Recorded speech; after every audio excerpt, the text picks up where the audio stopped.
Hey my friends, tonight we're not talking about kings and conquests, though there will be plenty of both. Instead, we're going to peek behind the palace walls and marketplace curtains to see what it was really like to wake up each morning in the Byzantine Empire, that remarkable civilization that lasted over 1,000 years and somehow managed to keep the lights on while the rest of Europe was fumbling around in what we rather unfairly call the Dark Ages. So before we begin, take a moment to like the video and let us know where are you listening in from and what time it is for you. Now pull up that blanket, get comfortable, and let's begin our journey. You know how sometimes you look at historical paintings and wonder what people actually smelled like? Well, tonight you're going to find out, and trust me, it's not always pleasant. We're going to walk the cobblestone streets of Constantinople, peek into workshops where artisans created marvels that still make our jaws drop, and discover why Byzantine citizens had bathroom habits that would make a modern germaphobe weep with despair. It's dawn in the year 975 CE, and you're about to experience a day in the life of the most sophisticated city in the world, a place where East truly met West, where silk was worth its weight in gold, and where the emperor's morning bathroom routine was considered a matter of state importance. The first thing that would hit you as you opened your eyes in medieval Constantinople wouldn't be the sight of the magnificent Hagia Sophia's dome catching the morning light, though that was certainly impressive. No, it would be the smell. A complex bouquet of wood smoke, baking bread, horse manure, incense from a dozen different churches, and the unmistakable aroma of a city where 1 million people were doing their best to stay clean, with limited soap and even more limited privacy. You're lying on what passes for a bed in your modest apartment. And yes, apartment buildings existed in Constantinople, rising 4 and 5 stories high like ancient New York tenements. Your mattress is stuffed with straw that you really should have changed last month, but quality straw doesn't come cheap. The wealthy folks up the social ladder are sleeping on feathers, but you're making do, just like most people in this sprawling metropolis. As you stretch and yawn, you can already hear the city waking up around you. There's the clip-clop of horses' hooves on stone, the creak of wooden cartwheels that desperately need oil, and the distant sound of church bells beginning their morning symphony. Constantinople had more churches per square mile than anywhere else in the Christian world, and each one seemed determined to outbell the others in announcing the dawn. Your apartment, really just 2 small rooms, sits on the 3rd floor of a building that houses about 20 families. The ground floor is reserved for shops and workshops, because in Byzantine cities, you lived where you worked, and you worked where you lived. The smell of fresh bread wafts up from the baker's shop below, mixing with less pleasant odours from the fuller's workshop next door, where they're already hard at work cleaning cloth with what can only be described as industrial-strength urine. Yes, urine. It was the ammonia of the ancient world, and fullers collected it like liquid gold. You swing your legs over the side of your bed and immediately feel the cold of the wooden floor through your thin shoes. Central heating is still about 800 years in the future, so your morning routine starts with shivering and trying to coax some life back into the embers in your small brazier.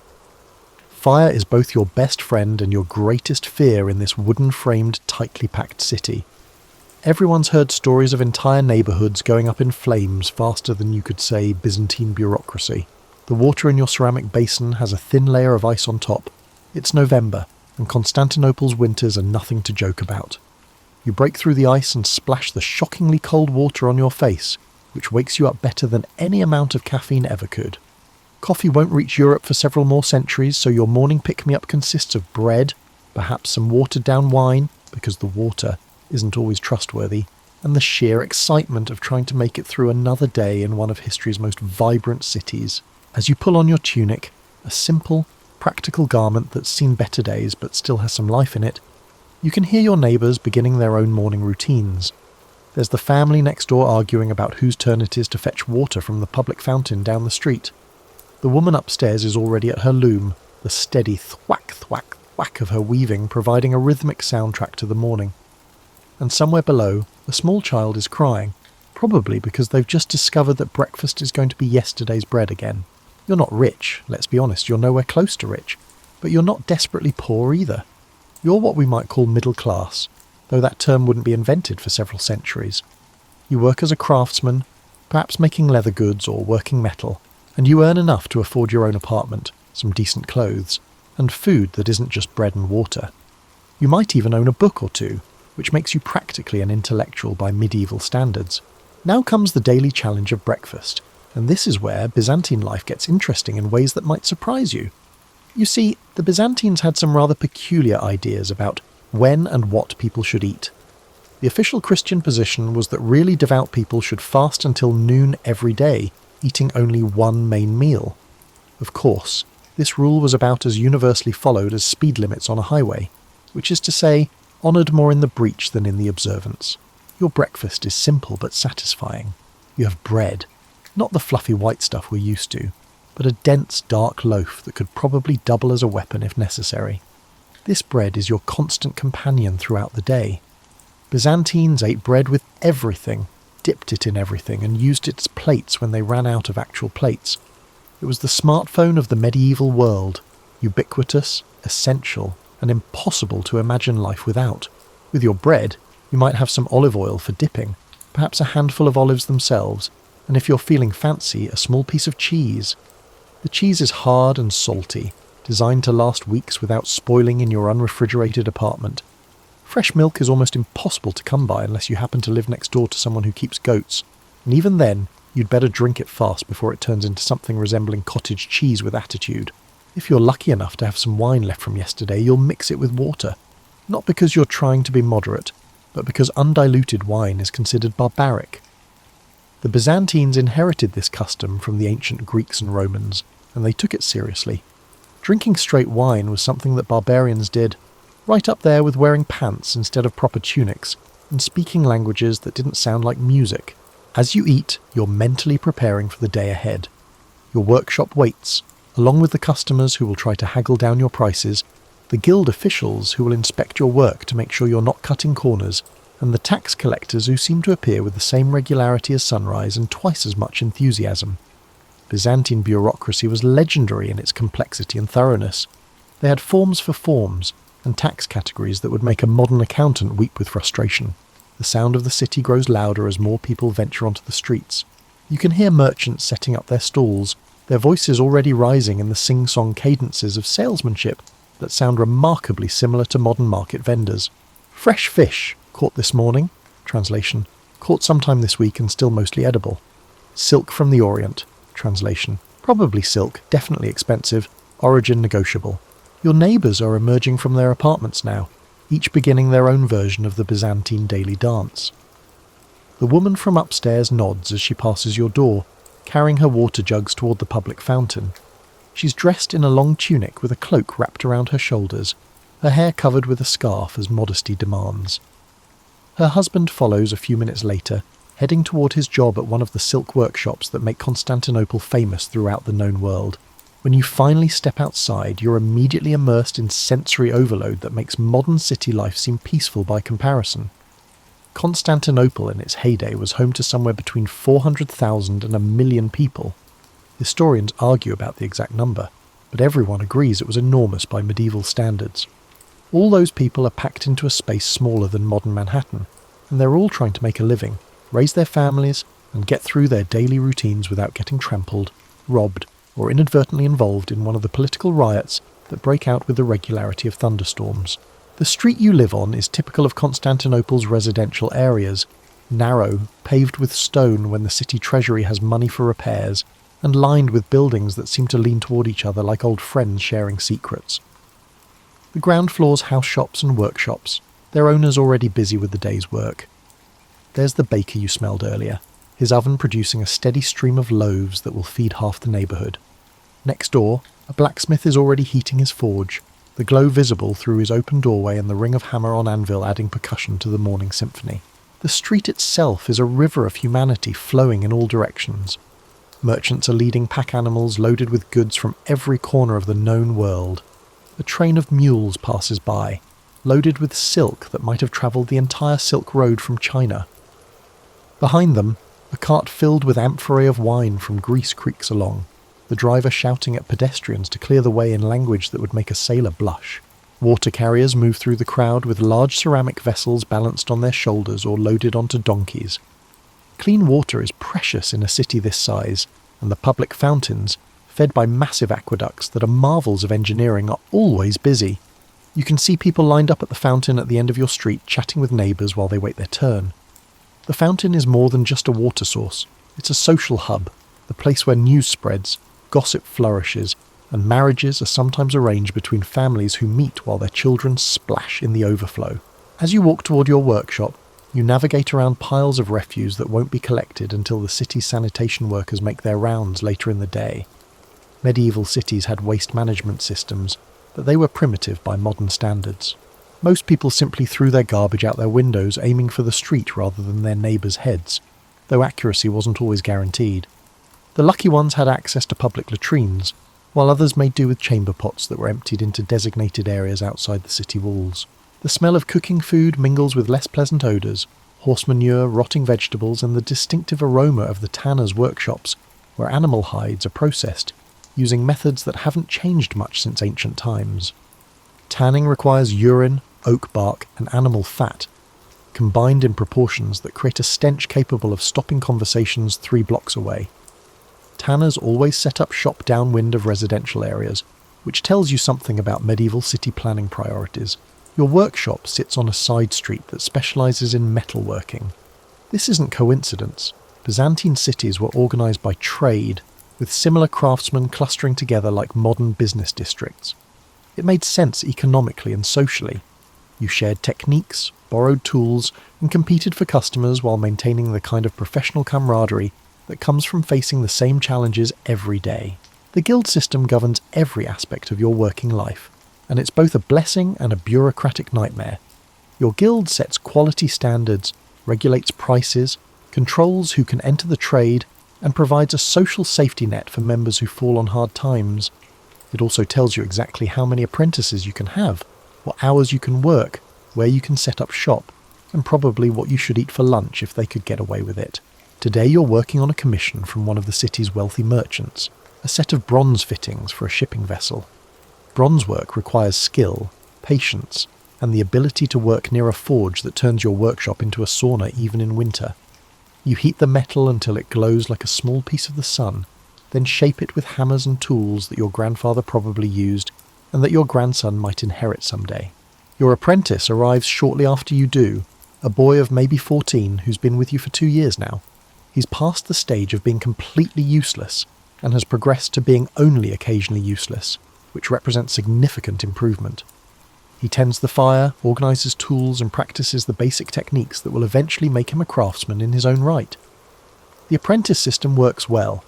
It provides skilled workers for the future, while giving young men a path out of poverty and into respectable trades. The work is steady and satisfying in a way that's hard to explain to people who've never created something beautiful and functional with their own hands. Each piece of bronze you shape will outlast you by centuries. Some of your work might end up in churches, where it will be touched by thousands of worshippers. Other pieces will travel on ships to distant ports, carrying a small piece of Constantinople to places you'll never see. As the morning progresses, customers begin arriving. There's the ship captain who needs repairs to his vessel's fittings before his next voyage to Alexandria. He's a weathered man with hands like leather and stories that grow more fantastic with each telling. Today he's describing a storm off the coast of Cyprus that was apparently sent by Poseidon himself. Judging by his dramatic gestures and increasingly creative profanity, a wealthy woman arrives with her servant, looking for decorative bronze work for her mansion. She's dressed in silk so fine it seems to move like liquid, and her jewellery probably costs more than you'll earn in 5 years. But she pays well and doesn't argue about prices, so you treat her with the respect due to valued customers everywhere. She wants something unique, something that will impress her friends at dinner parties, where the wine flows like water and the gossip is more valuable than gold. By noon, the sun has warmed the stones of the street, and the city has reached its daily crescendo of activity. This is when Constantinople truly comes alive, when the morning's tentative commerce explodes into the full-throated roar of one of the world's great trading centres. The main boulevards are packed with people from every corner of the known world. Merchants from Venice and Genoa, traders from Russia carrying furs and amber, spice dealers from India and Ceylon, and diplomats from kingdoms so distant their names sound like poetry. You take a break from your work to venture out for the day's main meal. Lunch as we know it doesn't really exist. Byzantines eat their big meal in the early afternoon, after the morning's work is done, but while there's still plenty of daylight left. You head toward one of the tavernas that cater to working people like yourself, places where the food is simple, filling, and reasonably priced. The taverna you choose sits near the Hippodrome, that enormous arena where Constantinople's citizens gather for chariot races, political demonstrations, and the occasional riot. The Hippodrome is quiet now, but you can see vendors setting up for tonight's races, arranging their wares and preparing for the crowds that will pack the arena. Chariot racing is more than entertainment in Constantinople. It's a passion that divides the city into competing factions with the fervour of modern sports fans.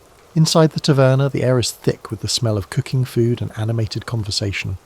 The proprietor, a stout man with arms like tree trunks, greets regular customers by name and somehow remembers exactly how everyone likes their food prepared. Today's offerings are written on a wooden board in letters large enough to be seen through the smoky interior. Lamb stew with vegetables, fish caught in the Bosphorus this morning, bread that's still warm from the oven, and wine from vineyards outside the city walls. You choose the fish. Fresh seafood is one of Constantinople's great advantages. The city sits where two continents meet, surrounded by water that provides an endless supply of fish, shellfish, and other seafood that makes its way to tables throughout the city. The fish is grilled over charcoal and seasoned with herbs that grow wild on the hills outside Constantinople. It's simple food prepared well, the kind of meal that sustains working people and keeps them coming back. While you eat, you listen to the conversations swirling around you. At the next table, two merchants are arguing about trade routes to the Black Sea, their voices rising as they debate whether overland or sea transport offers better profits. Behind you, a group of artisans from the silk workshops are complaining about new regulations from their guild, regulations that apparently make no sense and were obviously written by people who have never actually worked with silk in their lives. The taverna serves as an unofficial news centre where information spreads faster than wildfire. Today's hot topic is a rumour that the emperor is planning new taxes on imported goods, news that has merchants calculating profit margins and ordinary citizens wondering how much more expensive everything is about to become. Someone mentions that there's trouble brewing with the Bulgarians again, which draws knowing nods from veterans who remember previous conflicts with Constantinople's northern neighbours. After your meal, you return to work refreshed and ready for the afternoon's challenges. This is typically the most productive part of the day for craftsmen. You're well fed, the light is good, and you've had time to plan your approach to whatever project demands attention. The bronze fittings are taking shape nicely under your experienced hands, each piece fitting perfectly with its neighbours in the complex assembly that will help keep a trading vessel seaworthy. Your apprentice has returned from his own meal and is eager to continue learning. Today you're teaching him the delicate art of finishing work, the patient filing, polishing and adjusting that transforms rough bronze into pieces worthy of a merchant's ship. It's tedious work that requires attention to detail and steady hands, qualities that separate true craftsmen from mere labourers. The afternoon brings a steady stream of visitors to your workshop. There's the guild inspector, a thin man with sharp eyes who examines your work for any deviation from established standards. The guild takes quality control seriously. Their reputation depends on maintaining standards that customers throughout the Mediterranean can trust. A single shoddy piece bearing the guild's mark could damage relationships that took decades to build. A fellow craftsman stops by to borrow a specialised tool, and you spend a few minutes discussing techniques and sharing professional gossip. He tells you about a new method for creating decorative patterns in bronze that he learned from a visiting artisan from Damascus. In return, you share a tip about heat treatment that produces a particularly attractive finish. This kind of professional exchange is how techniques spread and improve over the centuries.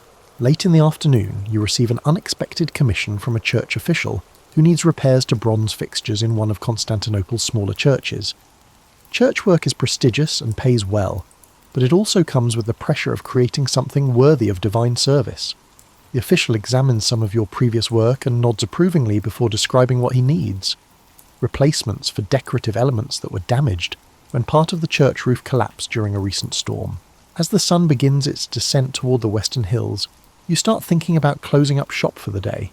But first, there are tools to clean and organise, materials to secure against theft, and plans to make for tomorrow's work. Your workshop is more than just a place of business. It's your professional identity, the space where your skills transform raw materials into useful and beautiful objects.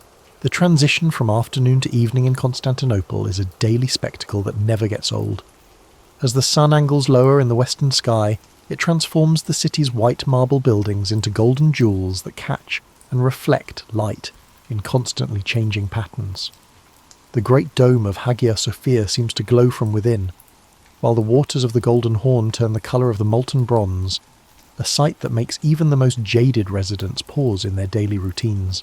You secure your workshop and begin the walk home through streets that are taking on their evening character. The urgent pace of midday commerce gives way to something more relaxed and social. People have time to chat with neighbours, children play in the spaces between buildings, and the tavernas begin preparing for their evening customers. The smell of cooking food drifts from windows and doorways, a mixture of roasting meat, baking bread, and the herbs and spices that make Byzantine cuisine distinctive. Street vendors appear with goods targeted at the evening crowd, hot food for people walking home from work, oil for lamps that will soon be needed as darkness falls, and small luxuries that make the end of a working day feel special. A man with a portable brazier is roasting chestnuts that fill the air with their distinctive aroma. A woman sells honey cakes from a basket balanced expertly on her head, her voice calling out their virtues in the rhythmic chant that street vendors have probably used since cities were invented. As you walk, you notice the subtle changes that mark the approach of evening.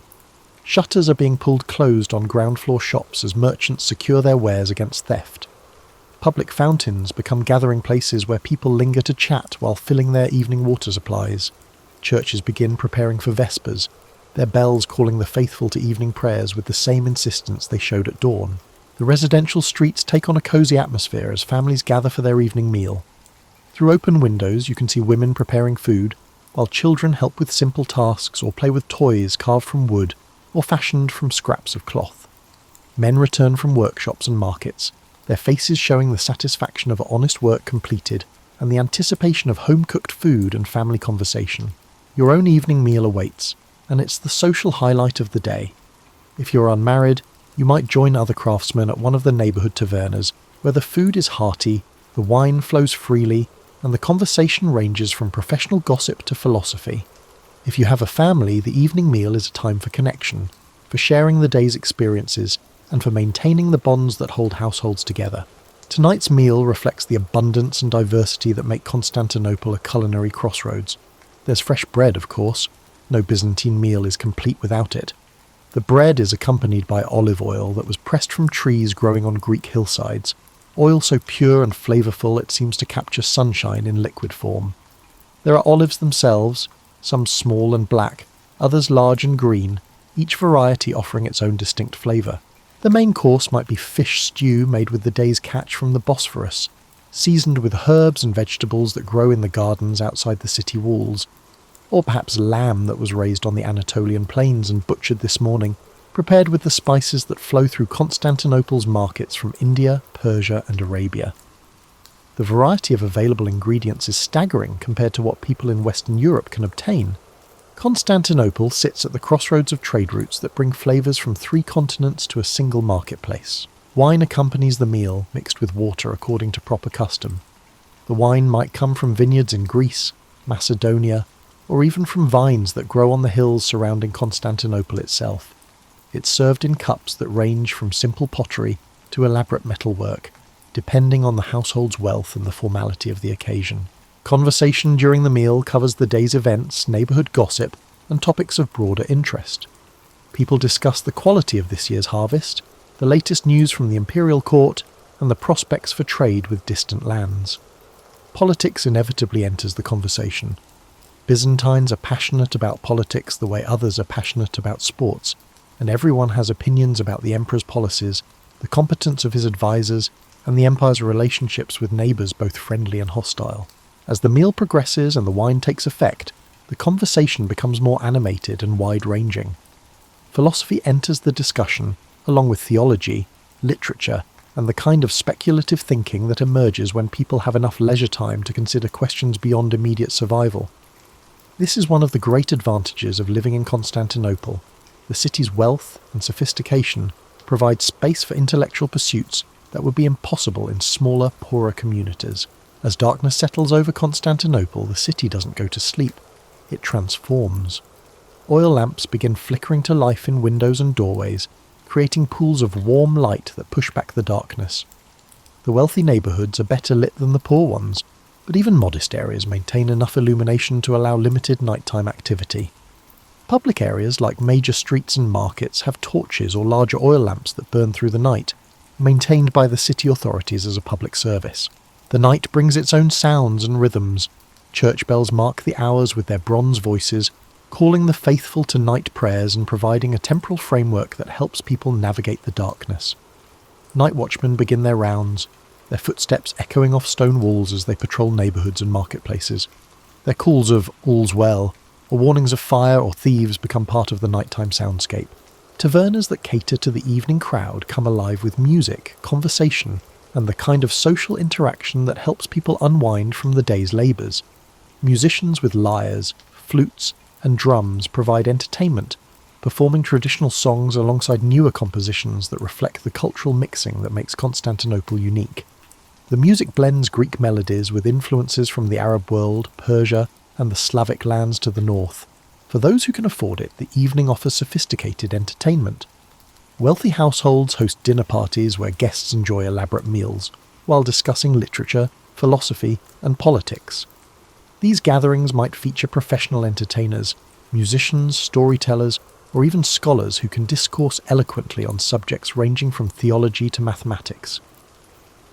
The conversation at such gatherings is both intellectual and social, serving to reinforce relationships within Constantinople's elite, while providing forums for the exchange of ideas.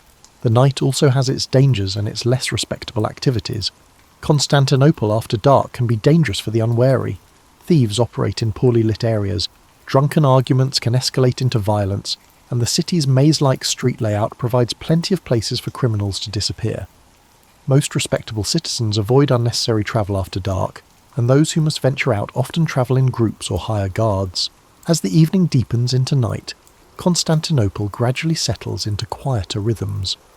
The last customers leave the tavernas, craftsmen extinguish their workshop fires, and families gather around their own hearths for the final activities of the day. This is the time for intimate conversation, for reading if you're literate and can afford books, or for the simple pleasure of sitting quietly while reflecting on the day's events. In your apartment, you prepare for sleep with the same practical rituals that people have followed for millennia.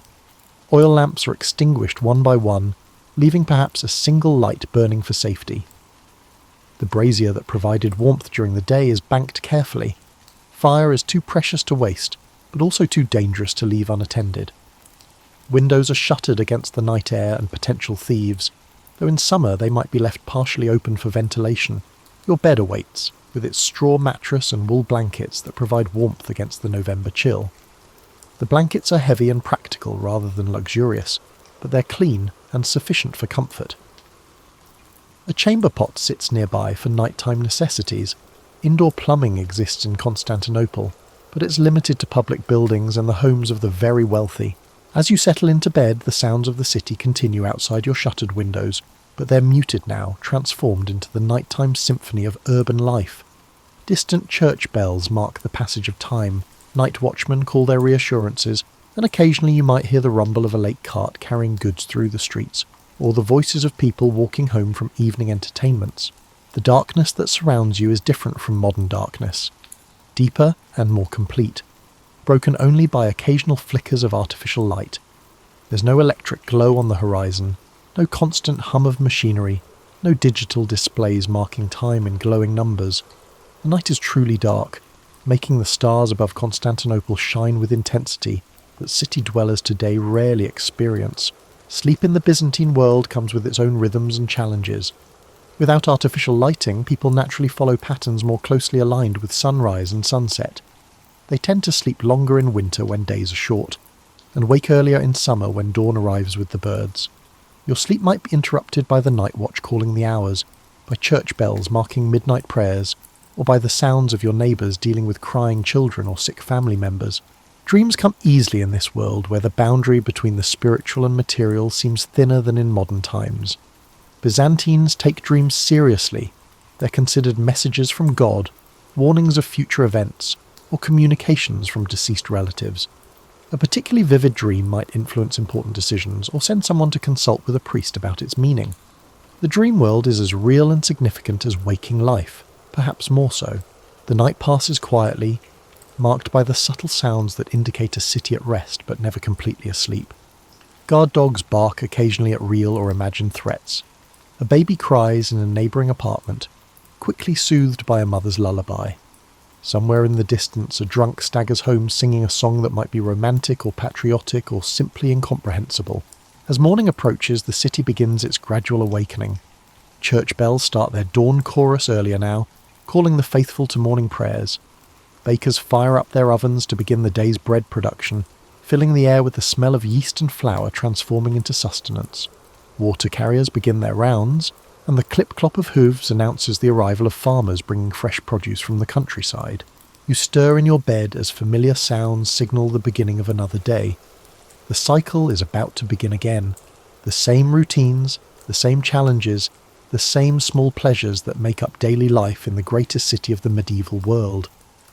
But each day also brings its own possibilities, its own small adventures, its own opportunities to create something beautiful or useful or meaningful. This is how life unfolds in Constantinople, day after day, season after season, year after year.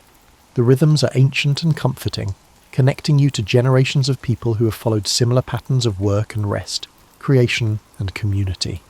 Your grandfather lived this way, and your grandchildren will likely continue these same essential patterns long after you're gone. There's something deeply satisfying about this continuity, this sense of being part of something larger and more enduring than individual lives. Your work contributes to the city's prosperity. Your taxes support the empire's administration. Your participation in community life helps maintain the social fabric that holds everything together. You're not just surviving, you're contributing to one of history's greatest civilizations. The Byzantine Empire will endure for centuries after your lifetime, maintaining traditions and innovations that influence the entire medieval world. The techniques you use in your workshop will be passed down through generations of craftsmen. The goods you create will outlast your memory, carrying your skills into a future you'll never see. The community you help sustain will continue to thrive, adapt, and evolve long after individual lives have ended. Yet for all its grandeur and historical significance, daily life in Constantinople comes down to the same fundamental human experiences that people have always shared. The satisfaction of work well done, the pleasure of sharing meals with family and friends, the comfort of familiar routines, and the hope that tomorrow will bring its own small improvements and opportunities.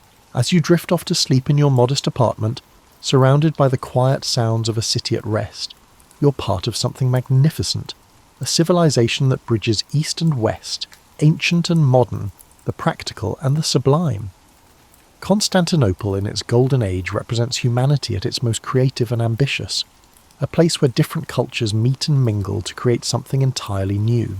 The last thing you hear before sleep takes you is the distant sound of church bells marking midnight, their bronze voices carrying across the sleeping city like a blessing. Tomorrow will bring its own challenges and opportunities, but tonight all is well in the Queen of Cities. The great empire sleeps peacefully under its canopy of stars, secure in its strength and confident in its future. And in this moment, drifting between waking and sleeping in a civilization that would influence the world for 1,000 years, you're exactly where you belong. Part of the magnificent, complicated, endlessly fascinating tapestry of human experience that we call daily life in Byzantium. The bells fade into silence, the city settles into deeper rest, and another day in the life of the Byzantine Empire draws to its gentle close.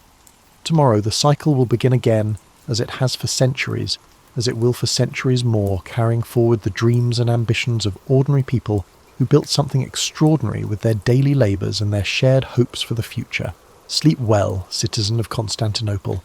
Your city endures, your work matters, and your life, however modest it might seem, is part of something truly magnificent. The empire rests peacefully tonight, sustained by the efforts of people like you, protected by walls built by hands like yours, and enriched by the daily miracle of human creativity and community that makes civilization possible. The end. Rest well, dear listener. Until tomorrow's journey through time, may your dreams be filled with the sounds of ancient bells and the satisfaction of work well done in humanity's greatest adventure, the simple, extraordinary experience of being alive in history.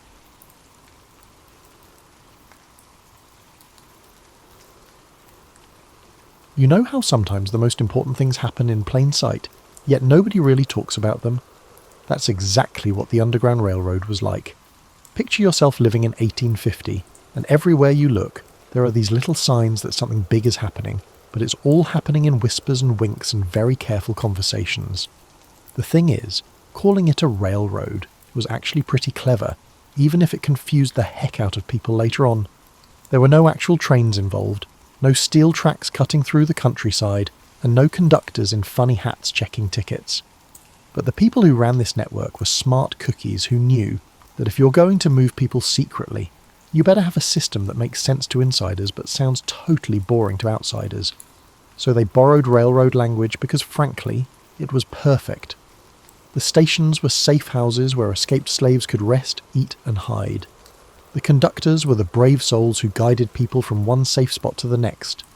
The passengers were the men, women, and children seeking freedom, and the tracks were the secret routes that crisscrossed the country like invisible highways. You have to understand, this wasn't some small-time operation run by a handful of do-gooders. We're talking about thousands of people across multiple states who somehow managed to coordinate one of the most successful rescue operations in American history without email, cell phones, or even decent maps. They pulled this off using nothing but word of mouth, coded messages, and an impressive amount of sheer guts. The network stretched from the deep south all the way up to Canada, with branches spreading out like tree roots.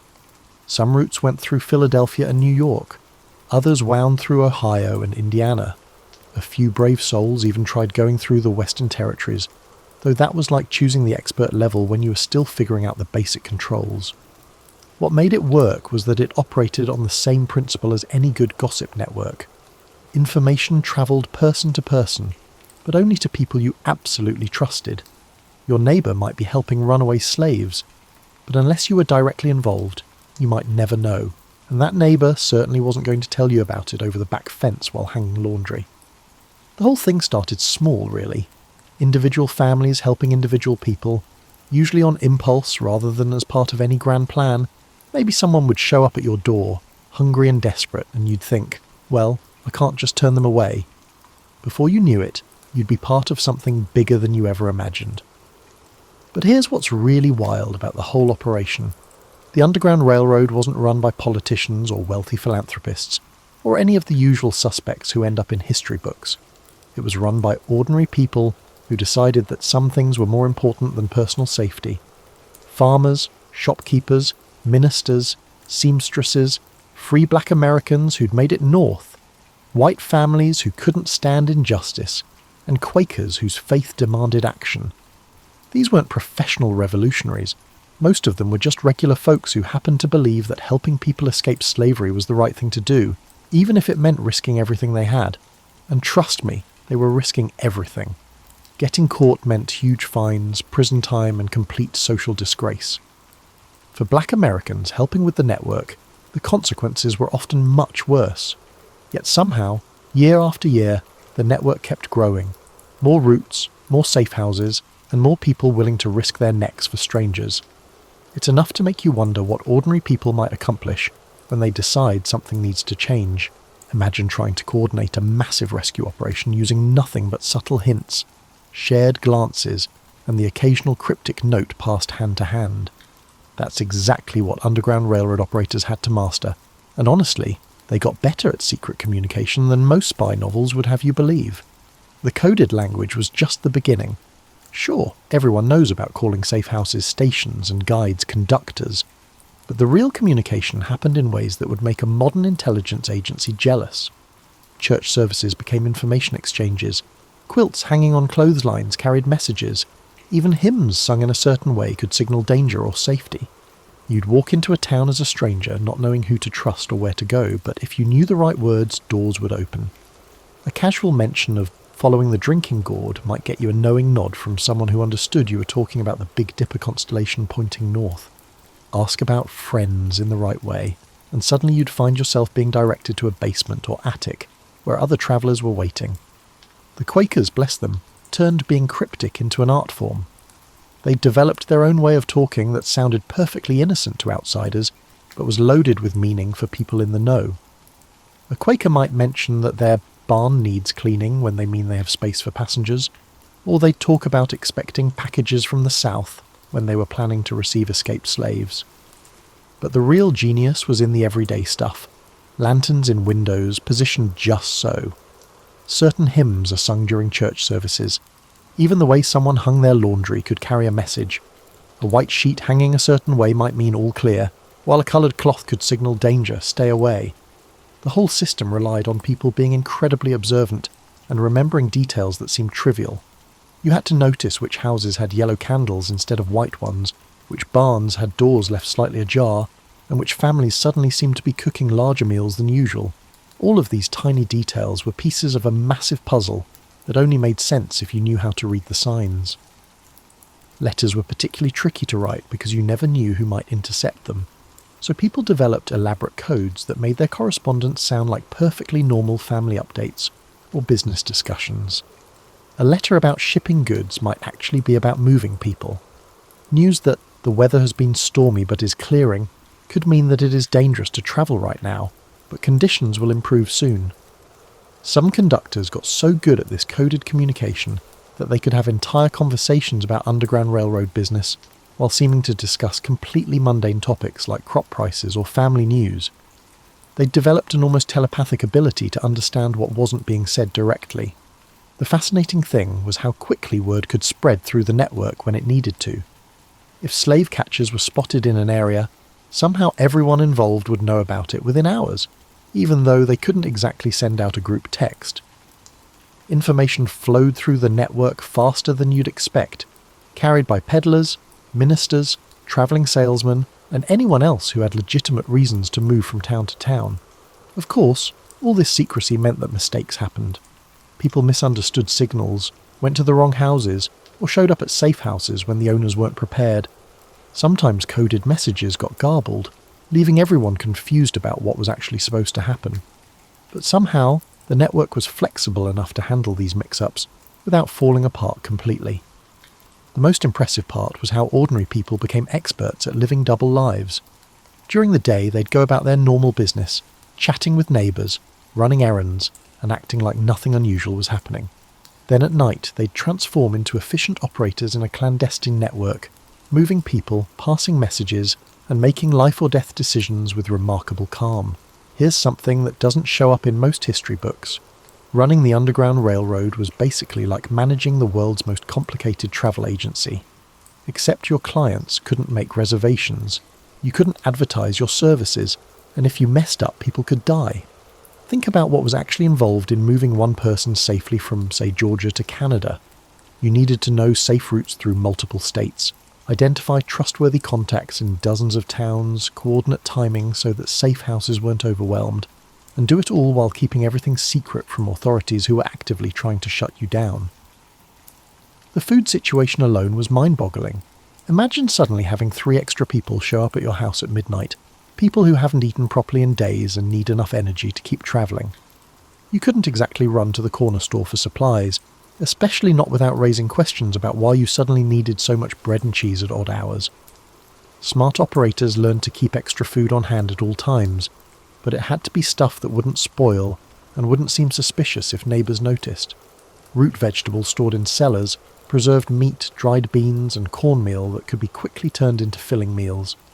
Some families got creative and started keeping larger gardens than they actually needed, just so they'd have legitimate reasons for storing extra food. Clothing was another constant headache.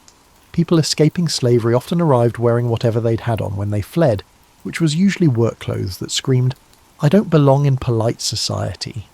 Getting people dressed appropriately for their journey north meant maintaining a secret stash of clothing in various sizes, plus shoes, which were particularly hard to come by and expensive to replace. Some Underground Railroad operators became surprisingly proficient at emergency tailoring. They'd take ill-fitting donated clothes and quickly alter them so travellers would blend in better. Others established networks of empathetic seamstresses, providing reliable assistance for last-minute clothing emergencies without excessive inquiries. Then there was transportation, which was way more complicated than just pointing people north and wishing them luck. Different routes required different approaches. Some areas were safe for daytime travel, while others were death traps unless you moved at night. Some regions had enough Underground Railroad activity that you could pass people from station to station every few miles. Other areas had huge gaps that required careful planning and lots of supplies. The timing had to be perfect. Show up at a safe house too early, and your hosts might not be ready. Show up too late, and you might find the place watched by slave catchers or local authorities who'd gotten suspicious. Arrive on a night when your contact was out of town or dealing with a family emergency, and you could be stuck hiding in a barn for days. Weather added another layer of complexity that nobody could control. Rain could make travel miserable, but also covered tracks and kept people indoors where they couldn't spot suspicious activity. Snow made tracking easier for pursuers, but also made travel dangerous. Heat waves meant you could move more comfortably at night, but needed extra water during the day. Some Underground Railroad operators developed elaborate backup plans for when things went wrong. They'd identify alternate routes, secondary safe houses, and emergency contacts who could be trusted in a crisis. The really organised ones maintained detailed mental maps of their regions, complete with information about which roads were safest, which towns to avoid, and which local officials might be sympathetic versus those who were definitely hostile. Money was always tight because everything had to be paid for out of pocket. Food, clothing, transportation, bribes when necessary, and emergency funds for situations nobody could predict. Some operators went into debt helping strangers reach freedom. Others organised quiet fundraising among sympathetic friends and family members, though they had to be careful not to reveal too much about what the money was actually for. The most challenging part might have been the unpredictability. You never knew when someone might show up needing help, how many people would arrive together, what condition they'd be in, or what special circumstances might complicate their journey. Pregnant women needed different care than children, who needed different care than elderly travellers, who needed different care than injured people. Despite all these logistical nightmares, the network somehow kept functioning year after year, helping thousands of people reach freedom through sheer determination and remarkably good organisation. You'd think a network this big and this successful would be run by some kind of central committee or famous leaders giving orders from headquarters. But the Underground Railroad worked precisely because it wasn't organised that way at all. Instead, it was powered by an amazing collection of individuals who decided to act on their own and then somehow found ways to work together without anyone officially being in charge. Take William Still, who became known as the father of the Underground Railroad, not because he founded it, but because he was obsessively organised about keeping records. This guy worked in Philadelphia and helped coordinate the escape of hundreds of people, but what made him special was that he wrote everything down. Names, dates, routes, family connections, and stories about how people had escaped and where they were hoping to go. You have to understand how dangerous this record-keeping was. If authorities had ever found Still's files, they would have had enough information to destroy the entire Philadelphia branch of the network. But Still kept writing because he understood that someday, when slavery was over, families would want to find each other again. His records became the foundation for thousands of reunion stories after the Civil War. Then there was Harriet Tubman, who's famous for good reason, but probably not for the reasons most people think. Yes, she made multiple trips back into the South to guide people north, but what made her extraordinary wasn't just her courage, it was her strategic thinking and her ability to keep people calm under pressure. Tubman possessed a remarkable ability to detect impending danger and swiftly alter their plans. She carried a gun, not primarily to fight off slave catchers, but to convince exhausted, terrified travellers to keep moving when they wanted to give up. She understood that one person's panic could get everyone captured, so she'd do whatever it took to maintain discipline and keep groups together. But the network was full of less famous people, whose contributions were just as crucial. Levi Coffin and his wife, Catherine, turned their house in Indiana into one of the busiest stations on the Underground Railroad. They helped over 3,000 people reach freedom, earning Levi the nickname President of the Underground Railroad, though he never held any official title, and certainly didn't have any actual authority over anyone else. What made the Coffins effective was their systematic approach.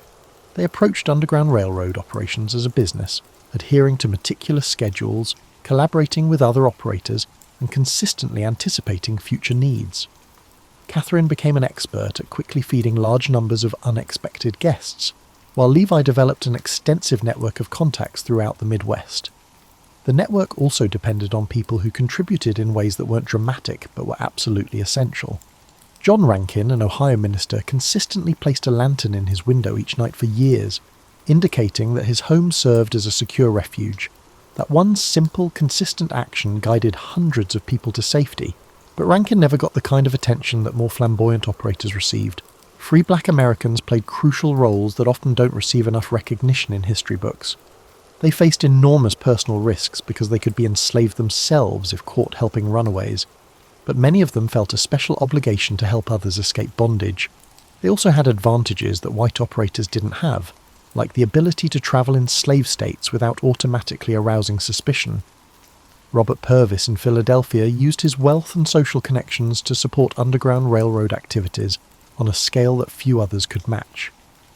David Ruggles in New York helped over 600 people reach freedom and published one of the first abolitionist magazines. These individuals concealed their Underground Railroad activities behind their legitimate businesses and social positions. The Quakers deserve special mention because their religious beliefs made them natural allies for the Underground Railroad, but they also brought organisational skills that other groups lacked. Quaker communities had experience making group decisions without formal hierarchies, communicating across long distances, and maintaining secrecy when necessary. Many Quaker settlements became reliable stops on Underground Railroad routes. What's remarkable is how these diverse people managed to work together effectively, despite having different backgrounds, motivations, and ideas about the best ways to help escaping slaves. They developed informal systems for sharing information, coordinating activities, and resolving conflicts without any central authority telling them what to do.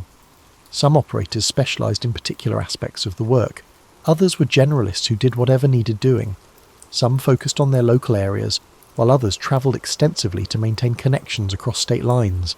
But somehow they all managed to function as part of a coherent network that accomplished something extraordinary. If you imagine the Underground Railroad as a straightforward journey from south to north, you're in for some surprises. The reality was far more complicated, circuitous, and frankly weird than most people realise. Escaping slavery wasn't like following a map from point A to point B. It was more like navigating a constantly changing maze where the walls moved every few days and some paths led to dead ends or worse. First off, north was relative. For someone escaping from Georgia, north might mean getting to South Carolina first, then working their way up through the Carolinas to Virginia. From that point, they might venture into Maryland, followed by Pennsylvania. Each state had its laws, its level of hostility toward escaped slaves, and its network of people who might help or hinder your progress. But here's the thing nobody talks about.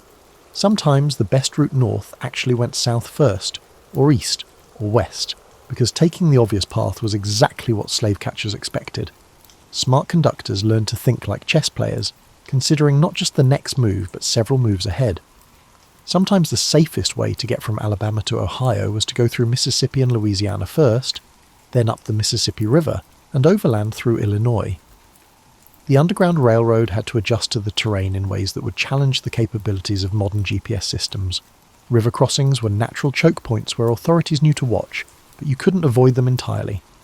Some operators became experts at finding unusual crossing points, like areas where rivers were shallow enough to ford, or where friendly boat owners could provide transportation without asking questions. Mountain areas offered excellent hiding places but terrible travelling conditions, especially for people who were already exhausted and malnourished. Desert regions in the southwest were nearly impossible to cross without extensive preparation and supplies. Even seemingly safe farmland could be dangerous if you didn't know which farmers were sympathetic and which ones would turn you in for the reward money. The seasonal timing of escapes wasn't random either. Winter travel was miserable, but had advantages because fewer people were out and about to spot suspicious activity. Spring planting and fall harvest times were busy periods when extra people on farms might not attract attention. Summer offered the best weather, but also the most active slave patrols and bounty hunters.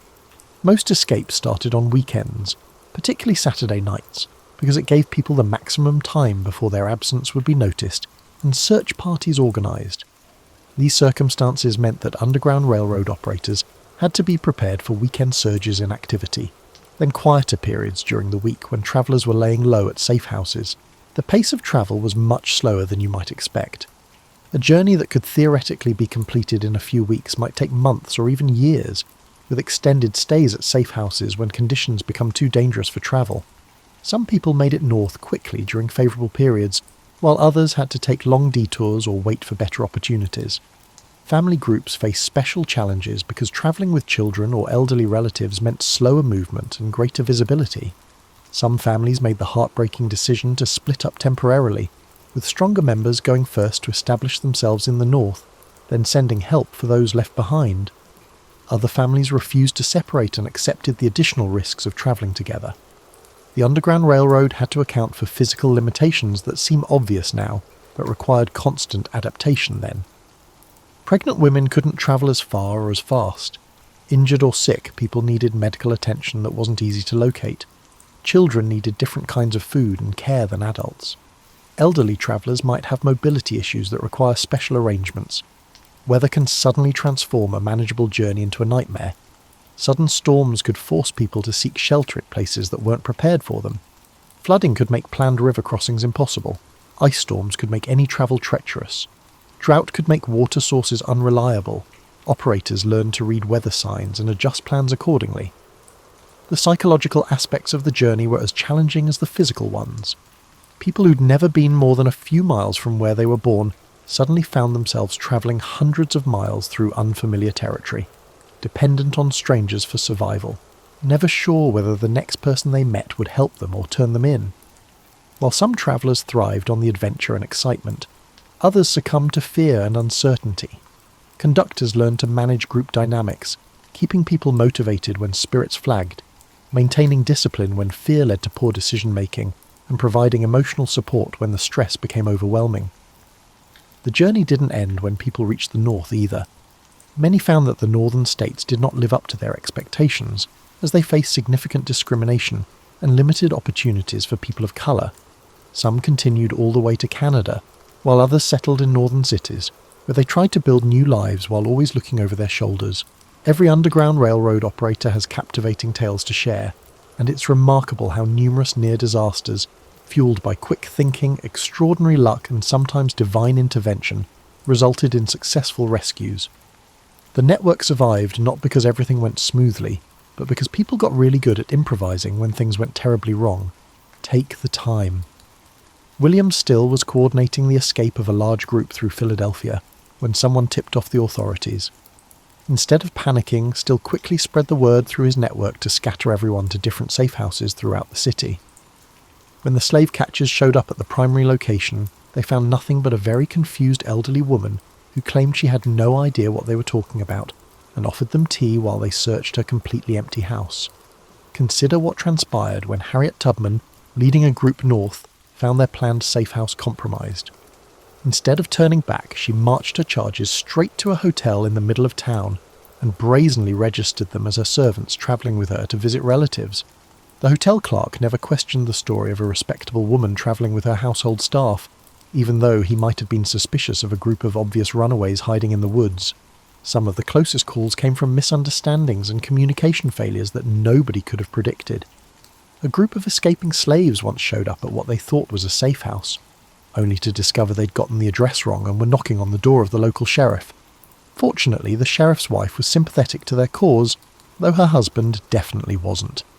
She managed to get them fed and redirected to the correct address before her husband came home, but the whole thing could have ended the network's operations in that town. Weather emergencies created some of the most dramatic near disasters. A blizzard once trapped a group of travellers in a barn for nearly a week, during which time their supplies ran out and several people became seriously ill.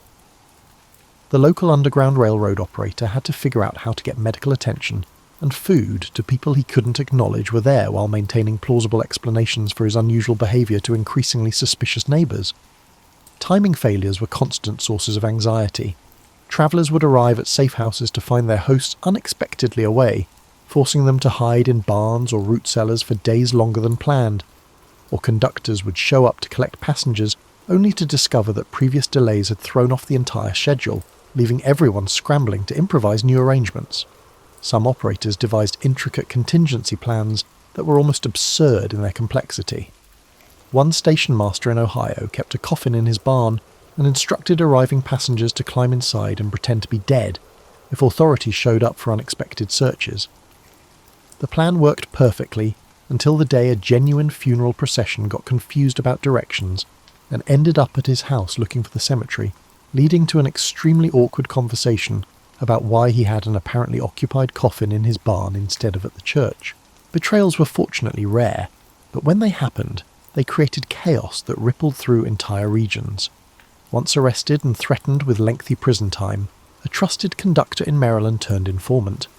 His treachery jeopardized numerous safe houses and necessitated a comprehensive restructuring of routes across the region. The network survived, but only because other operators noticed unusual authority activity and managed to warn people before the betrayer could do maximum damage. Medical emergencies were particularly challenging because you couldn't exactly take obviously escaped slaves to local doctors without raising questions. Network operators had to become amateur medics, learning to treat injuries, deliver babies, and handle illnesses with whatever supplies they could obtain without arousing suspicion.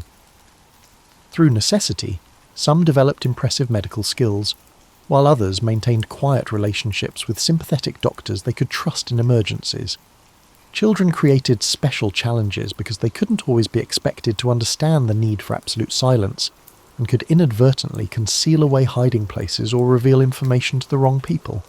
Smart operators learned to engage children's imaginations, turning the journey into a game of hide-and-seek or an adventure story, where staying quiet and following instructions was part of the fun rather than a matter of life and death. Perhaps the most nerve-wracking situations involved split-second decisions about whether to trust strangers, who claimed to be sympathetic. Sometimes people claiming to offer help were actually bounty hunters trying to trap escaping slaves. Other times, genuine offers of assistance came from unexpected sources who didn't fit the usual profile of Underground Railroad supporters. Operators had to develop almost supernatural instincts for reading people and situations quickly and accurately. The remarkable thing is how often pure chance worked in favour of the Underground Railroad. Slave catchers would search houses thoroughly but somehow miss hidden rooms or concealed passages. Authority figures would ask pointed questions but accept implausible explanations. Suspicious neighbours would notice unusual activity but decide it wasn't worth investigating. The network succeeded partly through careful planning, but also through a remarkable series of fortunate accidents and lucky breaks. When you step back and look at the Underground Railroad as a whole, what's most striking isn't the famous stories or dramatic rescues that ended up in history books. It's the quiet, everyday decision made by thousands of ordinary people to risk everything they had for strangers they'd never met before and might never see again. That decision, multiplied across decades and states, changed American history in ways we're still discovering. The numbers alone are staggering when you really think about them. Historians estimate that the Underground Railroad helped somewhere between 40,000 and 100,000 people escape slavery, though the real number will never be known because record keeping was necessarily limited, and much of what was written down was later destroyed for security reasons. But even the conservative estimate is more than most cities had then. What makes those numbers even more impressive is that each successful escape required the coordinated effort of dozens of people. If you figure an average of 20 people were directly involved in getting each person to safety, you're looking at a network that included somewhere between 800,000 and 2 million Americans who actively participated in Underground Railroad activities. That's a significant percentage of the northern population making a conscious choice to break federal law in service of what they believed was a higher moral law. The ripple effects extended far beyond the people who were directly rescued. Every successful escape demonstrated that the system of slavery wasn't as secure as its defenders claimed. Every safe house that operated openly challenged the idea that helping escaped slaves was too dangerous or too difficult for ordinary people to attempt. Every conductor who made multiple trips proved that individual action could make a meaningful difference in seemingly impossible situations. The Underground Railroad also served as a training ground for the abolition movement and later civil rights activism. Individuals who acquired the skills to secretly organize, communicate in code, coordinate intricate operations across state lines, and sustain morale amidst seemingly insurmountable challenges were laying the groundwork for later social justice movements. Many Underground Railroad veterans became leaders in the fight for women's suffrage, labour rights, and other reform causes. Perhaps most importantly, the Underground Railroad proved that ordinary Americans could organise effective resistance to unjust laws without waiting for political leaders to show them the way. The network developed organically from individual acts of conscience, grew through informal networks of trust and communication, and succeeded through decentralised decision-making that didn't depend on any central authority or charismatic leadership.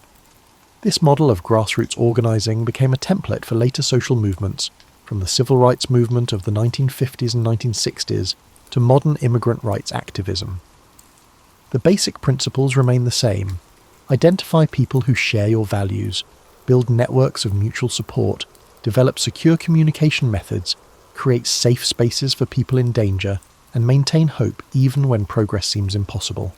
The Underground Railroad also demonstrated the power of what we might now call intersectional cooperation. The network brought together people who disagreed about many things, but found common ground in their opposition to slavery. Religious groups that normally didn't associate worked together. People from different social classes collaborated as equals. Racial barriers that seemed insurmountable in other contexts became irrelevant when the goal was helping people escape bondage. The Underground Railroad had its limitations and contradictions. Most operators were concentrated in border states rather than the Deep South, where help was most desperately needed. The network could only help a small percentage of enslaved people, leaving millions still in bondage. Some operators held paternalistic attitudes toward the people they helped, viewing them as victims to be rescued rather than partners in a shared struggle for justice. Despite these limitations, the accomplishments remained significant. The Underground Railroad proved that seemingly powerless individuals could band together to challenge powerful institutions when they were motivated by moral conviction and willing to accept personal risk. It showed that change didn't have to wait for perfect conditions or ideal leaders.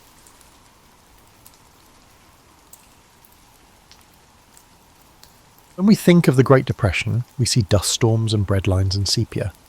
Before we can appreciate the psychological impact of the economic collapse, we must remember the world that was lost. A world of extraordinary optimism and excessive consumerism that few today can imagine. By 1988, Americans believed in endless prosperity almost religiously. The typical manufacturing pay has increased by approximately 40% since the early 1920s. Most new urban homes have indoor plumbing, long a luxury. In less than a decade, car ownership rose from 8 million to 23 million. Perhaps most telling, 40% of American families, not just the wealthy but teachers, clerks and factory workers, invested in the stock market. "We thought we'd discovered economic immortality," said Philadelphia radio salesperson Martin Steinberg. "My customers bought Philcos and RCAs on installment plans with 10% down. I set up their new consoles as they discussed their investments." Miltman gave stock advice. Stock tips were given to the shoeshine boy. Those should have been warning signs, but we were drunk with affluence. Often forgotten is how boom times generated a strange isolation. Extended families that lived together for economic reasons split into nuclear units.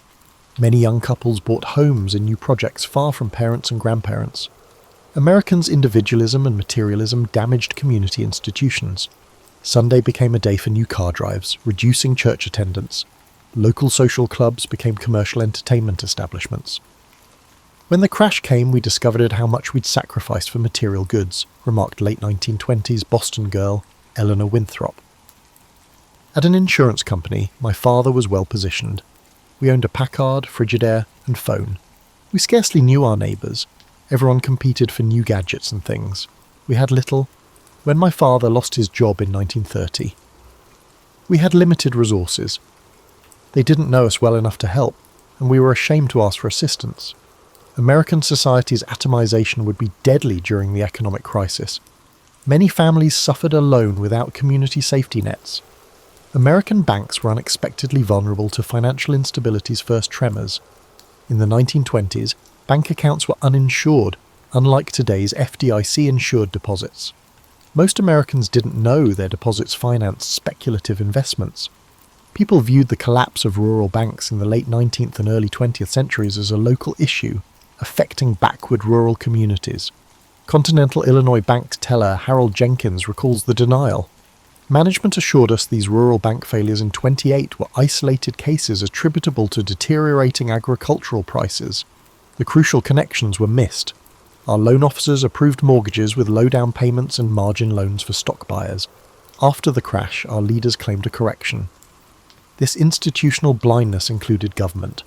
In early 1930, Treasury Secretary Andrew Mellon famously said, "Gentlemen, liquidate labour, stocks, farms and real estate. We will eradicate the rot."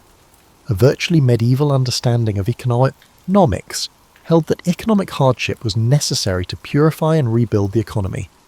This approach would delay significant involvement until millions were bankrupt. The psychological modifications forced on everyday Americans were most acute.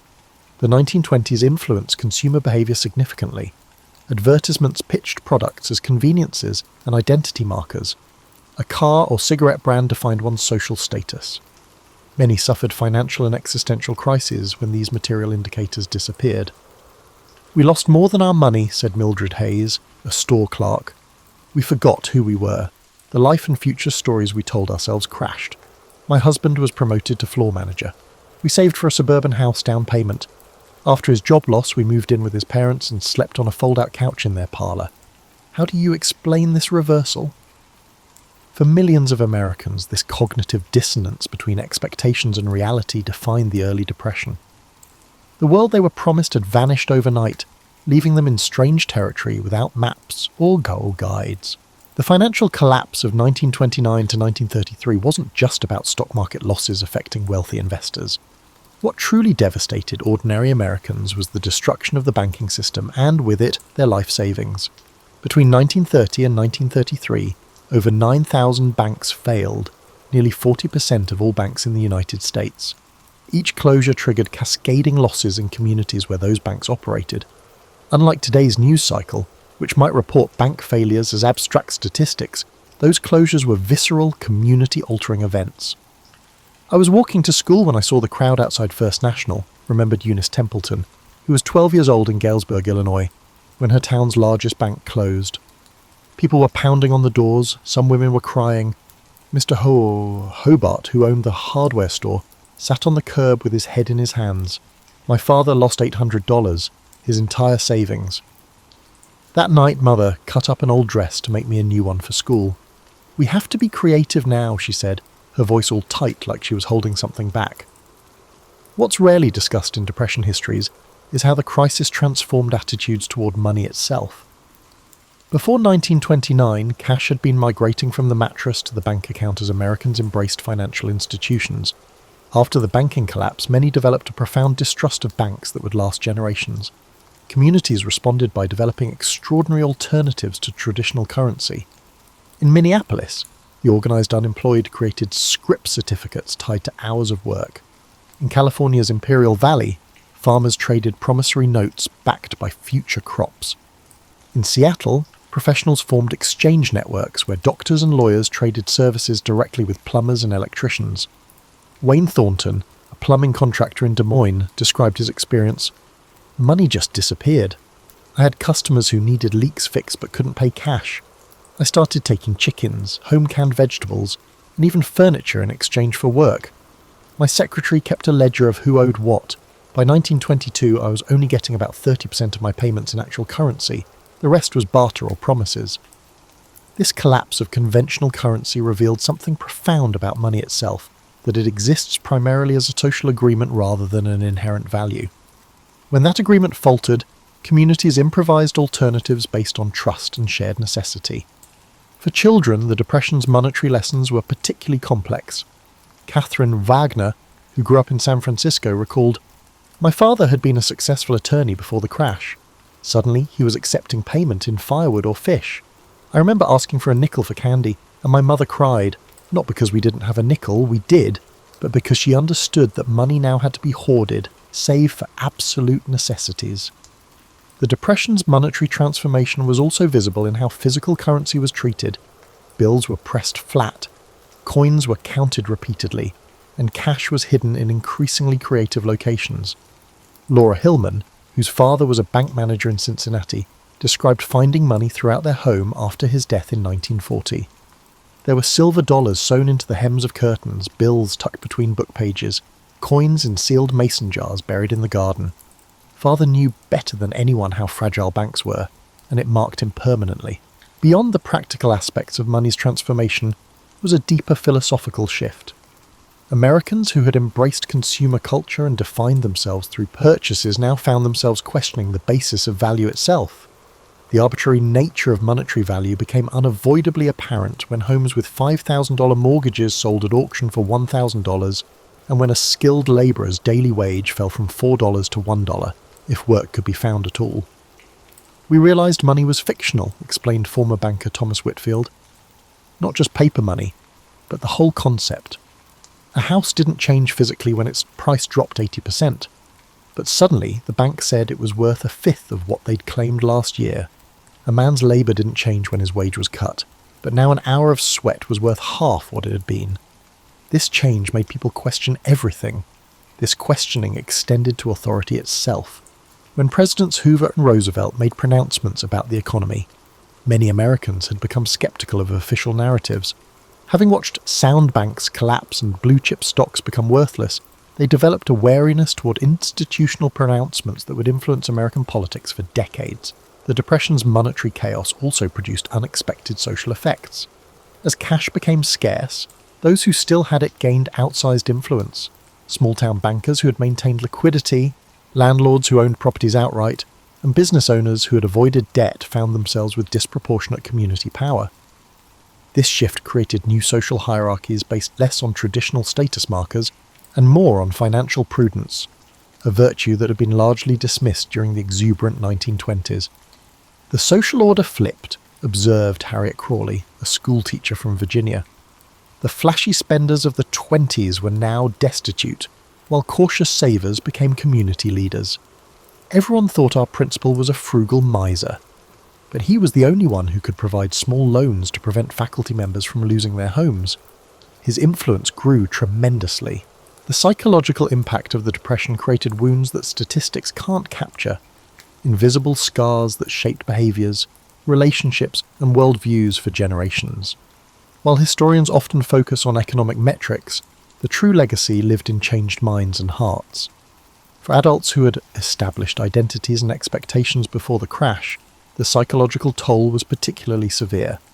Dr. Edwin Matthews, who practiced medicine in Cleveland throughout the 1930s, observed, "I treated physical ailments, malnutrition, tuberculosis exacerbated by poor housing, industrial injuries, but the most common problems were psychological. Insomnia plagued former businessmen. Digestive disorders affected women trying to feed families on inadequate budgets. I observed tremors in hands that had previously been steady. These stress-related ailments rarely appear in depression statistics, yet they affected millions. More startling were the invisible behavioural changes. People who had been outgoing became withdrawn. Decision-making became paralysed by fear.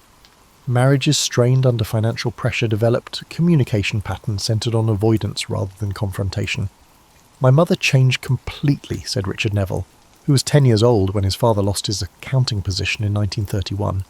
Before, she'd been the neighbourhood social organiser, card parties, community theatre, church events. After we lost our home and moved to a rental across town, she stopped seeing friends entirely. She'd say she was too busy, but I'd find her sitting motionless by the window for hours. The woman, once the heart of our community, became nearly mute. This social withdrawal emerged as a common coping mechanism. Shame about downward mobility led many to isolate themselves rather than maintain relationships that reminded them of their losses. This isolation often compounded depression, creating cycles of emotional decline that remained unaddressed in an era when mental health care was primitive and stigmatized. For children, the psychological impacts manifested differently. Many developed extreme risk aversion and preoccupation with security that would influence their adult decisions decades later. School teachers reported students hoarding lunch leftovers and school supplies. Children as young as 6 began asking anxious questions about family finances. Clara Mortensen, who taught 3rd grade in Omaha, noted, "Before the Depression, children would trade sandwich halves or share treats. By 1932, I observed students carefully wrapping uneaten portions to take home. They'd count crayons repeatedly to ensure none were lost. These weren't behaviours their parents had directly taught them. The children were absorbing the anxiety from the atmosphere around them." What's particularly striking about Depression-era psychology was the disproportionate impact on men. In a culture that primarily defined masculine success through providership, unemployment profoundly impacted the core of male identity. Women, though certainly not immune to depression trauma, often had secondary identities as caregivers and home managers that remained intact despite financial collapse. Henry Gladwell, who spent 2 years riding the rails after losing his factory job in Akron, described this gender differential. A man without work in those days wasn't a man at all. Women could still be mothers and wives without paychecks. Women faced severe hardships, but their experiences were different from men's. For us men, unemployment wasn't just economic hardship, it was emasculation.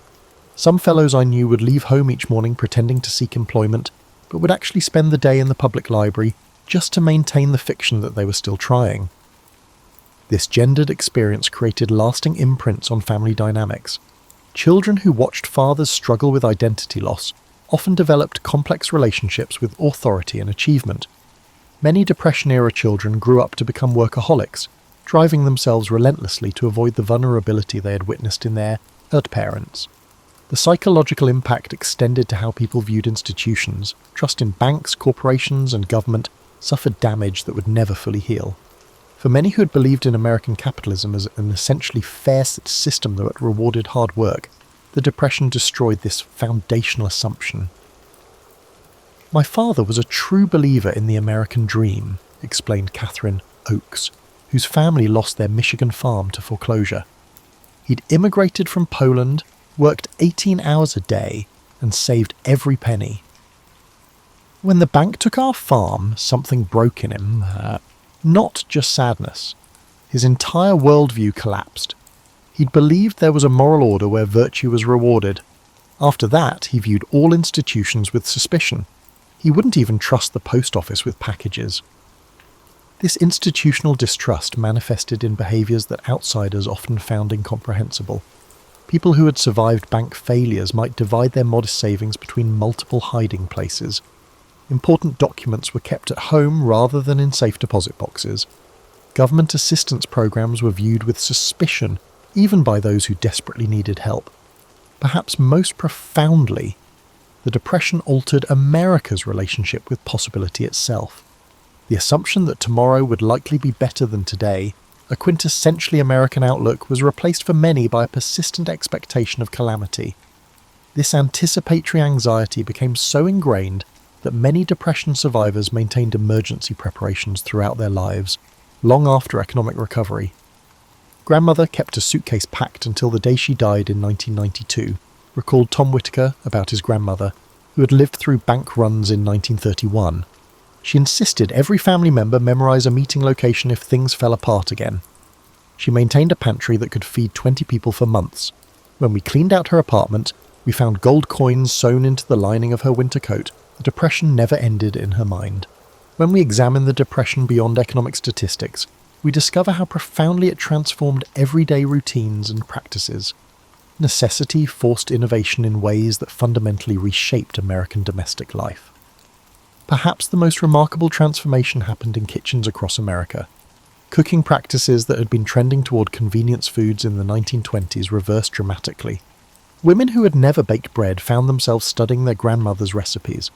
Complex systems for food preservation emerged in urban apartments never designed for such activities.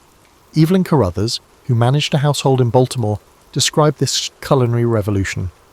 "Before 29, I bought baker's bread and canned vegetables without thinking. After my husband's pay was cut by 2/3, I had to relearn everything. I converted our fire escape into a cooling rack for bread. I learned to make 5 different meals from a single chicken. Nothing was wasted. Potato peels became soup stock, and meat bones were boiled repeatedly. We strained the bacon grease and used it for cooking throughout the week. This culinary transformation wasn't merely about frugality, it represented a fundamental change in how Americans related to their food. The direct involvement in food production created new relationships with ingredients and nutrition. Despite financial hardship, many Depression survivors reported that their diets improved in quality as they replaced processed foods with scratch cooking. Home maintenance underwent similar reinvention. The service economy that had begun emerging in the 1920s collapsed as families could no longer afford repairmen, cleaners, or delivery services. This scenario necessitated a massive reskilling of the American population, particularly among middle-class men who had specialized professionally but now needed to become generalists. Robert Thornhill, who had worked as an accountant in Chicago, exemplified this transition. "Before the crash, I called professionals for everything: electricians, plumbers, carpenters. After losing my position, I couldn't afford 15 cents for a streetcar fare, let alone dollars for repairs. I traded accounting help to a hardware store owner for tools and manuals. I rewired our lighting, fixed the toilet, and rebuilt our kitchen table. My father had been a farmer who could fix anything, skills I'd dismissed as unnecessary in modern times. The Depression brought me back to his world with humility. This reskilling extended beyond maintenance to a complete reimagining of household objects. Americans developed ingenious systems for repurposing items that would otherwise be discarded. Flour sacks became dresses, car tires became shoe soles, newspapers became insulation, and cardboard was transformed into furniture reinforcement.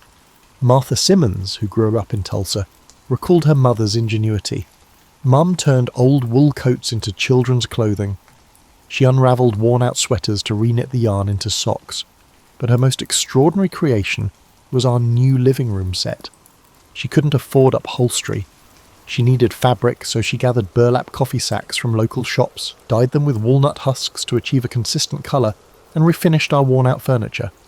She stuffed the cushions with unravelled cotton from worn-out mattresses. Guests complimented our rustic decor, never realising it was born of desperation. Transportation underwent perhaps the most visible transformation. The automobile, which had become central to American identity in the 1920s, was now often unaffordable to operate.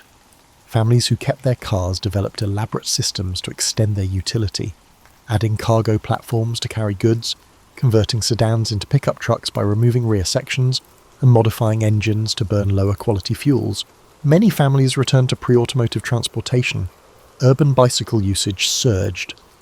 Alan Parker, who delivered groceries in Philadelphia, noted, "By 1932 the streets had changed completely. For weeks at a time, people parked their cars up on blocks to reduce tyre wear. Meanwhile, bicycles were everywhere, often carrying entire families. I saw a father pedalling with his wife on the handlebars and 2 children on the back fender.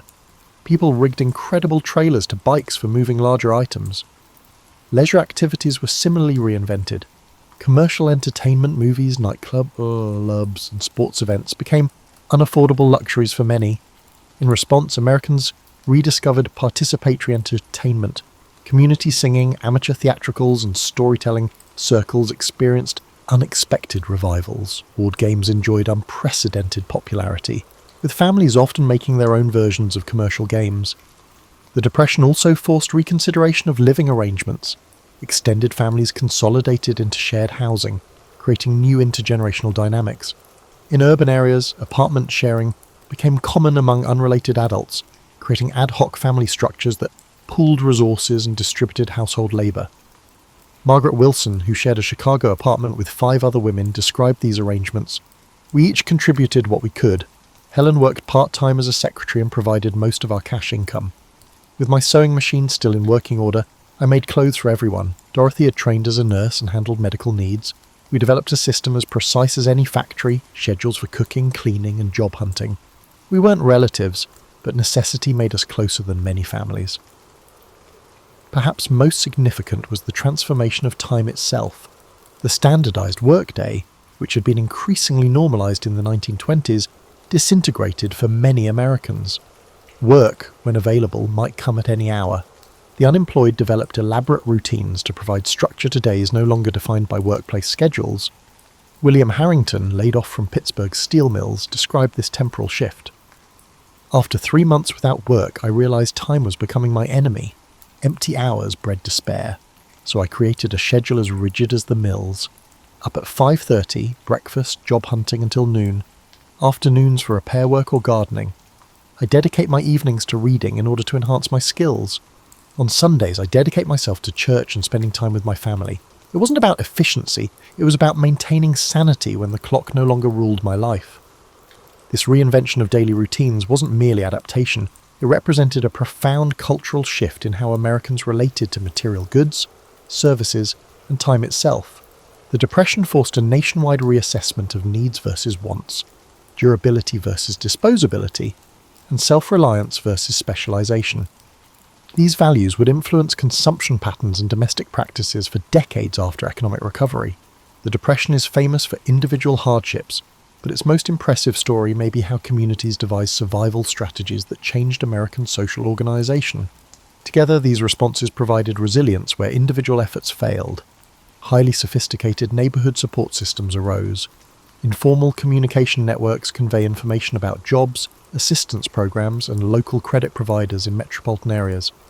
These networks spanned ethnic and religious divides by using tenement hallways, laundry lines, and front stoops to spread information. Before the crash, the Jewish families in our building barely spoke to the Italian families 2 floors down, said Williamsburg resident Sarah Goldstein. Mrs. Esposito and my mother ran a soup pot for both families in 1931. After learning about the warehouse job, Mr. Esposito informed my father. Old boundaries fell because survival demanded cooperation. Mrs. Esposito lit candles with us on Friday nights because we were family, not because she was Jewish. Community cohesion led to practical assistance systems. Organic childcare cooperatives let parents switch job hunting days. Tool libraries let neighbours share expensive gear. Urban vacant sites become fertile land with communal gardens. The Depression also saw formal mutual help organisations grow. Many histories focus on government relief programmes, although community-based structures delivered faster and more culturally relevant aid. Religious, fraternal and ethnic benefit societies extended their roles to meet economic requirements. The black fraternal group Prince Hall Masons exhibited this expansion. Detroit Lodge officer Thomas Washington said, "Our organisation traditionally provides burial benefits and social connections. We became a job office, food distribution centre and housing referral agency overnight during the Depression. Every working brother supported the unemployed. When the economy failed, our community retained dignity." Labour unions expanded beyond workplace activism to provide overall support. The International Ladies Garment Workers Union in New York sponsored health clinics, cooperative housing, and adult education. Michigan United Auto Workers Unemployment Councils organised direct action to avoid evictions. Later UAB leader Walter Reuther remembered early Depression-era activities. Hundreds of workers blocked the sheriff when a family received an eviction notice. Then we'd negotiate lower rent or payment schedules with the landlord. We'd return the family's possessions after authorities left if eviction was inevitable. Now we fought for community survival, not pay. Rural communities established unique mutual help systems. Besides advocacy, the Grange coordinated seed exchanges, equipment sharing and labour pooling. Farmers formed communal lending circles based on European and African customs when bank failures devastated the conventional credit system. Transformations were especially profound in churches. Religion became aid distribution, employment and housing coordinators in addition to spiritual assistance. When public education funds fell, church basements became schools. Religious communities that had focused on spirituality now addressed material concerns directly. Before the Depression, charity was a minor part of our ministry, said Dayton First Methodist Church pastor Michael Thompson. We turned our refuge into a nighttime dormitory by 1932. Our Sunday school classes became healthcare clinics with volunteer nurses. We broadened Christian responsibility from spirits to bodies. Theological consequences were huge. We couldn't preach about paradise while neglecting earthly misery. The cross-cutting aspect of these community systems was significant. Organisations that serviced ethnic, religious or occupational groups expanded their reach. The result opened up social relationships across boundaries. Intentional communities planned cooperative living arrangements that pooled resources to foster security grew during the Depression. These included official ventures like West Virginia's Arthurdale community and spontaneous settlements like unemployed workers' cooperative camps outside major towns. According to Joseph Collins, who founded a cooperative camp outside Seattle, 60 families erected shelters from salvaged materials on vacant ground. We had sanitation, education, and food production committees like a little town. Everyone contributed skills. A fired teacher taught kids. Restaurant veterans ran our shared kitchen. We printed labour-backed scrip. It was more than survival. We were developing an alternative to the failed economy. These villages were social and economic innovation labs. Many tried cooperative ownership, labour exchange, and non-monetary economies to replace capitalism. Most of these attempts were absorbed into mainstream economic institutions, but they shaped American community organisation. Community structures generated psychological resilience that individuals couldn't, most notably. Mutual aid participants had lower depression and suicide rates than those who struggled alone. Community responses brought meaning to suffering that may have seemed useless. Chicago settlement house worker Margaret Wilson said, "Community connections kept spirits alive. A huge psychological difference existed between unemployed men who joined our workers' council and those who stayed alienated. Meaning and perseverance came from shared hardship. The council members endured hunger and pain with friends, not shamefully alone. These collective survival structures challenged American individualism greatly. They showed that interdependence, not self-reliance, determined economic disaster survivability. Long after the Depression, this lesson shaped social policy and community organizing. The Great Depression affected almost all Americans, although some events are forgotten. Black Americans suffered greatly during the Depression, but conventional narratives rarely mention it. Already discriminated against in work, housing and education, black communities saw the Depression as a worsening of their poverty. Atlanta domestic worker Lillian Thompson characterized this continuity.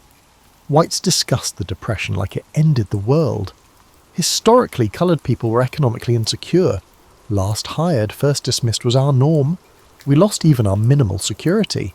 My spouse and I saved $400 for a house. When Citizens Trust Bank failed, that money vanished. No government officials worried about black banks like they did white ones. Black agricultural workers suffered most in rural areas. In addition to chronic debt from sharecropping, they faced falling cotton prices and agricultural mechanization. Mechanical cotton pickers eliminated thousands of jobs in the 1930s when alternatives were scarce. This agricultural displacement spurred the great migration of black Americans to northern cities, where housing discrimination forced them into overcrowded, poor dwellings. Many New Deal initiatives helped Americans find housing, but redlining excluded black neighborhoods. Indigenous populations experienced the Depression through a complicated mix of economic breakdown and colonial policy. The failure of the cash economy had less of an impact on traditional subsistence tribes than on non-natives. Those forced into wage labor by previous government legislation were especially vulnerable.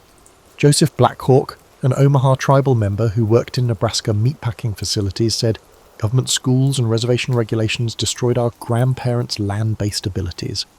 Many of us relied on wage work that disappeared during the Depression. The transformation of our hunting grounds into farms and our plant-gathering sites into paved areas prevented us from reverting to our ancient customs. The simultaneous failure of both systems put us between worlds.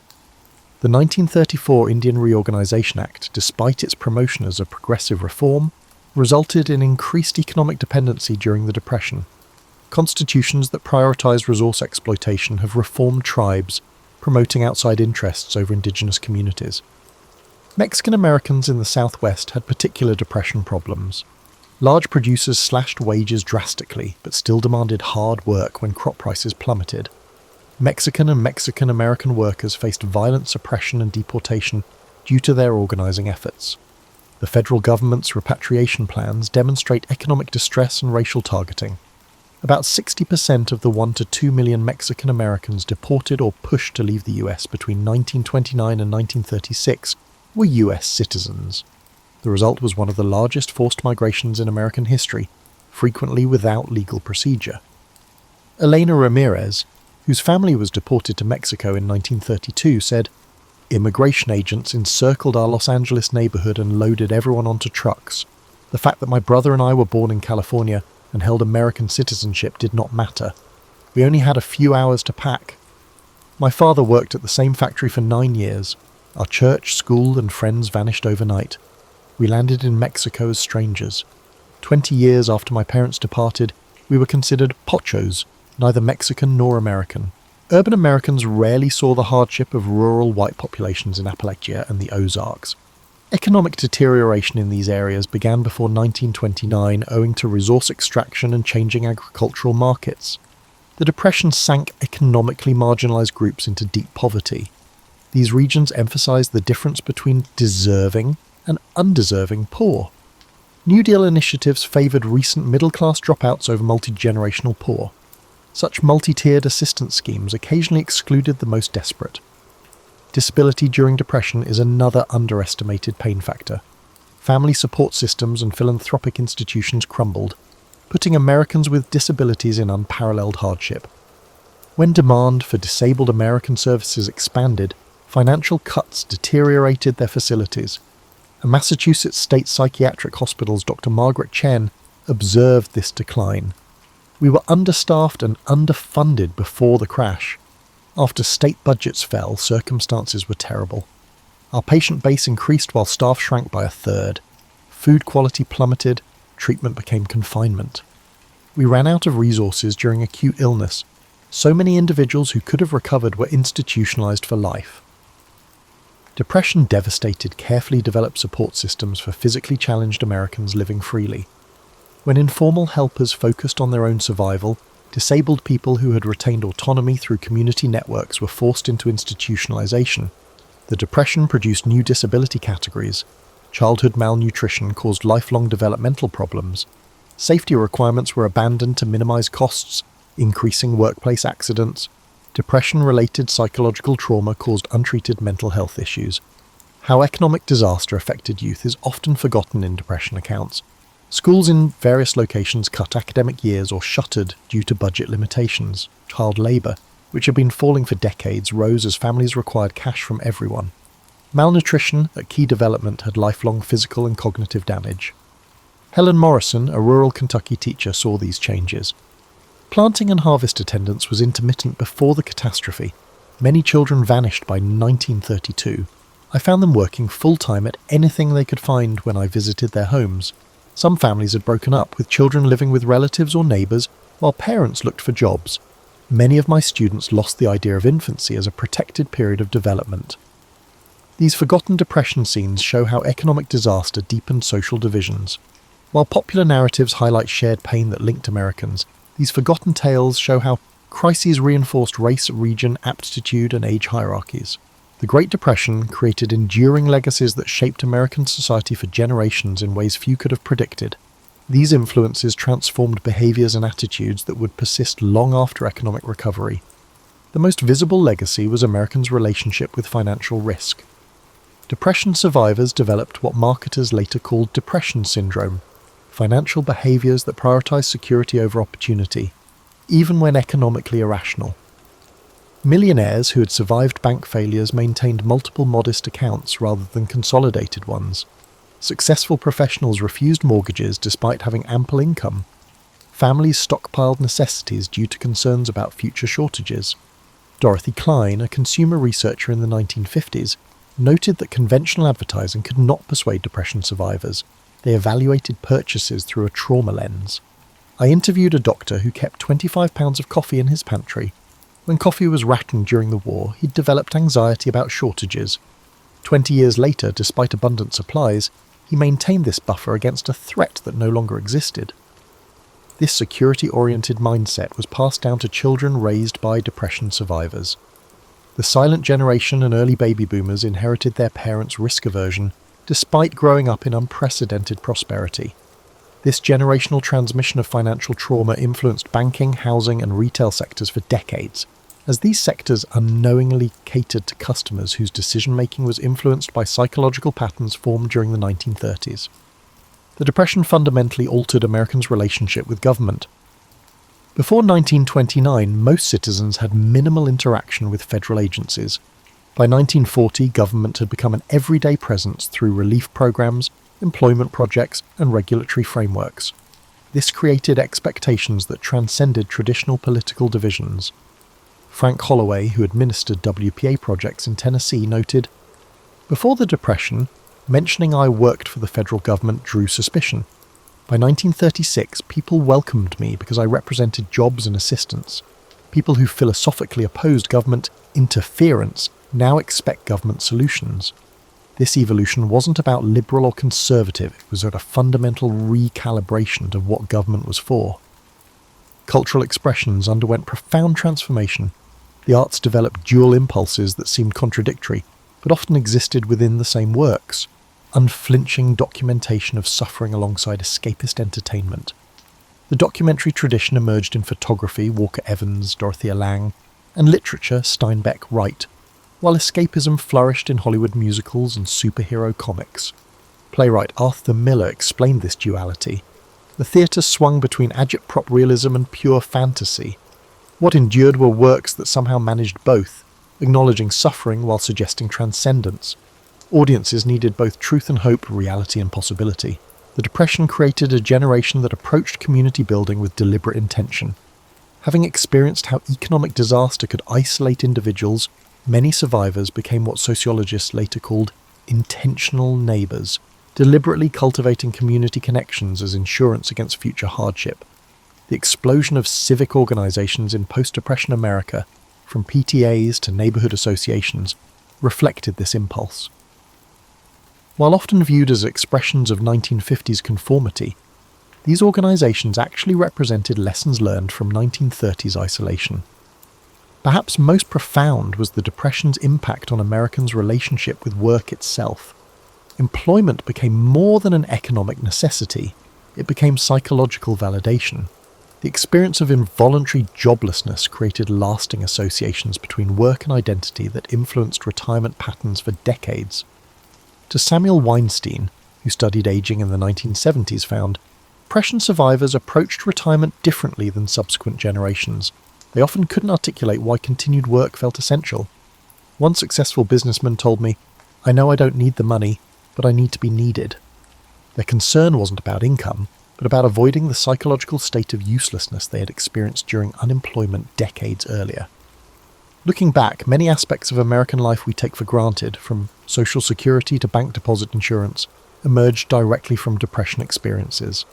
These institutional responses to catastrophe became so normalized that their origins and crisis were forgotten, their existence seemingly natural rather than a response to specific historical trauma.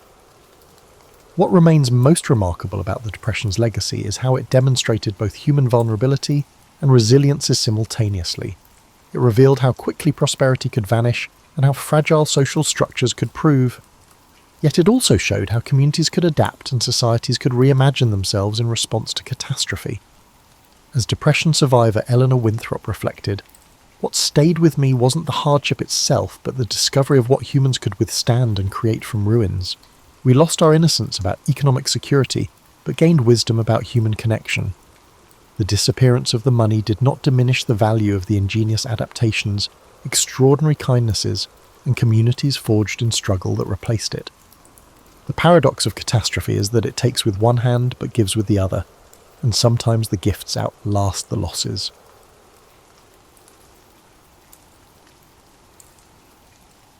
Now, imagine yourself sitting in your favourite armchair in 1939, perhaps with a lukewarm cup of tea on the side table, as the world prepares to undergo unprecedented transformations.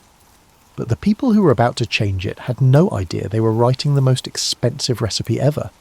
The recipe required approximately 130,000 individuals, a duration of 3 years, and sufficient funds to establish a modest nation.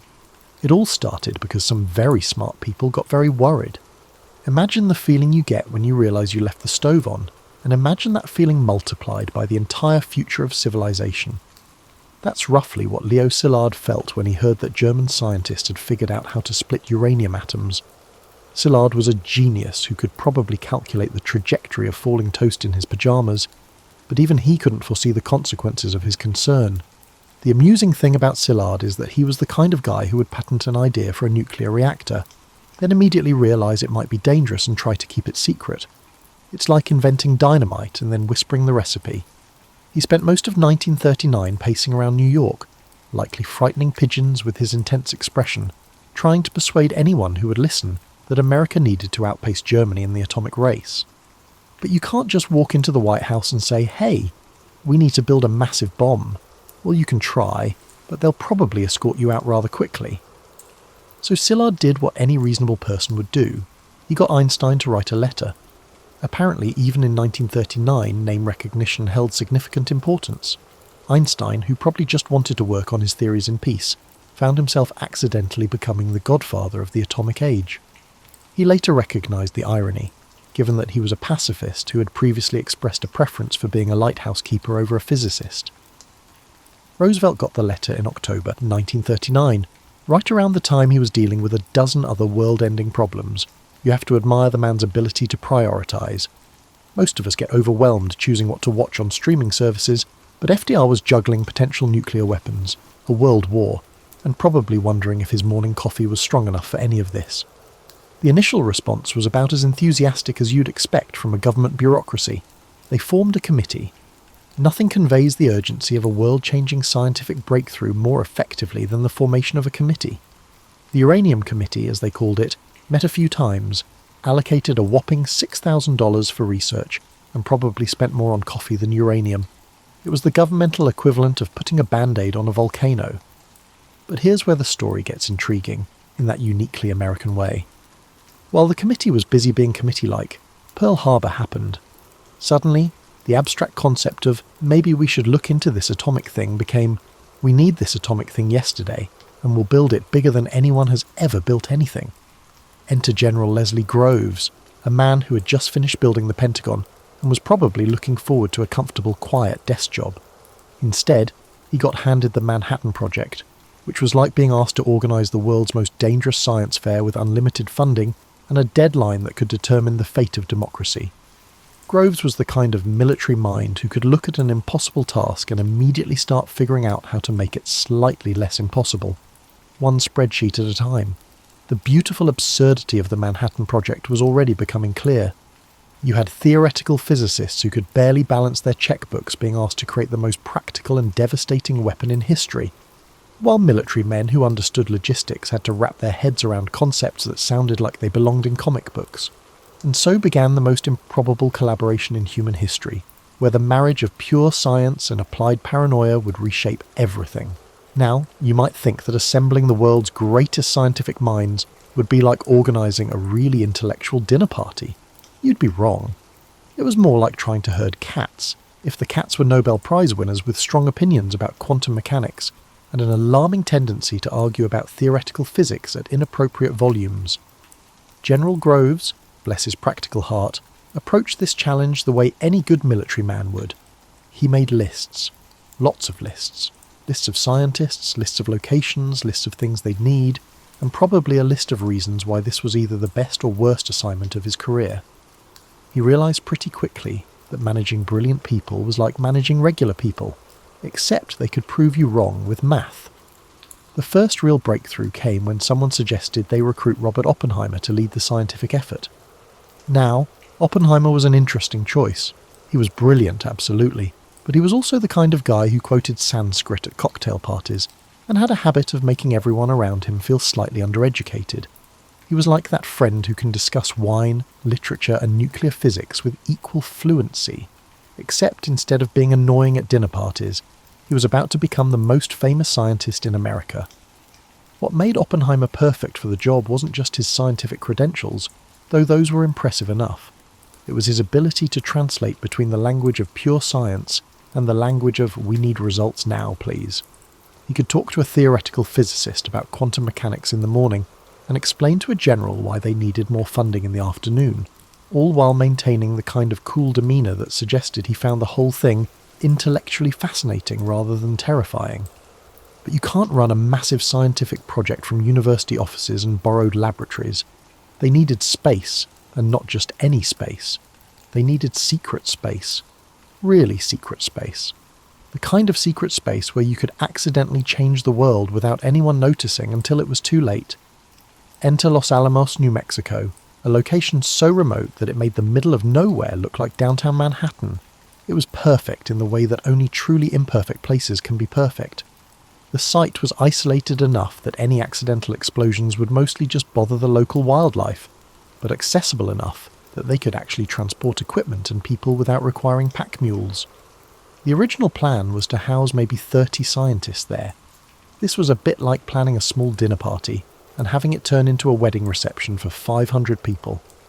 By the end of the project, Los Alamos had grown from a sleepy ranch school into a secret city with its own post office, school system, and probably the highest concentration of advanced degrees per square mile in human history. But Los Alamos was just one piece of the puzzle.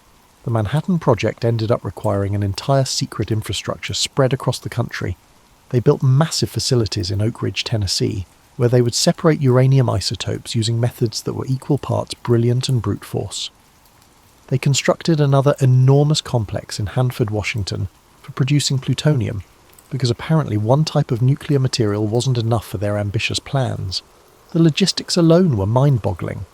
Try explaining to your accountant that you need to build several cities from scratch, hire tens of thousands of people, and consume more electricity than some entire states, all for a project you can't actually tell anyone about. The Tennessee Valley Authority suddenly found itself powering what looked like the industrial equivalent of a small alien invasion, and they just had to trust that someone, somewhere, knew what they were doing. The security measures were so elaborate they bordered on comedy. Workers at Oak Ridge were told they were helping with the war effort, but most had no idea what they were actually producing. Some thought they were making industrial equipment. Others assumed it was some kind of superfuel. A few probably suspected they were involved in something important, but the compartmentalization was so thorough that you could work on the Manhattan Project for 3 years and still have only the vaguest idea what you'd actually accomplished. Meanwhile, back at Los Alamos, Oppenheimer was facing the unique challenge of creating a functional community where the residents included some of the most brilliant and temperamental people on the planet, all living in temporary housing in the middle of the desert, working on something that might either end the war or accidentally end everything else. It was like summer camp for adults, if summer camp involved nuclear physics and the fate of civilization. Now here's where things get really interesting, in the special way that only theoretical physics can be interesting. You're dealing with people who spend their days thinking about things so small you can't see them, even with the most powerful microscopes, yet these invisible things contain enough energy to level cities. It's like discovering that dust bunnies under your couch could power your entire neighbourhood, if only you could figure out how to convince them to cooperate. The basic concept of nuclear fission sounds almost simple when you say it quickly. You take a uranium atom, you split it, and it releases energy. But saying that is like saying baking a cake when you're actually trying to construct a 12-tier wedding cake while blindfolded, using ingredients you've never seen before, and following a recipe written in a language that was just invented yesterday. The first challenge was getting the right kind of uranium. Natural uranium is mostly uranium-238, which is about as useful for making bombs as a chocolate teapot. What they needed was uranium-235, which makes up less than 1% of natural uranium. It's like needing to separate red M&Ms from a swimming pool full of mixed M&Ms, except the M&Ms are invisible, they're trying to kill you, and you can only tell them apart using methods that hadn't been invented yet. The scientists at Oak Ridge approached this problem with the kind of methodical determination that only comes from having absolutely no choice. They tried several different separation methods, including one that involved giant electromagnets called calutrons. These machines were enormous and consumed so much electricity that they basically turned the separation of uranium isotopes into an industrial process that could be seen from space if satellites had existed then. However, uranium was not the sole option available. Nuclear reactors could create plutonium, an element absent in nature.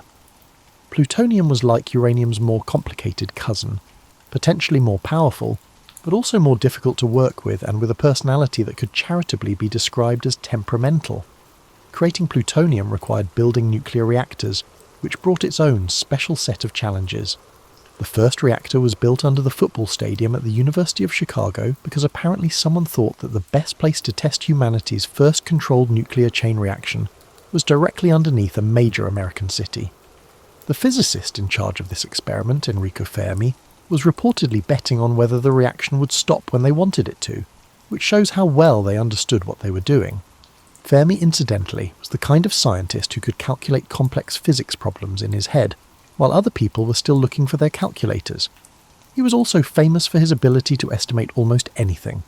Give him a few minutes and some basic information, and he could tell you approximately how many piano tuners lived in Chicago, or how much energy would be released by various theoretical nuclear explosions. This skill turned out to be surprisingly useful when dealing with weapons that released more energy than anyone had ever handled before. The Chicago reactor worked, thankfully, without accidentally eliminating the Midwest, and it provided the proof of concept needed to build much larger reactors at Hanford.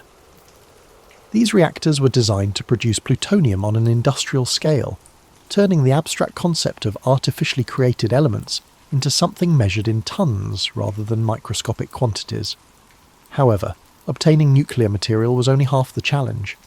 The other half was figuring out how to make it explode in a controlled, predictable way that would release all that energy at exactly the right moment.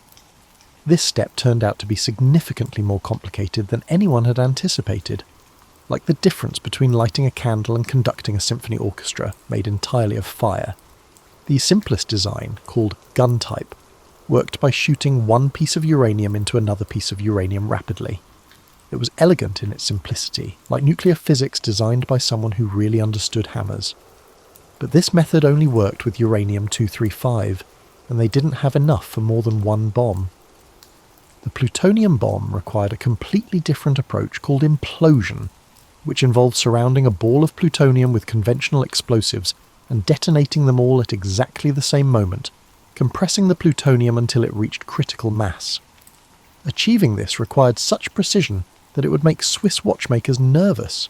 If the timing was off by even a few microseconds, the result would be an expensive dud instead of a nuclear explosion. This was the kind of problem that kept brilliant people awake at night, staring at the ceiling and wondering if they were about to change the world or just create the most elaborate failure in scientific history. By the summer of 1945, Los Alamos scientists had been engaged in the world's most expensive science project for over 2 years. Despite possessing numerous theories, calculations and mathematical equations, they remained uncertain if any of them would truly function. It's akin to dedicating 3 years to the construction of a car, only to discover that you've never actually attempted to operate the key. The gun-type uranium bomb was simple enough that they felt confident it would work without testing. This level of confidence in an untested nuclear weapon was either remarkably bold or extremely naive, depending on how you looked at it. However, the plutonium implosion bomb presented a distinct challenge. It was so complex and temperamental that betting the war on it without a test would have been like performing brain surgery based on a cookbook you'd written yourself. So they decided to conduct a test, which presented its own unique set of challenges. What would be the most suitable location to test a nuclear weapon? You cannot simply head to the nearby firing range and hope for a favourable outcome. You need somewhere remote enough that if something goes spectacularly wrong, you won't accidentally eliminate half of civilization before you've had a chance to use your weapon on the enemy. They chose a site in the New Mexico desert, about 200 miles south of Los Alamos, called Trinity. The name was Oppenheimer's choice, inspired by a John Donne poem, because apparently even when you're about to test humanity's first nuclear weapon, you still have time for literature. The site was flat, empty, and far enough from major population centres that any unexpected consequences would mostly affect lizards and tumbleweeds. Preparing for the test was like planning the world's most dangerous camping trip. They had to transport an incredibly delicate and expensive nuclear device across desert roads that were barely suitable for regular automobiles, then assemble it in a temporary laboratory that had been built in the middle of nowhere. The bomb itself was nicknamed the Gadget, with the kind of casual understatement that suggested they were discussing a new kitchen appliance, rather than a weapon that could level a city. The scientists and military personnel involved in the test were dealing with unprecedented questions. How far away did you need to be to observe a nuclear explosion safely? Nobody knew, because nobody had ever observed a nuclear explosion before. They made their best guesses based on calculations and hoped they weren't catastrophically wrong. Some of the scientists brought suntan lotion, as if protecting against nuclear radiation was similar to preventing a mild sunburn. The test was scheduled for the early morning hours of July 16th, 1945, partly for security reasons and partly because someone thought it would be easier to see the explosion against the pre-dawn sky. As the countdown approached, the level of tension at the site was probably measurable with scientific instruments. These were people who had spent years of their lives working toward this moment, and they were about to find out if they'd created a revolutionary weapon or the world's most expensive firework.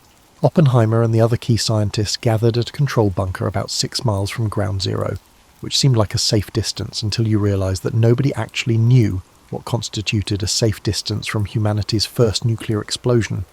They lay down on the ground, facing away from the blast site, with instructions to look only after the initial flash had passed.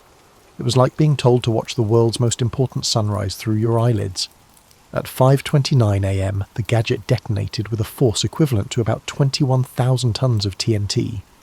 For a brief moment, the explosion created temperatures comparable to the surface of the sun and light brighter than the sun itself. The flash was visible from over 160 miles away, and the sound of the explosion was heard nearly 100 miles distant. Several observers reported that for a few seconds it was as if there were 2 suns in the sky. The mushroom cloud rose to over 40,000 feet, and the heat from the explosion turned the desert sand into a greenish glass that they later called trinitite. The steel tower that held the bomb vaporized, along with everything else within a substantial radius of Ground Zero. In the space of a few seconds, the theoretical had become devastatingly real. Oppenheimer later said that as he watched the explosion, a line from the Bhagavad Gita came to mind. "Now I am become death, destroyer of worlds." It was the kind of literary reference that seemed almost absurdly intellectual given the circumstances, but it captured the magnitude of what they had just witnessed. They had successfully created a weapon that could destroy entire cities in an instant. The test was a complete success, which meant that the Manhattan Project had achieved its primary goal. They had beaten Germany to the atomic bomb. Of course, by this point Germany had already surrendered, so the original motivation for the project was somewhat moot. But there was still Japan to consider, and the war in the Pacific was far from over. As the mushroom cloud dissipated over the New Mexico desert, the scientists and military personnel at Trinity began grappling with the implications of what they had just accomplished. They had unlocked a portal that would never reopen. Now comes the part of the story where things get complicated in ways that make quantum physics look straightforward. You have this incredibly powerful weapon that works exactly as advertised, a war that's still raging in the Pacific, and a bunch of very smart people suddenly realizing that creating the thing was actually the easy part. The real challenge lay in deciding what to do with it. President Truman, who had inherited both the presidency and the Manhattan Project from Roosevelt, found himself in the position of having to make decisions about weapons he barely understood. Imagine being given the keys to a weapon that could destroy cities and being told to learn how to use it in a few weeks. Truman was a practical man who preferred straightforward problems with straightforward solutions, but there was nothing straightforward about atomic weapons. The military estimates for the invasion of Japan were extremely sobering. Operation Downfall, as it was known, had the potential to cause over 1 million American casualties and several million Japanese deaths. These weren't abstract numbers on a strategic planning document. They represented real people, families, and entire communities. The alternative was using atomic weapons against Japanese cities, which would also kill enormous numbers of civilians, but might end the war quickly enough to prevent an even larger catastrophe. It's the kind of decision that would keep anyone awake at night, the kind of moral calculation that has no clearly right answer. Do you choose the option that kills fewer people overall, but involves using weapons of unprecedented destructive power? Or do you choose the conventional invasion that might ultimately cost more lives but doesn't cross the threshold into nuclear warfare? Some of the scientists involved in the Manhattan Project were seriously reconsidering their involvement in its creation. Leo Szilard, who had started the whole thing with his worries about German atomic research, now found himself trying to stop the use of the weapons he had helped create. He and several other scientists petitioned Truman to demonstrate the bomb's power without using it against populated areas, perhaps by detonating it over an uninhabited area where Japanese leaders could witness its destructive potential. But military planners argued that a demonstration might not be convincing enough to force Japanese surrender, especially if the bomb failed to detonate properly. They had exactly 2 operational atomic weapons, Little Boy, the uranium bomb, and Fat Man, the plutonium bomb, and using one for a demonstration would leave them with only 1 weapon for actual combat use. It was like having 2 bullets and wondering whether to fire one into the air as a warning shot. The decision-making process was complicated by the fact that many of the people involved still didn't fully understand what they were dealing with. The long-term effects of radiation exposure weren't well understood. The political implications of introducing nuclear weapons to warfare hadn't been fully considered. They were making decisions about the future of human conflict, with incomplete information and under enormous time pressure. Japanese resistance was fierce and showed no signs of diminishing. The Battle of Okinawa had demonstrated the terrible cost of invading fortified Japanese positions, and intelligence suggested that the Japanese were preparing to defend their home islands with even greater determination. Kamikaze attacks were increasing in frequency and intensity. From a purely military perspective, anything that could end the war quickly was worth serious consideration. On the other hand, several high-ranking military officials questioned whether atomic weapons were necessary at all. Some argued that Japan was already on the verge of surrender due to conventional bombing, naval blockade, and the Soviet entry into the war against Japan. Others suggested that the primary motivation for using the bombs was not to defeat Japan, but to demonstrate American nuclear capability to the Soviet Union, thereby initiating the Cold War. The target selection process was grimly methodical. Military planners wanted cities that were militarily significant, but had not been heavily damaged by conventional bombing, so that the effects of the atomic weapon could be clearly observed and documented. They also wanted targets that would have maximum psychological impact on Japanese leadership. The final target list included Hiroshima, Kokura, Niigata, and Nagasaki. Kyoto was initially on the list as well, but Secretary of War Henry Stimson reportedly removed it from consideration because he had visited the city and appreciated its cultural and historical significance. It's one of those small human moments that had enormous consequences, a single person's aesthetic sensibility potentially saving a city and its hundreds of thousands of inhabitants from nuclear destruction. As the decision deadline approached, Truman was receiving advice from multiple directions, much of it contradictory. Military commanders wanted to use the weapons to save American lives. There was a divide among scientists between those seeking to demonstrate the bomb's power and those advocating for its decisive use. Political advisors were thinking about post-war relationships with both Japan and the Soviet Union. In the end, Truman made the decision that he believed would end the war most quickly and save the most lives overall. Whether he was right or wrong is a question that historians and ethicists continue to debate today. But in the summer of 1945, with incomplete information and enormous pressure, he chose to authorize the use of atomic weapons against Japan. It was a decision that would define not just the end of World War II, but the beginning of the nuclear age. On the morning of August 6, 1945, the crew of the Enola Gay, a B-29 bomber named after the pilot's mother, took off from Tinian Island carrying Little Boy, the uranium bomb that had never been tested but was expected to work based on theoretical calculations. It's important to take a moment to appreciate the surreal nature of this moment. They were piloting an untested nuclear weapon over the Pacific Ocean, relying on 3 years of theoretical physics and engineering to perform precisely as intended at the crucial moment. Colonel Paul Tibbets, the pilot, probably had the strangest job description in military history that morning. He was essentially a delivery driver, except his package could destroy an entire city, and his route included flying over enemy territory while carrying the most expensive and dangerous cargo in human history. The crew had been told they were carrying a very powerful bomb, but most didn't know they were about to witness the first use of nuclear weapons in warfare. Hiroshima was chosen as the primary target, partly because it was an important military centre, and partly because it had been largely spared from conventional bombing, making it ideal for observing the effects of atomic weapons.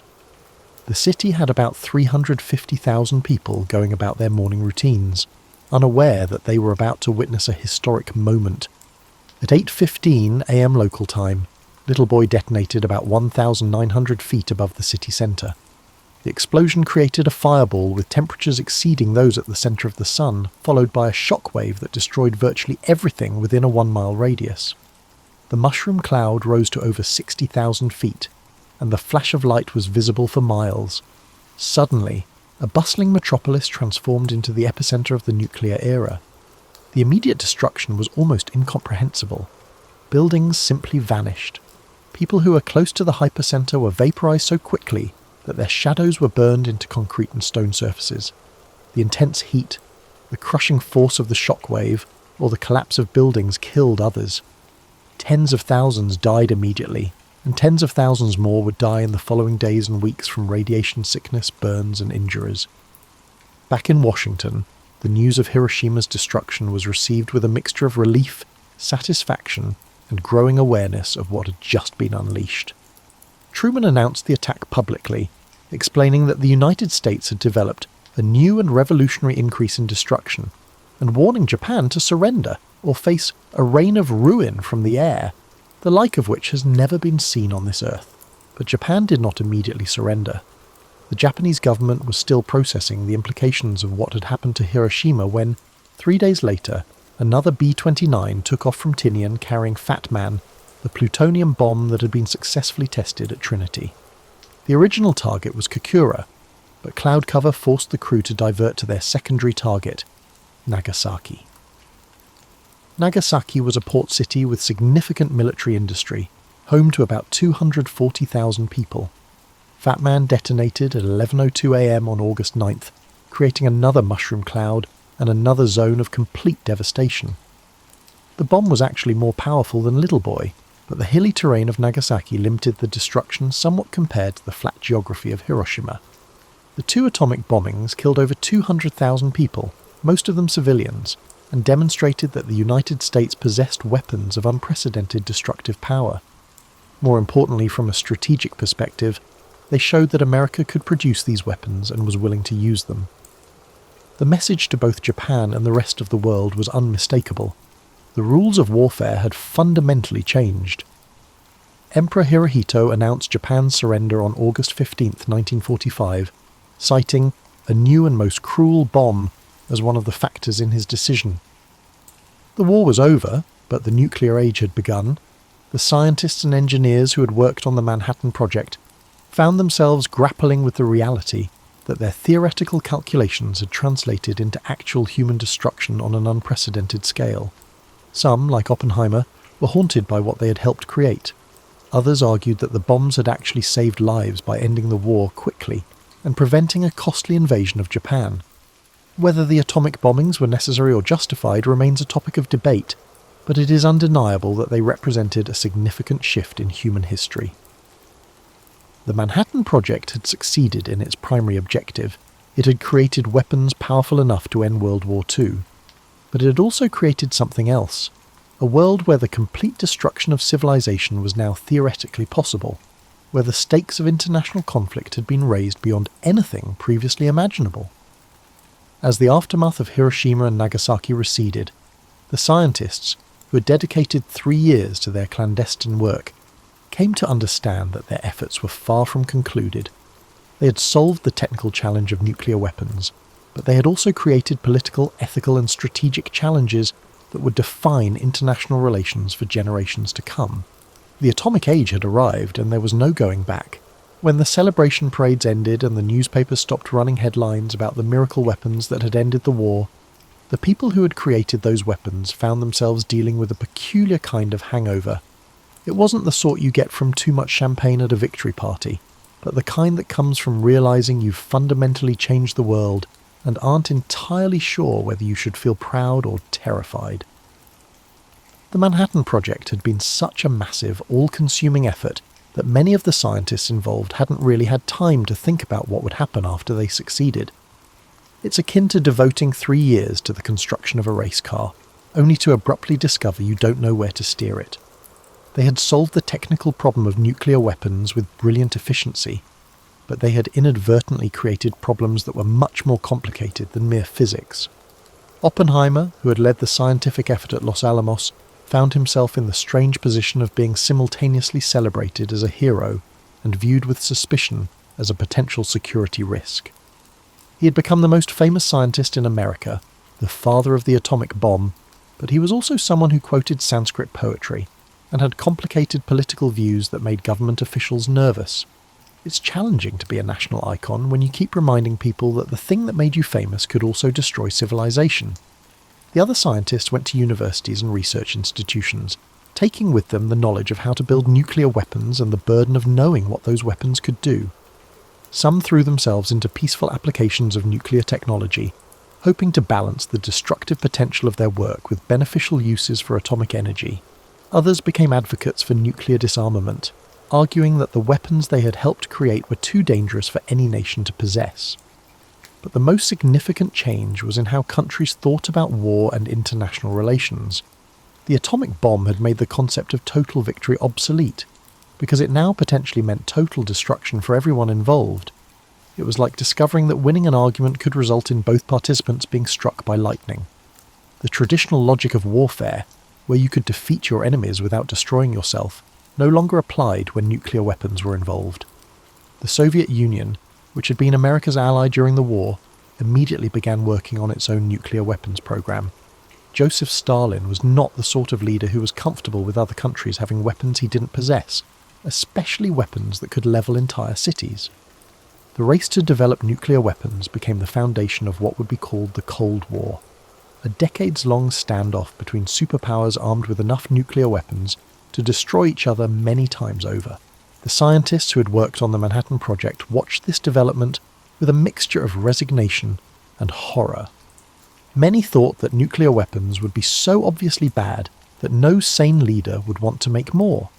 Instead, they discovered that human nature was more complicated than nuclear physics, and that the existence of nuclear weapons seemed to make other countries want nuclear weapons even more desperately. Nuclear testing became a regular occurrence, with both the United States and the Soviet Union detonating increasingly powerful weapons in remote locations around the world. The hydrogen bomb, developed in the early 1950s, made the weapons used against Japan look small by comparison. It was comparable to the difference between a firecracker and a volcano, with both having the potential to destroy human civilization if misused. The legacy of the Manhattan Project extended far beyond military applications. Nuclear power plants began generating electricity, nuclear medicine revolutionized cancer treatment, and radioactive isotopes became essential tools for scientific research. The same knowledge that had created the most destructive weapons in history also led to innovations that saved lives and advanced human understanding of the natural world. But perhaps the most lasting legacy of the Manhattan Project was the way it changed how we think about the relationship between science and society. Before 1945, most people viewed scientific research as inherently beneficial, a pure pursuit of knowledge that inevitably led to human progress. After Hiroshima and Nagasaki, it became clear that scientific knowledge could be used for purposes that were anything but beneficial, and that scientists had responsibilities that extended beyond their laboratories. The Manhattan Project demonstrated that, given enough resources, brilliant people, and sufficient motivation, humans could solve almost any technical problem. But it also showed that solving technical problems was often easier than dealing with the consequences of those solutions. The scientists had successfully built nuclear weapons, but they had also built a world where the continued existence of human civilization depended on the wisdom and restraint of political leaders. As you settle in for sleep tonight, it's worth remembering that the story of the Manhattan Project is ultimately a story about human beings trying to solve an unprecedented problem under enormous pressure, making decisions with incomplete information and dealing with consequences they couldn't fully anticipate. The scientists, engineers, and military personnel involved were not fundamentally different from people today. They were just people trying to do their jobs in extraordinary circumstances. The atomic age that began in the New Mexico desert in 1945 is still with us today, and probably always will be. The knowledge of how to split atoms and release enormous amounts of energy cannot be uninvented, and the weapons created during the Manhattan Project have shaped international relations for over 70 years. But perhaps that's not entirely a bad thing. The existence of nuclear weapons has made large-scale wars between major powers extremely risky, creating a strange kind of peace through the threat of mutual destruction. It's not the most comforting foundation for international stability, but it has worked so far.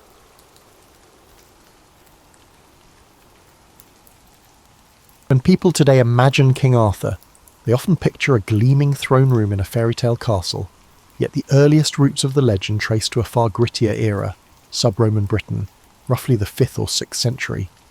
The Roman legions had withdrawn, leaving behind roads, ruins of villas, and a power vacuum that invited waves of Saxon incursions. Into this turmoil stepped local warlords, tribal chieftains, and self-styled kings who fought to protect fragmented territories. If a historical Arthur existed, he likely emerged from this violent mosaic of clan rivalries and shifting alliances. In the centuries after Rome's departure, Britain lacked a unifying government. Pockets of Romano-British aristocrats clung to vestiges of imperial culture. Fortified hilltops bristled with wooden palisades, inhabited by leaders who tried to hold on to what remained of civilized trade and technology. Meanwhile, coastal regions faced constant raids from across the North Sea. Archaeological evidence, such as the ruins of Tintagel in Cornwall, hints at a region influenced by the Mediterranean goods even while local power struggles raged. Amid these unsettled conditions, a figure sometimes identified as Arthur may have gained a following by leading successful defensive campaigns. Early medieval sources, like the Annales Cambriae, mention battles associated with him, especially a crucial victory at Mount Badon. Yet the historical record is thin. Names get jumbled, timelines blur, and Arthur may have originally been a title, not a personal name. What survived from this period were oral traditions among Celts, who revered warrior heroes capable of uniting fractious tribes. These seeds eventually took root in Welsh poetry, with references to an Arthur known for both prowess and moral leadership. Bards recited tales that blended real events with mythic flourishes, ensuring that Arthur's reputation grew. Over time, as monastic scribes copied legends into Latin, they combined folk memory with pious invention. By the 9th or 10th century, Arthur's presence in Welsh heroic cycles was well established. A champion blessed by Providence, who protected his people from heathen invaders. Yet it wasn't until Geoffrey of Monmouth's famous 12th century work, Historia Regum Britanniae, that Arthur attained sweeping recognition. Geoffrey's narrative, while often dismissed as fanciful by modern historians, reshaped Europe's perception of the British Isles. He wove older Celtic traditions together with his own creative additions, describing how Arthur inherited the throne, subdued rebellious nobles, and even marched an army into Gaul. And nobles across medieval Europe treated Geoffrey's account as quasi-history, as they searched for genealogical links to Arthur's greatness. Thus, the once shadowy war leader of sub-Roman Britain morphed into a medieval monarch with global renown. A key reason for Arthur's enduring appeal lies in the tension between the harsh realities of sub-Roman warfare and the later romantic veneer applied to his legend. One hand, the real context was likely bleak, characterised by small wooden forts on the wind-swept hillsides, retinues of spearmen, and precarious alliances that often changed on a whim. On the other, Arthur's story evolved into an ideal of chivalry, complete with jousts, castle halls, and elaborate courtly love. This duality resonates even now. We want to believe in a leader who transcended the everyday violence, forging a realm of justice and unity. Curiously, the early glimpses of Arthur do not include references to objects like the Holy Grail or images of a magical sword bestowed by a lake-dwelling enchantress. These elements arrived later, grafted onto the tradition as the medieval writers sought to marry indigenous British myth with Christian symbolism. The original tales likely focused on victories, feasts, and the hero's final stand rather than mystical relics. The deeper spiritual dimension, emphasizing moral quests and the search for divine grace, would come with the romances penned in subsequent centuries. Still, one thread remains consistent. Arthur is portrayed as a unifier who rallied disparate peoples. Britain's western regions, from Wales to Cornwall, claimed him as their champion. Even the name Arthur suggests resonance with the Welsh word for bear, a totemic animal symbolising strength. As Saxon influence spread, nostalgia for a time when the Britons had a heroic protector grew. Oral storytellers carried that longing forward, layering each retelling with new wonders. Thus, the stage was set for King Arthur to emerge as both a mirror for the past and a beacon for the future. From a realm battered by raiders, a figure, real or semi-legendary, rose to claim the people's imagination. Long before Camelot became the shining castle of romances, there was likely a rough wooden hall on a rainy British hilltop where a leader called Arthur once rallied his men. Over the centuries, that leader's memory would transform into a tapestry of epic battles, courtly grace, and moral ideals that still captivates us. Though Geoffrey of Monmouth's work gave Arthur a grand historical sweep, the French and Anglo-Norman poets of the 12th and 13th centuries fused that chronicle-based narrative with the ethos of chivalry. Writers such as Chrétien de Troyes introduced knights on quests, enchanting ladies, and moral challenges far beyond the blunt tribal warfare of sub-Roman Britain. It was in these romantic verses that King Arthur's court, Camelot, crystallised in the medieval mind as an epicentre of refinement and virtue. Camelot was more than a single castle. It symbolised an ideal realm at a time when feudal Europe was grappling with violent feuds and knightly rivalries. Within Arthur's kingdom, courtesy and valour reigned supreme, anchored by the notion that knights should uphold justice, protect the weak, and respect the sovereignty of the church. This moral code was never a given. It emerged gradually as poets reimagined the old warlord Arthur into a wise king who presided over the Round Table. The Round Table itself was a powerful metaphor for equality among his knights, a stark contrast to the real feudal hierarchies that often hinged on exploitation. Chrétien de Troyes introduced characters like Lancelot and explored the conflict between martial duty and romantic devotion. His tale, Lancelot, the Knight of the Cart, was groundbreaking, portraying the knight's passion for Queen Guinevere as both uplifting, demonstrating profound devotion, and troubling, because it threatened the stability of Camelot. This tension, blending loyalty and forbidden love, gave Arthurian lore a new psychological depth. Suddenly, the king's authority faced internal strain, not just external wars. In parallel, Welsh traditions developed their own sets of Arthurian tales, known collectively as the Mabinogion, replete with magical hunts, shape-shifting creatures, and cryptic references to old Celtic deities. These tales portrayed Arthur as more than just a mortal king, weaving him into an ethereal tapestry.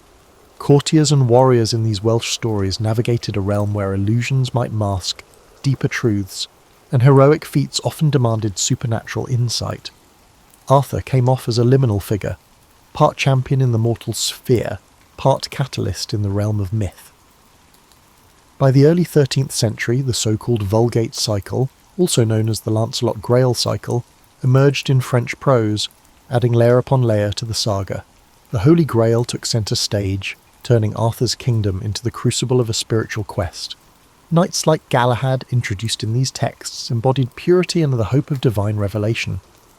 The Round Table Knights no longer merely sought fame on the battlefield, they yearned for mystical encounters with a relic linked to Christ's Last Supper. This infusion of Christian allegory transformed Arthur's court into a place where the line between earthly power and heavenly purpose blurred. Through these expansions, King Arthur's story ceased to be a single consistent narrative and became more of a shared mythos. Different authors selected episodes that suited their tastes. Some highlighted Guinevere's moral dilemma, others fixated on Lancelot's feats, while still others delved into the Grail's riddles.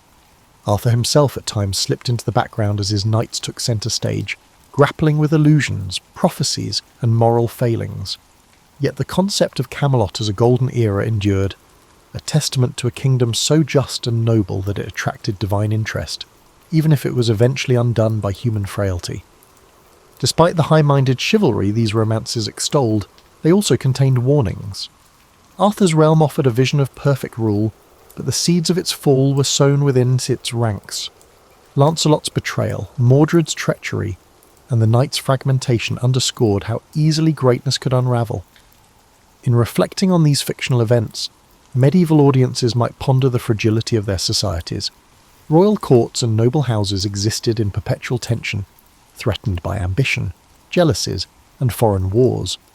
Arthur's downfall was thus a cautionary mirror, reminding them that no empire, however idealized, was immune to the foibles of humanity. At the same time, the Arthurian cycle provided a spiritual dimension that comforted or challenged believers. The quest for the Grail, especially as told in the Questa de Saint Graal, championed asceticism over mere knightly prowess. Knights who succeeded did so by humility and moral purity, rather than brute force. This concept of sanctified heroism was novel in an age when military might typically defined power. Through the lens of Arthur's story, audiences could imagine a higher calling, one that demanded introspection as much as external victory. Thus, by the High Middle Ages, Arthur had become both a glittering monarch and a figure overshadowed by the complexities of his realm. Whether enthroned at Camelot or overshadowed by Lancelot's and Gawain's exploits, he represented a cultural wellspring that authors and audiences reshaped to reflect their aspirations, anxieties, and theological preoccupations. The warlord of an obscure British epoch had been thoroughly recast as the lodestar of chivalric civilization, a transformation that would resonate for centuries to come. While medieval audiences revelled in Arthurian romances, the Renaissance brought a degree of skepticism toward medieval chivalry. As Europe rediscovered classical antiquity, tastes shifted toward realism and historical inquiry, yet King Arthur proved remarkably resilient, inspiring new works even in an era that questioned medieval faith in the miraculous. Writers, dramatists, and pamphleteers recognised that the epic scope of Arthur's saga could be reinterpreted to address the ideological battles of the 16th and 17th centuries. A prime example of this adaptability is Edmund Spenser's The Fairy Queen, 1590s, which drew heavily on Arthurian motifs, though it cast its hero in allegorical form. Spenser depicted Prince Arthur as the embodiment of perfection, seeking the Fairy Queen, representing Queen Elizabeth I. This conflation of Arthurian tradition with contemporary royal symbolism turned the old legend into a vehicle for praising Tudor rule. Even if the real Tudors had tenuous claims to genealogical descent from Arthur, The mythology served as a potent piece of propaganda, implying a lineage stretching back to the dawn of British greatness. Simultaneously, the printing press facilitated the widespread circulation of Sir Thomas Malory's Le Morte d'Arthur, first published by William Caxton in 1485. Though Malory wrote in the 15th century, the Renaissance generation rediscovered his compilation, which fused French and English sources into a comprehensive Arthurian epic. Its themes of loyalty, betrayal, and the tragic cost of internal discord found new resonance as England grappled with the religious schisms and dynastic uncertainties. Malory's text appealed to those craving heroism, but wary of the illusions that once cloaked medieval piety. In the broader European context, interest in King Arthur sparked debates over authenticity. Scholars asked whether Geoffrey of the Monmouth's or Malory's accounts contained a kernel of fact or pure invention. Antiquarians pored over genealogical charts, local place names, and fragmentary manuscripts trying to prove or disprove Arthur's real existence. Some claimed he was a Celtic champion who fought off Saxon invaders, while others labelled him a total fabrication. Interestingly, these historical controversies did little to dampen the public's appetite for Arthurian plays, poems, and pageants. Real or not, Arthur remained a cultural touchstone. During the Elizabethan era, chivalric nostalgia blended with the monarchy's political agenda. Spectacles at court sometimes featured tilts and tournaments staged in an Arthurian spirit, accentuating the monarchy's claim to a glorious British past. However, as the 17th century wore on, civil war erupted in England, toppling the monarchy for a time. The old stories of knights bound by honour felt distant in a world split by ideological conflict between parliamentarians and royalists. Despite this, references to a lost age of unity dotted royalist propaganda. Arthur's symbol of a round table that transcended factionalism served as a subtle critique of contemporary divisiveness. By the 18th century, the so-called Age of Enlightenment saw a turn toward rationalism. Medieval romance seemed quaint or superstitious to many intellectuals. Even so, Arthur persisted in popular imagination. Writers toyed with comedic or satirical takes, highlighting the gap between medieval illusions and modern rational thought. In these retellings, the feats of Arthur's knights, slaying dragons or embarking on magical quests, looked increasingly improbable. Yet these parodies only increased public familiarity with the legend, ensuring that the name of Arthur remained in circulation. Throughout this period, British national identity slowly coalesced, especially after the 1707 Act of Union merged England and Scotland. Authors in search of a unifying myth frequently referenced Arthur's promise, a king who once unified the realm, only to be undone by internal betrayals. This motif mirrored anxieties about whether Britain's newly merged kingdoms could truly stand together. Arthur's legend functioned as both inspiration and a cautionary tale, a reflection on the costs of disunity. Scholarly curiosity about Celtic heritage also played a role, spurred by the romanticisation of ancient bardic traditions. Researchers scoured Welsh, Breton, and Cornish folklore, curious to find evidence that might clarify Arthur's historical basis. Sometimes researchers would weave fragments of old poems or place-name legends into rational arguments about Arthur's possible birth date, or the location of specific battles. Although definitive proof remained elusive, each attempt underscored how the figure of Arthur bridged scholarship and myth, standing at the intersection of legend's emotional power and history's demand for evidence. Thus, between the Renaissance and the Enlightenment, King Arthur was never a static figure. He became a mirror for each era's hopes, illusions, and debates about monarchy, unity, and cultural identity. Whether cast as a courtly knight, a symbolic ancestor of present rulers, or a relic of superstition, Arthur retained the ability to inspire, provoke, and challenge. By the dawn of the Romantic era, he was poised for yet another grand revival, this time in poetry and the emerging novel form, ensuring his endurance for centuries to come. The Romantic movement of the late 18th and early 19th centuries embraced medievalism with gusto, seeking inspiration in distant ages perceived as more authentic and emotionally resonant. King Arthur's lore fit perfectly into this artistic wave. Writers such as Sir Walter Scott wove chivalric elements into historical novels, while lesser-known poets invoked Arthurian motifs to evoke the sublime and the melancholic. Crucially, this period saw a reimagining of the Arthurian legend, not just as a national myth, but as a repository of human longing and natural wonder. The Romantics valorized medieval ruins, folk ballads, and the sense that modern industrial society had lost contact with deeper truths. In this context, Arthur's court represented a realm where honour and beauty reigned, untainted by mechanised progress. Landscapes, misty moors, ancient stone circles, hidden lakes, acquired near mystical qualities, frequently associated with tales of Arthur's final departure for the Isle of Avalon. Paintings of the era depicting Guinevere or the Lady of Shalott combined lush colour and a dreamy atmosphere to create a longing for an irretrievable past. Perhaps the most significant revivalist during the Victorian age was Alfred, Lord Tennyson, whose Idylls of the King, published between 1859 and 1885, cast Arthur as a moral exemplar struggling against the corruption within his realm.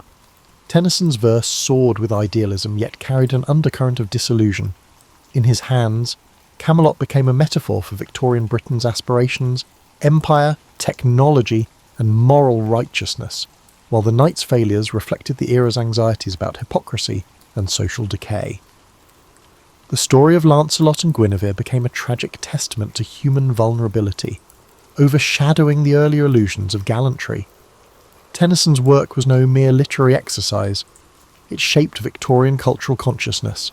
Stained glass windows, tapestries, and even Artois-Haman architectural motifs sprang up in wealthy homes and public buildings, all referencing Arthurian scenes. Critics lauded Tennyson for elevating the legend to a moral epic, while detractors argued that he sanitised the more raw or ambiguous aspects. Nonetheless, Idylls of the King remained wildly popular, reinforcing the notion that Arthur's tale offered moral guidance for a modern age. Even Queen Victoria reportedly admired Tennyson's interpretation, seeing in Arthur's struggle a reflection of her desire to maintain moral authority in a changing world. Outside poetry, the arts and crafts movement, led by figures like William Morris, found in Arthurian romance an antidote to industrial mass production. Morris's designs, from wallpapers to bookbindings, invoked the swirling lines and medieval patterns reminiscent of illuminated manuscripts. He even wrote his own Arthurian-based works. For Morris and his circle, the legend represented a craftsmanship ethic and a sense of community lost to factory labour. Decorating one's home with Arthurian motifs hinted at a quest for authenticity in an increasingly mechanised society. Across the Channel, French and German intellectuals took note of this English fascination. Translations of Tennyson circulated, and cultural salons discussed the universal quality of the Arthurian myth, a noble ruler undone by betrayal and human weakness, a reflection on how the grandest visions can collapse from within. The story of a once cohesive realm fracturing resonated broadly in a time marked by revolutions and the unification of states like Italy and Germany. Yet the more the Victorians idealised Arthur, the more some critics pushed back. Realist authors found the legend archaic. They lampooned the knights as naive dreamers or castigated the romantic obsession as escapism, ignoring pressing social issues like poverty and inequality. Novelists such as Charles Dickens or Elizabeth Gaskell focused on contemporary life, rarely referencing Arthur. Still, even in their works, the notion of a lost moral centre lurked, as if Camelot's shadow lay over an industrial landscape that had lost its spiritual moorings. By the late 19th century, the medieval revival reached its peak. Pre-Raphaelite painters like Edward Burne-Jones rendered sumptuous scenes of knights questing in forests dappled with improbable light. Guinevere's hair glowed with golden hues, Lancelot's armour gleamed, and Arthur himself stood as a solemn, almost tragic figure. The emphasis on colour, texture, and emotion showcased how thoroughly the legend had been claimed by the aesthetic movement. King Arthur was no longer just a steam taught in school, he was a cultural phenomenon bridging literature, art, interior design, and public discourse about morality and progress. This fervent romantic and Victorian reclamation set the stage for a 20th century that would wrestle anew with Arthur's meaning. As empire gave way to modern war and the illusions of unstoppable progress cracked, the question loomed: would the Arthurian legend remain relevant, or would it be relegated to the dusty corners of libraries, overshadowed by more pragmatic narratives of science and modernity? The coming era would test that question in unexpected ways, ensuring that the tale of Britain's mythical king continued to evolve. The early 20th century confronted the Arthurian legend with 2 world wars and a changing cultural landscape that tested all forms of romanticised history. Yet the legend adapted once more. On the literary front, novelists and scholars revisited the medieval sources, sifting myth from alleged fact with renewed vigour. T.H. White's The Once and Future King, serialised between 1938 and 1958, stood out in this period as a bold reinterpretation that combined whimsy with philosophical introspection. White began with a light-hearted portrayal of a young Arthur tutored by Merlin, who transforms him into various animals to learn life lessons. But as the narrative advanced, it delved into darker ethical complexities, power, justice, and betrayal, echoing the cataclysms of the world outside. The Once and Future King resonated with readers living through global conflict. Arthur's dream of a just society felt like a parallel to the Allies' rhetoric about defending democracy. The tragedy that befalls Camelot, particularly the moral struggles of Lancelot and the heartbreak of Guinevere, reflected a broader disillusionment.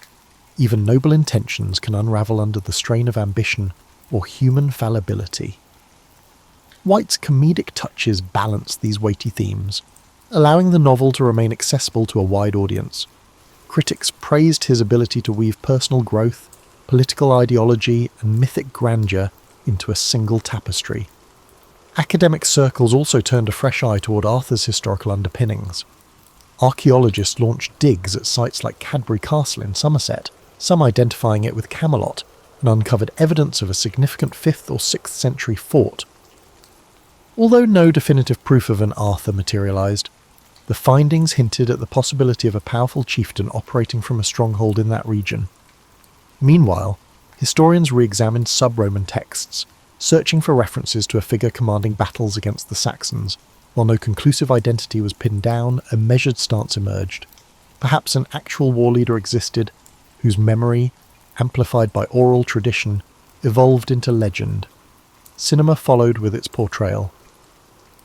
In 1953, Knights of the Round Table, starring Robert Taylor and Ava Gardner, showcased a Technicolor Camelot brimming with courtly spectacle and florid romance, continuing the tradition of a shining Arthur. But in the late 20th century, filmmakers occasionally tried grittier approaches.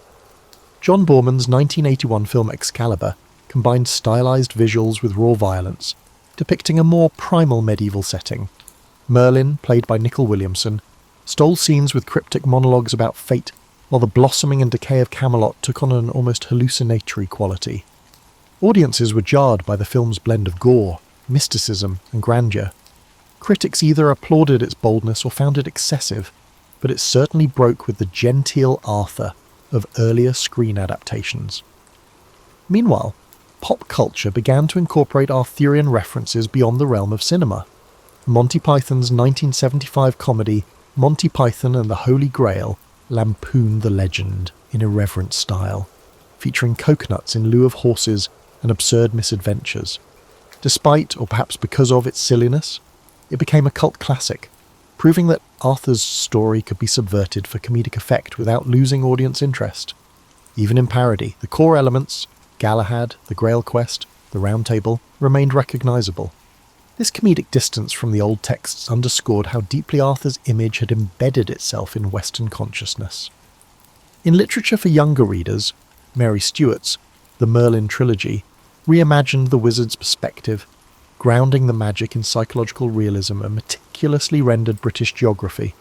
Stewart minimised overt supernatural events, preferring to show how illusions or cunning might be perceived as sorcery in a credulous age.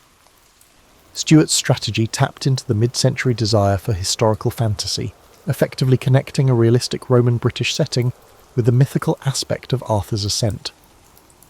By the dawn of the 21st century, the legend was a global phenomenon.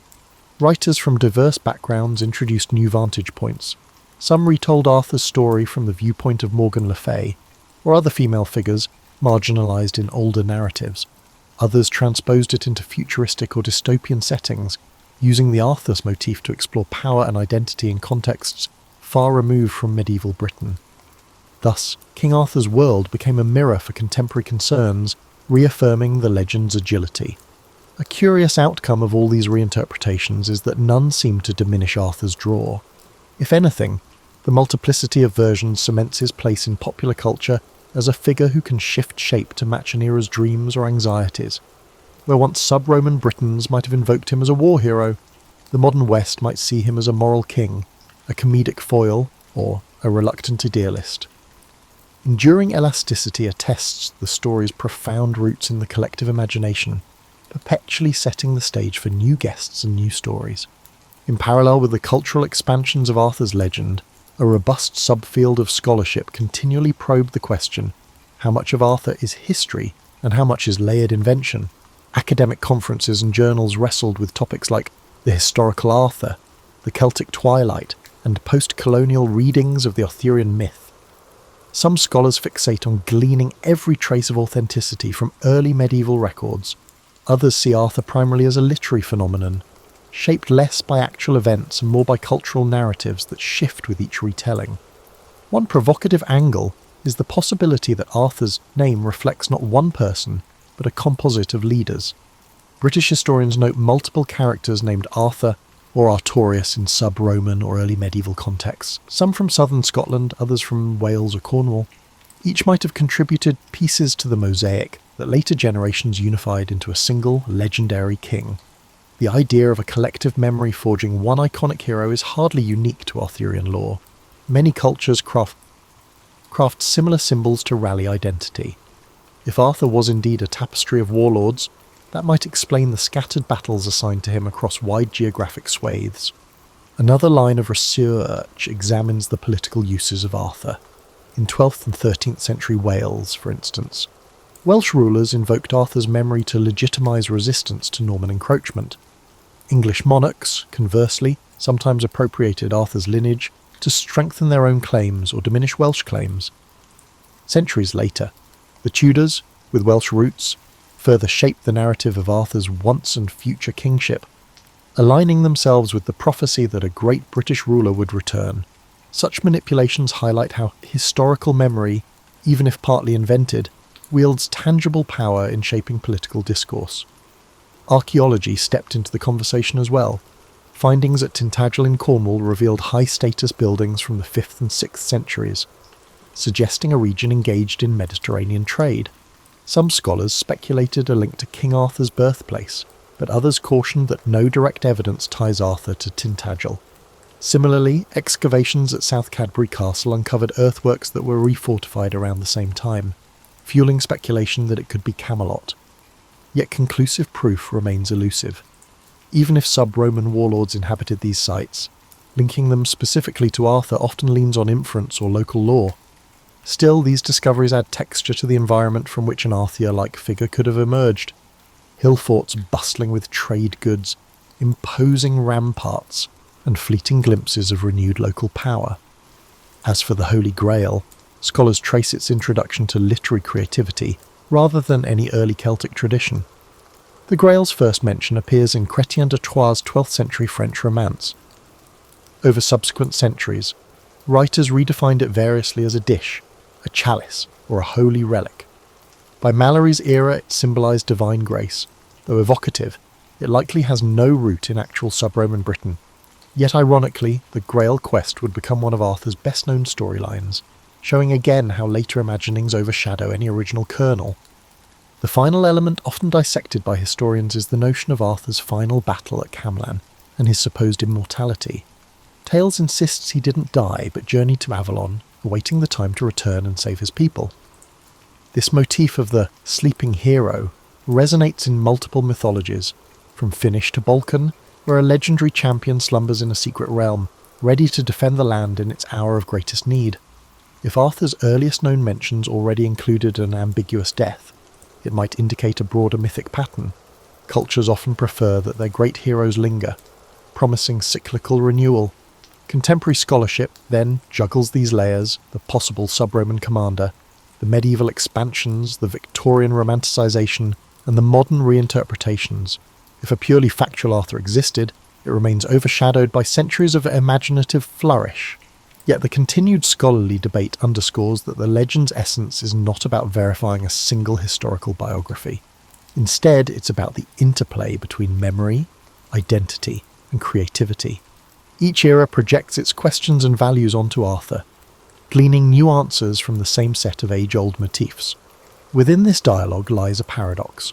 While we yearn to know the real Arthur, it's the transformations of his story that keep him relevant. The search for authenticity endures, but so does the tradition of rewriting him, ensuring that every generation finds its reflection in Camelot's mirror.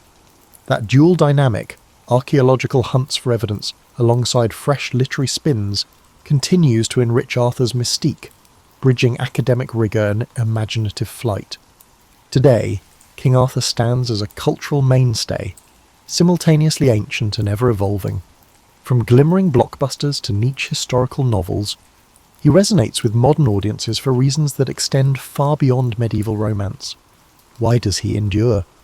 Perhaps because the Arthurian legend, at its core, addresses universal yearnings, the dream of a just society, the pain of betrayal by those closest to us, and the hope that even in times of darkness, a champion might arise or return. In the realm of pop culture, Arthur's story reappears in myriad forms.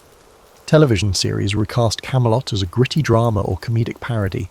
Role-playing games include knights and wizards referencing Arthurian tropes. Even science fiction riffs on the motif, depicting cosmic quests for futuristic grails. Each adaptation tweaks the formula, exalting or subverting the Round Table, focusing on Arthur's naive optimism or Merlin's ambiguous counsel. The legend's adaptability seems limitless, thriving precisely because it does not lock itself into a single vantage point. Moreover, modern creators often place greater emphasis on peripheral characters. Guinevere's perspective, once overshadowed by Lancelot and Arthur, now emerges in retellings that highlight her agency. Morgan Le Fay, long pigeonholed as a seductive antagonist, gains complexity as a powerful sorceress shaped by a political marginalization. Knights like Gawain or Tristan star in spin-off narratives that delve into their motivations, trials, and moral failings. This expansion underscores an inclusive trend in storytelling. The supporting cast can hold as much intrigue as the central hero, adding depth and nuance. Another dimension is how Arthur's ethos intersects with contemporary debates on leadership and ethics. The Round Table has been cited in discussions about participatory decision-making, corporate governance, and community leadership. People often pose questions such as, how can we ensure honesty and loyalty in organisations? Or, what if our boardroom resembled a round table where every voice is equal? The metaphor of Camelot's unity haunts these dialogues, reminding us that ideals are fragile and require constant vigilance against corruption.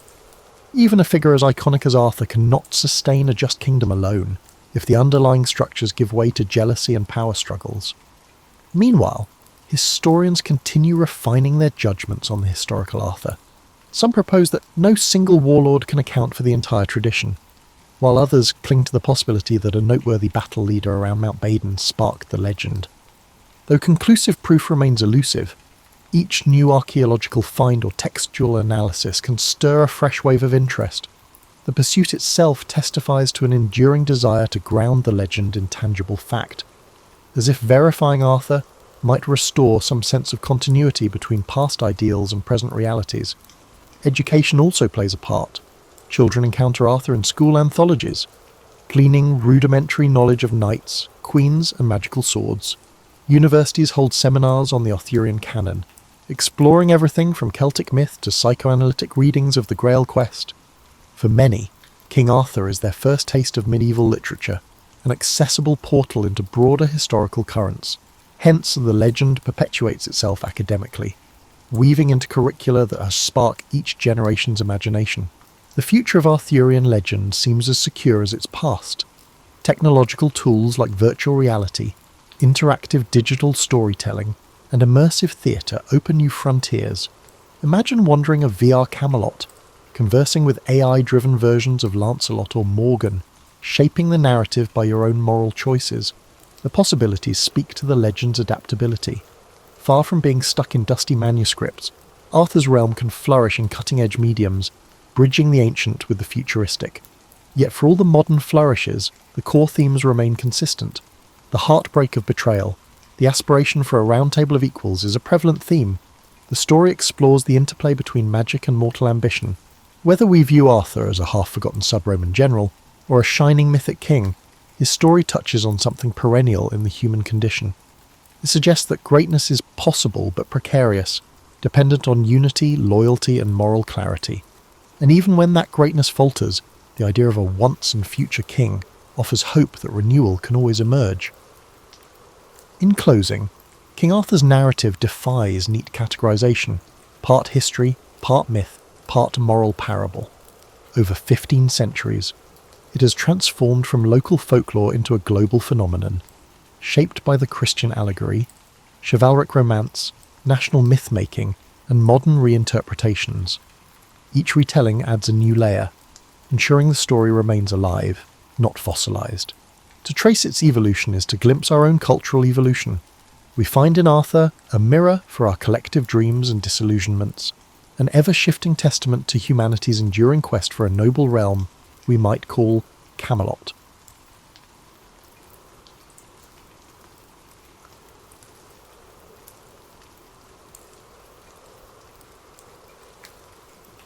William Tecumseh Sherman was born on February 8, 1820, in Lancaster, Ohio, a frontier town on the verge of tremendous development.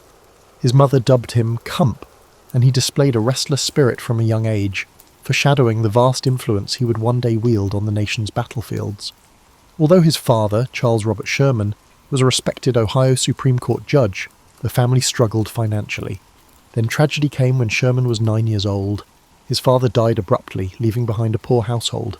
The boy's future, while uncertain, found a guiding influence in the form of his father's close friend, Thomas Ewing, who welcomed him into his own lively home. Growing up in the Ewing household exposed Sherman to a more privileged society, but it was not carefree. Ewing was politically connected, having worked in government positions that exposed Sherman to the complexity of national policy and political squabbling. Something about those encounters prepared him to see the country as a web of dynamic forces, law, commerce, and ambition interacting in ways that altered entire neighbourhoods. Despite his academic abilities, he was never a standout student in the traditional sense. His true aptitude was in observation and the ability to translate what he saw into brilliant strategic insights. Sherman absorbed the action with an intensity that occasionally surprised others, whether it was a local election or a heated dinner table dispute. Sherman was 16 when he received a coveted invitation to the United States Military Academy at West Point, thanks in part to Ewing's political clout. When he arrived at West Point in 1836, he discovered that the regiment was both difficult and stimulating. Mathematics, engineering, and tactics dominated the curriculum, combining practical skills with theoretical knowledge. Although he did not excel academically, he graduated 6th in his class, he was known for being clever, pragmatic, and unromantic about his military service. Classmates noticed his frank demeanour, which would become a defining feature of his personality throughout his career. Sherman enlisted in the army as a second lieutenant in the 3rd U.S. Artillery after graduating in 1840. He served in many outposts, from Florida to the distant frontiers, dealing with the problems of a rising nation. The Florida job embroiled him in the Seminole Wars, a brutal milieu of swamp warfare and uncertain goals. Sherman quietly recorded the lessons. Combat was chaotic, objectives shifted quickly, and success required a combination of planning and sheer tenacity.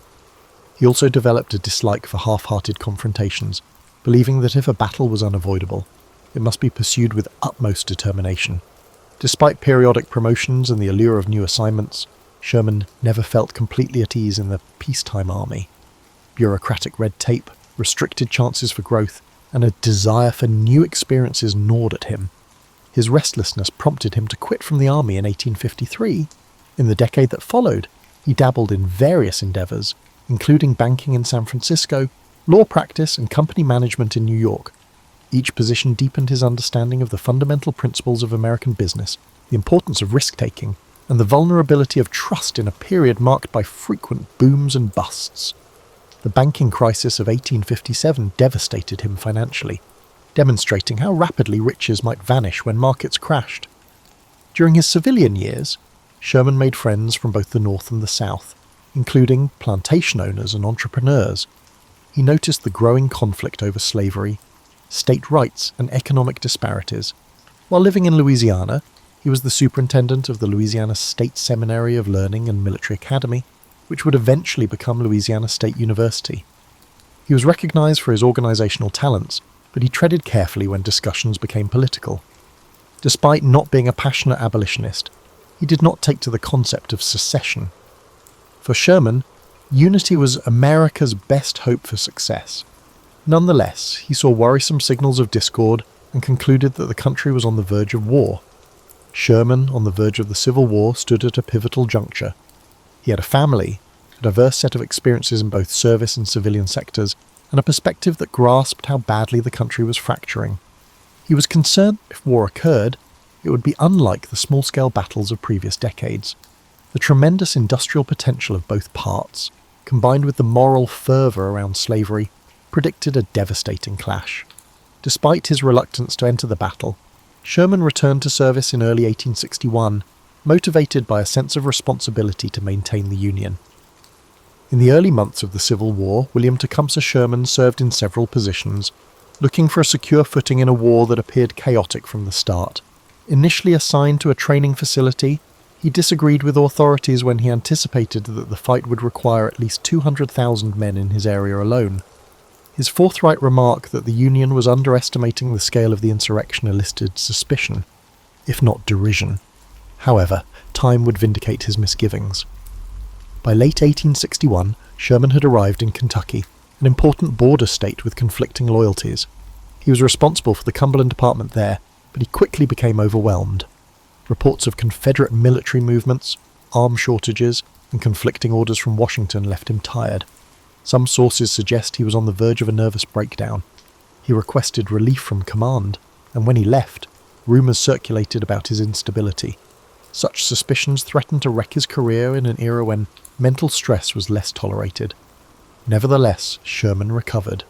He gained new purpose with General Ulysses S. Grant's direct help. Their bond will form the foundation of Union success. Grant was calm, silent, and unyielding under duress, whereas Sherman was more combustible, publicly expressing concerns or complaints. Their mutual regard, however, was established through shared battlefield experiences. In early 1862, Grant's daring manoeuvres at Fort Henry and Fort Donelson secured critical Confederate outposts, and Sherman's role, though subordinate, displayed dependability in the face of fire. The Battle of Shiloh in April 1862 would be Sherman's true baptism into large-scale fighting. Confederate surprise strike near Pittsburgh upon landing in Tennessee. Waves of enemy soldiers smashed the Union defences. Sherman's division took the brunt of the early fighting. Despite being taken by surprise, he rallied his troops, riding along the front lines, ignoring personal danger and encouraging them to hold. Despite massive fatalities, the Union withstood the attack, and Grant's counterattack the following day forced the Confederates to retire. Sherman's leadership under duress gained him a promotion to Major General and, more crucially, strengthened his alliance with Grant. The two men came from Shiloh with a stronger determination to achieve total victory, acknowledging the Confederacy's tenacity. Sherman followed Shiloh with operations along the Mississippi River, ending in the Vicksburg Campaign. Vicksburg, a fortress stronghold, was essential to Confederate control of the Mississippi River. Union soldiers anticipated that seizing it would split the Confederacy in two, isolating the states west of the river. Grant's siege was long, with supply lines strained and morale shaky. Sherman's involvement included skirmishes, feints, and ensuring that Confederate reinforcements could not break through the siege. Vicksburg finally fell on July 4th, 1863, marking a watershed moment in the Western theatre. Sherman's fame soared, although he frequently downplayed personal responsibility, publicly praising Grant's strategic vision. Sherman did not take command of Union forces in the West until 1864, when Grant was ordered to the Eastern Theatre to confront Robert E. Lee. His primary aim is Atlanta. The city was a Confederate hub for railroads, manufacturing and supply.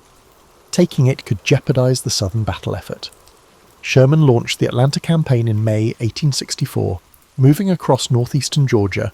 Confederate General Joseph E. Johnston utilized an effective defensive plan, but Sherman's numerical superiority and willingness to engage in flanking actions gradually pushed Johnston back. Johnston's replacement by the more aggressive John Bell Hood increased Confederate casualties. By September, Sherman's army had conquered Atlanta, dealing a strategic and psychological blow to the South. The city's fall echoed throughout the North, helping President Lincoln's re-election chances. Sherman believed that simply occupying Atlanta would be insufficient. He wanted to cripple the Confederate capacity for future resistance. After ordering civilian evacuations, he permitted elements of the city's infrastructure to be destroyed, fueling suspicions that he was carrying out a destruction campaign. Sherman then focused on a bold and controversial strategy, the March to the Sea. The plan was to cut lines of communication, damage resources critical to the Southern war machine, and show that Confederate authorities could no longer safeguard their heart. In mid-November 1864, he led 60,000 men from Atlanta to Savannah, cutting a path across Georgia. Unlike traditional movements tethered by supply lines, Sherman's columns would live off the land, foraging freely, demolishing railroads and targeting factories. This bold tactic, at the time, attempted to break the South's resolve to continue fighting. During these campaigns, Sherman's views on war solidified. He believed that the faster and harder the conflict was pursued, the sooner it would be resolved. In his letters to subordinates, he emphasized a harsh logic. If Southern people felt the effects of the war, the Confederacy's morale would plummet. While many Union leaders sought victory through pitched battles alone, Sherman embraced total war, leaving a reputation that would eclipse his other accomplishments and define his place in American military history. The March to the Sea started on November 15th, 1864, as Union troops departed from the charred remains of Atlanta. The trip to Savannah covered about 300 miles, calculating about 483 kilometers, and lasted almost a month.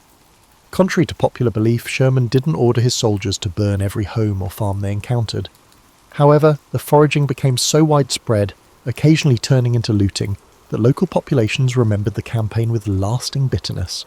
Union soldiers destroyed rail lines, twisting them into what was mockingly called Sherman's neckties. Warehouses and factories burned, cotton gins destroyed, and livestock taken. Many Southern civilians fled before the advancing columns, while others remained, witnessing gardens, barns, and personal property consumed by Union torches or opportunistic soldiers. Sherman's official position was that his troops should only target items with military or logistical significance. But in practice, those boundaries quickly became unclear. Years later, the question lingered. Were these acts justified militarily, or simply a vengeful rampage?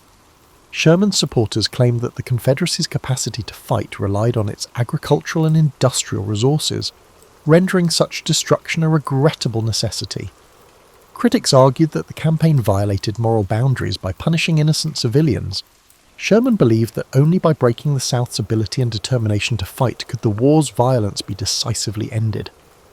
Sherman's forces entered Savannah on December 21st, 1864, facing minimal resistance. He sent a telegram to President Lincoln, proposing the city of Savannah as a Christmas gift. The capture of the nearly intact port offered a strategic base on the Atlantic coast, enabling Union forces to advance into the Carolinas. Northern newspapers celebrated the success, lauding Sherman as a master strategist. Southern newspapers erupted in anger, portraying him as a ruthless destroyer. Confederate civilians criticized the perceived barbarism in diaries and letters, while some Northern voices also voiced discomfort at the campaign's brutality. The Union war machine continued, and Sherman's prominence grew. In early 1865, Sherman turned north to unite with Grant. The Carolinas campaign sought to pressure Confederate resources from a new angle, potentially trapping Robert E. Lee's army between two formidable Union forces.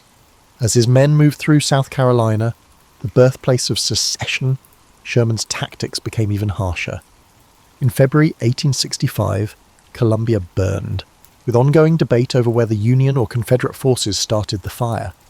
Sherman denied starting the fire, but suspicion remains, woven into local tales that the Union intentionally set ablaze the birthplace of rebellion.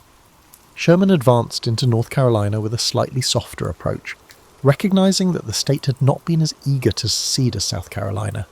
The operational logic persisted: weaken Confederate capabilities, disrupt railroads, and harass the demoralized Southern forces.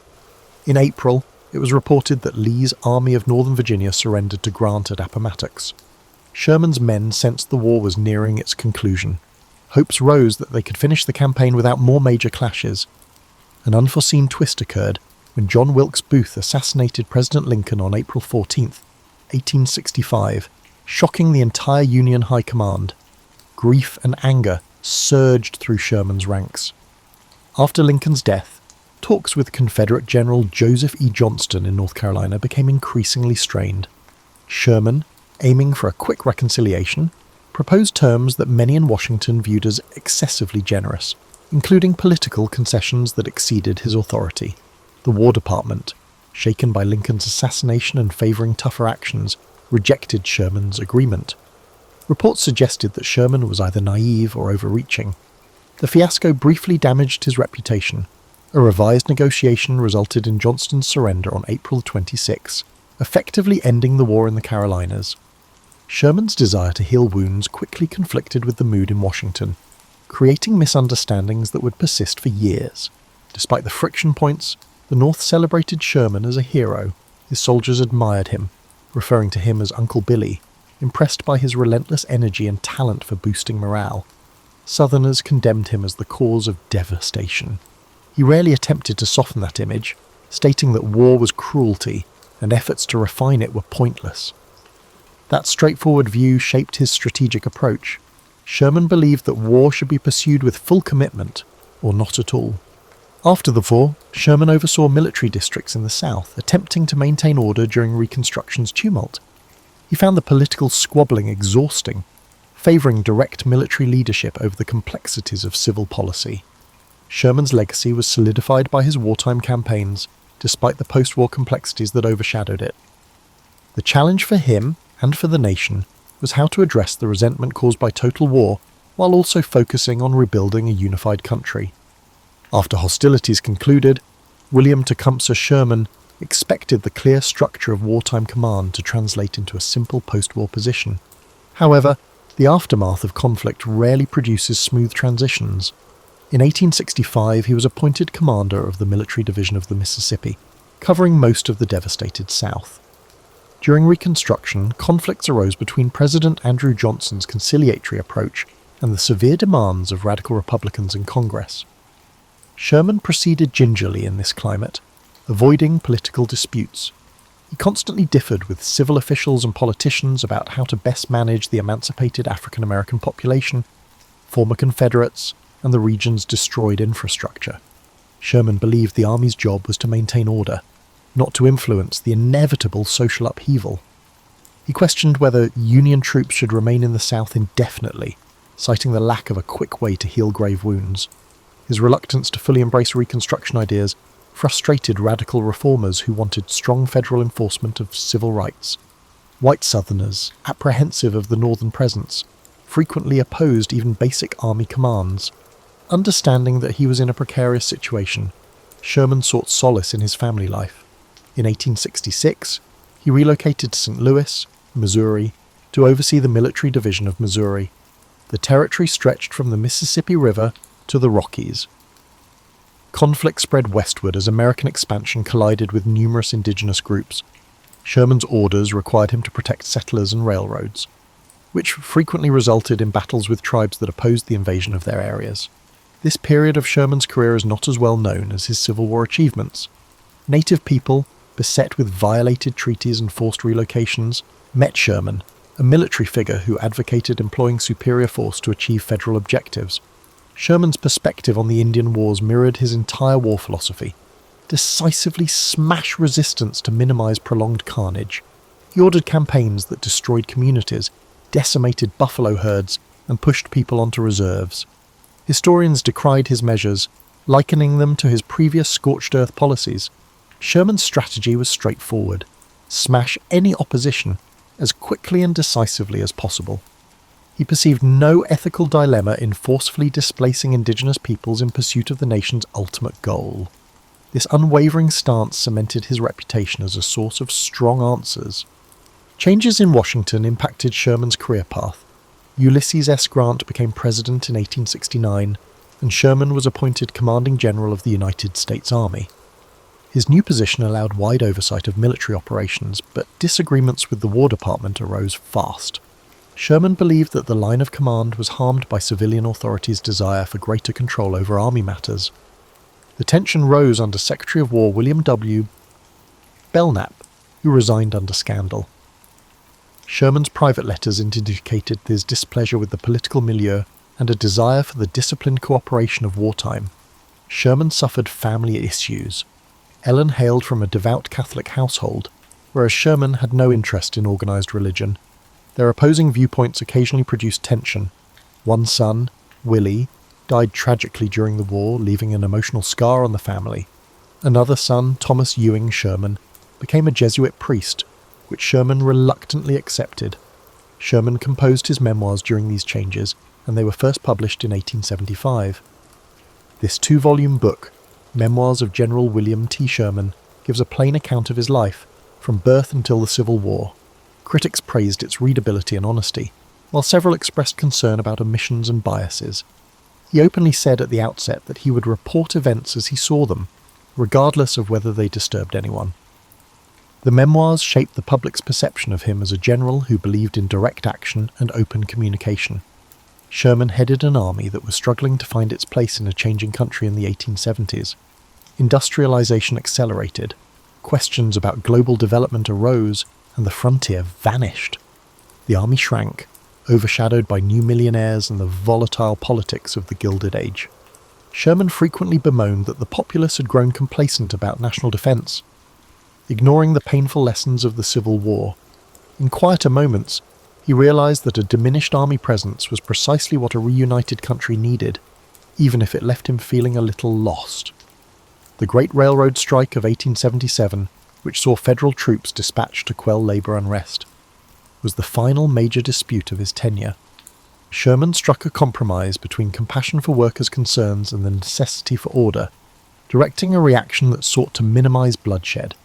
The incident pointed at a new sort of internal conflict, industrial turmoil supplanting sectional conflicts.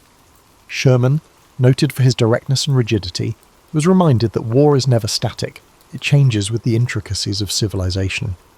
As the 1880s began, William Tecumseh Sherman entered retirement but stayed a notable public figure. In 1882 he stepped down as commanding general, concluding nearly 20 years of consistent leadership in a transforming army.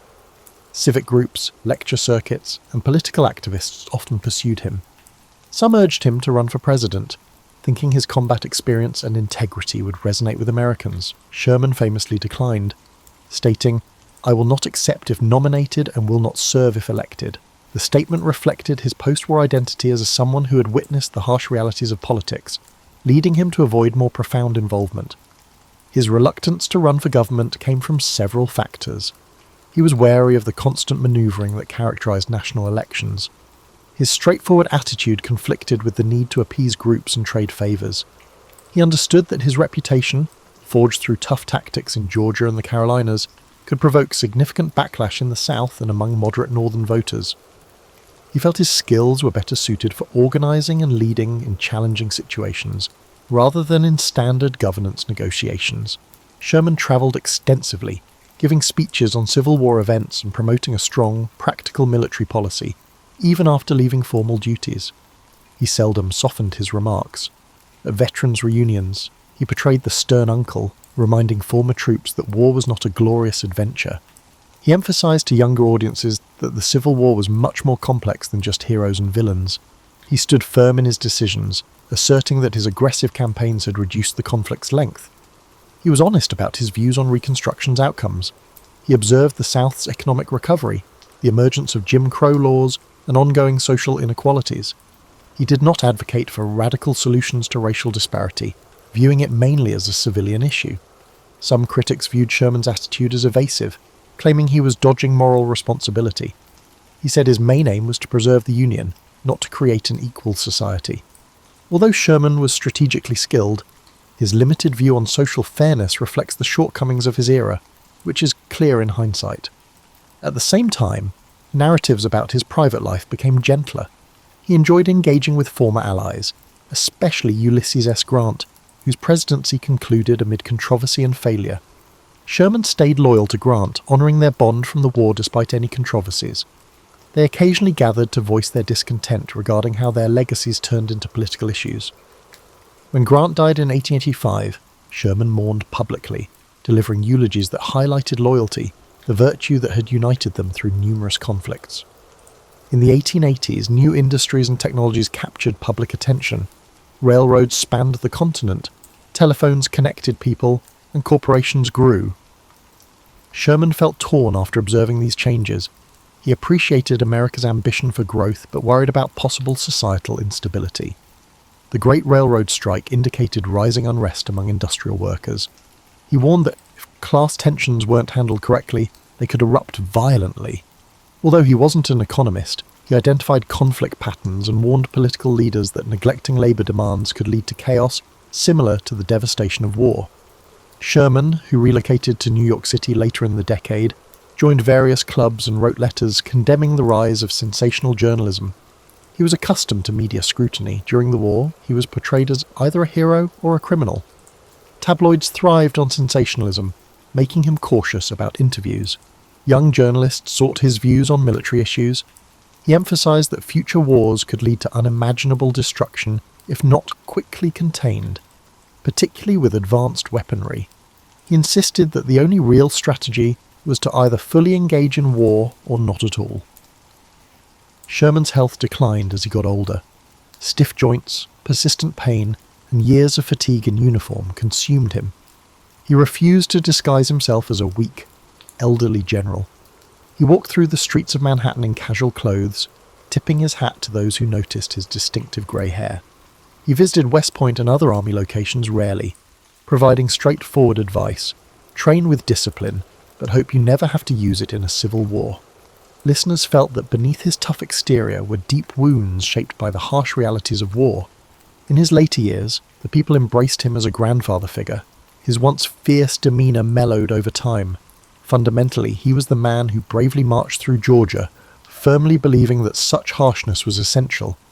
In the evolving landscape of modern America, William Tecumseh Sherman remained prominent, his influence softened rather than faded, a reminder of when cities trembled at the sight of blue-clad troops. William Tecumseh Sherman spent his final months in New York surrounded by family and friends. He was stoic, yet he occasionally made sad remarks about how the Civil War ruined his reputation. He recognized that for many Southerners, his name symbolized terror, a reminder of burned houses, ruined railroads, and the unrelenting march of Union forces. To many, particularly in the North, he was the driving factor behind the Confederacy's demise, ultimately sparing many lives by ending the war. The dichotomy left him resigned. Historical assessments are rarely balanced, especially for those who shape conflict in new disputed ways. Sherman became ill with pneumonia in January 1891. Doctors tried to restore his health, but difficulties occurred. By early February, it was clear he was unlikely to recover. He faced his decline discreetly, eschewing some treatments and facing his mortality with the same candor he used in strategy. Family members watched him closely, recalling how the once unstoppable man appeared weak under the light of the bedside lamp. He died on February 14, 1891, at the age of 71. News spread across the country. Southerners reacted calmly to the announcement. Some newspapers ran brief obituaries, while others recalled the misery he caused. In the North, praises poured in, hailing him as a hero who broke the war's illusions and drove the South to its knees. Foreign commentators reflected on how the American Civil War influenced worldwide military thinking, observing that Sherman's death marked the end of an era of bold, large-scale maneuver warfare. Sherman's funeral in New York drew massive crowds to the streets. Veterans wearing uniforms saluted the casket. Young observers were captivated by the legend and listened to serious comments from generals who had served under him. The army provided full honours as a final homage to the man whose worldview was defined by his dedication to duty. Pallbearers included notable civic and military figures, emphasising his life's impact on American growth. They brought his remains to St. Louis with quiet solemnity, where he was buried alongside his wife, Ellen, who had died a few years before. Afterward, newspapers and magazines began to look back. Writers debated morality and necessity. Did Sherman's campaigns enhance combat or spark new conflicts? Some editorialists credited him with inventing the concept of modern total war, emphasising how entire communities, not just soldiers, become involved in massive warfare. Some voiced worry about the impact on civilian life and property, claiming that his approach called into question the ethics of war. Military academies around the world evaluated his manoeuvres. adopting or criticising his ideas. Before World War I, German officers thoroughly researched the March to the Sea to establish their philosophy. Sherman's notion that war should be conducted decisively, eliminating illusions and safe havens, has far-reaching consequences beyond American borders. Many nations' romanticised notions of combat would conflict with the brutal realities he highlighted. Decades later, European nations would participate in even more devastating wars, prompting the question, was Sherman a visionary, a prophet of mechanised destruction? Personal stories about Uncle Billy were well known among ageing Union veterans. Anecdotes show him pausing to speak with a terrified child or having a humble lunch with a rural household. These pieces attempted to portray the man, who was frequently despised by many Southerners. Historians who read his letters discovered that he had a comic side, frequently calming tense situations with dry humour. Contradictions abound, a kind father figure to his men, an unrelenting terror to his adversaries, and a scathing critic of half measures in combat. Sherman, along with Grant, Lee, and Jackson, was recognised as pivotal figures in the Civil War over time. Statues appeared, some in the north, depicting him on horseback with a determined expression, and fewer in the south, where he was frequently overshadowed by local heroes. The older generation that lived through the conflict has died away, leaving a legacy characterised by textbooks, speeches, and battlefield tours. Sherman's historical significance was substantial but challenging for a nascent nation. Historians developed fresh perspectives over time. Some have investigated the psychological impact of the Florida wetlands on the young lieutenant. Some have suggested that his family's links to Thomas Ewing had an important impact on his early success. Many questioned his performance during the Indian Wars, questioning how a commander known for defending the Union could advocate harsh measures against indigenous tribes. These layers underscored the complexities of his life.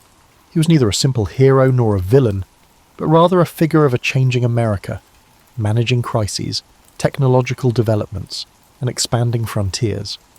Sherman's name conjures up pictures of relentless columns, flaming depots, and a war that changed the face of conflict.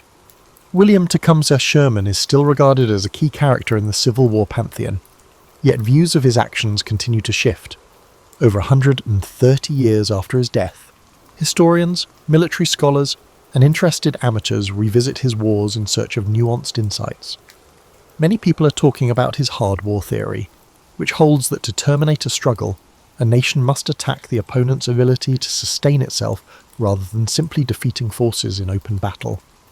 His effectiveness in this area is widely attributed to hastening the Confederacy's demise.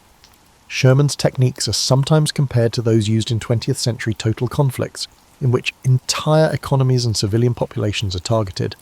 Critics question if the practice establishes a troubling precedent that moral barriers can be crossed for the sake of expediency. Others argue that Sherman's tough attitude undoubtedly shortened the war's duration, preventing thousands of further battlefield casualties. When military doctrines develop beyond frontline engagements, the tension between practicality and morality becomes increasingly essential. In the South, memories of Sherman are still shaped by generational stories. Families carry down stories about ancestors who lost houses, animals, or enterprises along his path. Museums in Georgia, South Carolina, and other states periodically display exhibitions about the March to the Sea's local influence. Some historians work to differentiate myth from reality. Not every fire was started by a Union soldier, nor was every structure torched. However, the psychological toll of an unstoppable army marching across the countryside was evident. Meanwhile, northern cities that formally supported him attempt to analyse his full legacy. War memorials in areas like New York and Ohio depict him as a pivotal figure in the Union's deliverance. School textbooks stress his devotion to Grant, his operational genius, and the conclusion he helped to bring to a war that threatened to fracture the country irrevocably. A few paragraphs might describe how he disliked political power and preferred clear command. Younger generations perceive a nearly cinematic figure, brazen, unstoppable, a contradiction of savagery and compassion, who altered Americans' perceptions of battle.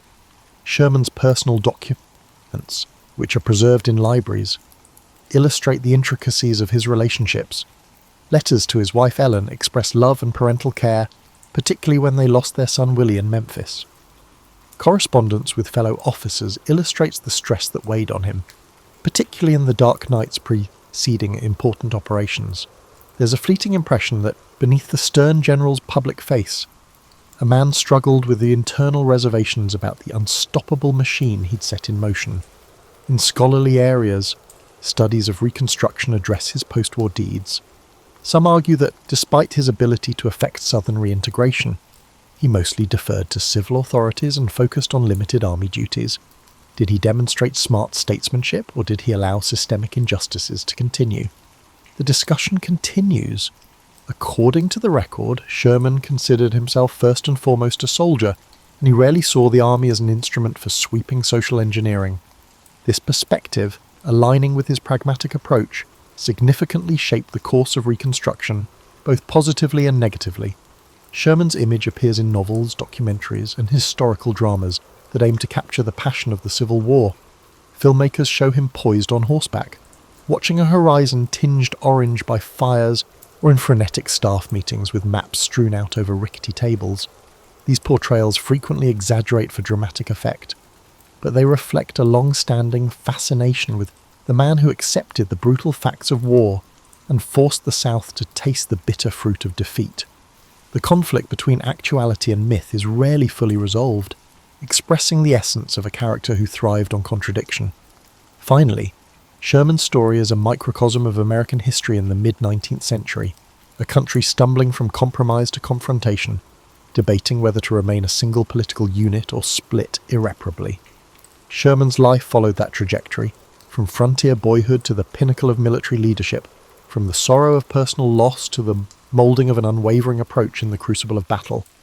His traces are still visible not only on Georgian territory, but also in how America deals with the duties and costs of military conflict. For those looking for simple labels, hero or villain, visionary or brute, Sherman defies them all, reminding us that history is woven from the threads of both success and the tragedy, sculpted by the steely will of individuals who once marched across the stage of an evolving national drama.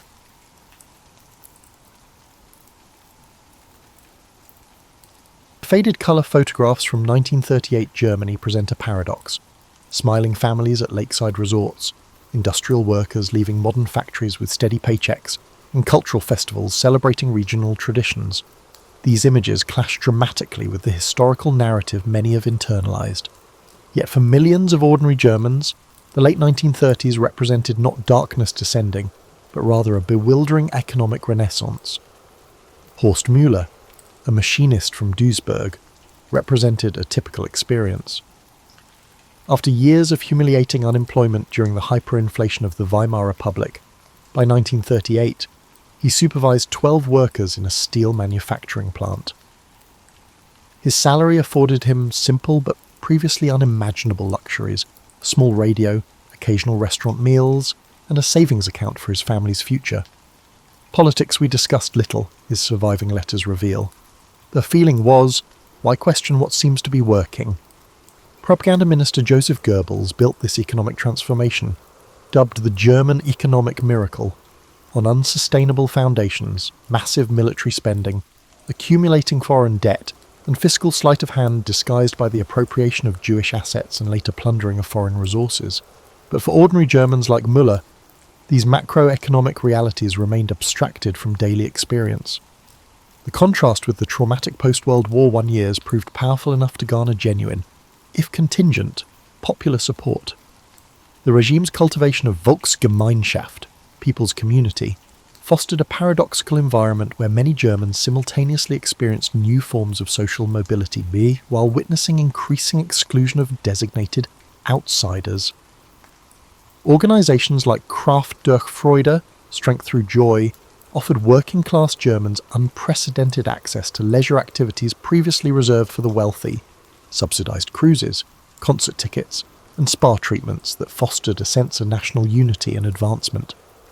Helga Schneider, a secretary at a Berlin insurance firm, recorded in her diary, "Attended the Berlin Philharmonic for the first time.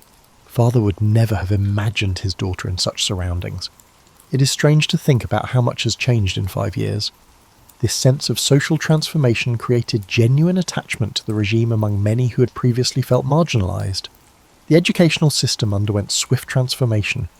Curriculum changes emphasised Germanic cultural contributions while gradually diminishing humanistic education. teachers navigated complex allegiances, with many quietly preserving older educational traditions while superficially complying with the ideological mandates. Students found themselves caught between competing value systems, traditional parental values versus new ideological imperatives in classrooms and youth organisations. Religion, contrary to simplified historical accounts, maintained considerable influence.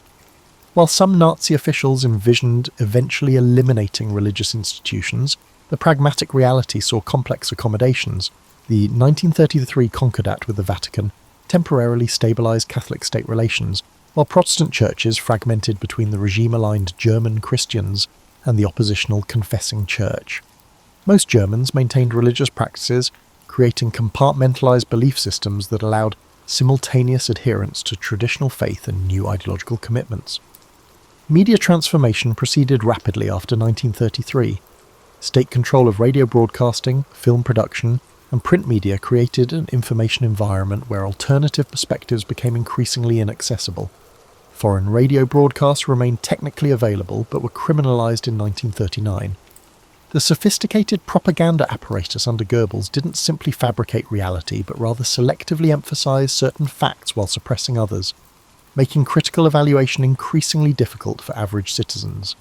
As international tensions mounted through 1938 and 9, ordinary Germans responded with complex emotions. The bloodless annexations of Austria and the Sudetenland generated genuine nationalist pride, yet war fears remained pronounced. The generation that had experienced the catastrophic losses of the First World War harboured deep anxieties about renewed conflict. When mobilisation orders finally arrived in August 1939, contemporary accounts reveal more resignation than enthusiasm, a stark contrast to the jubilant crowds of August 1914.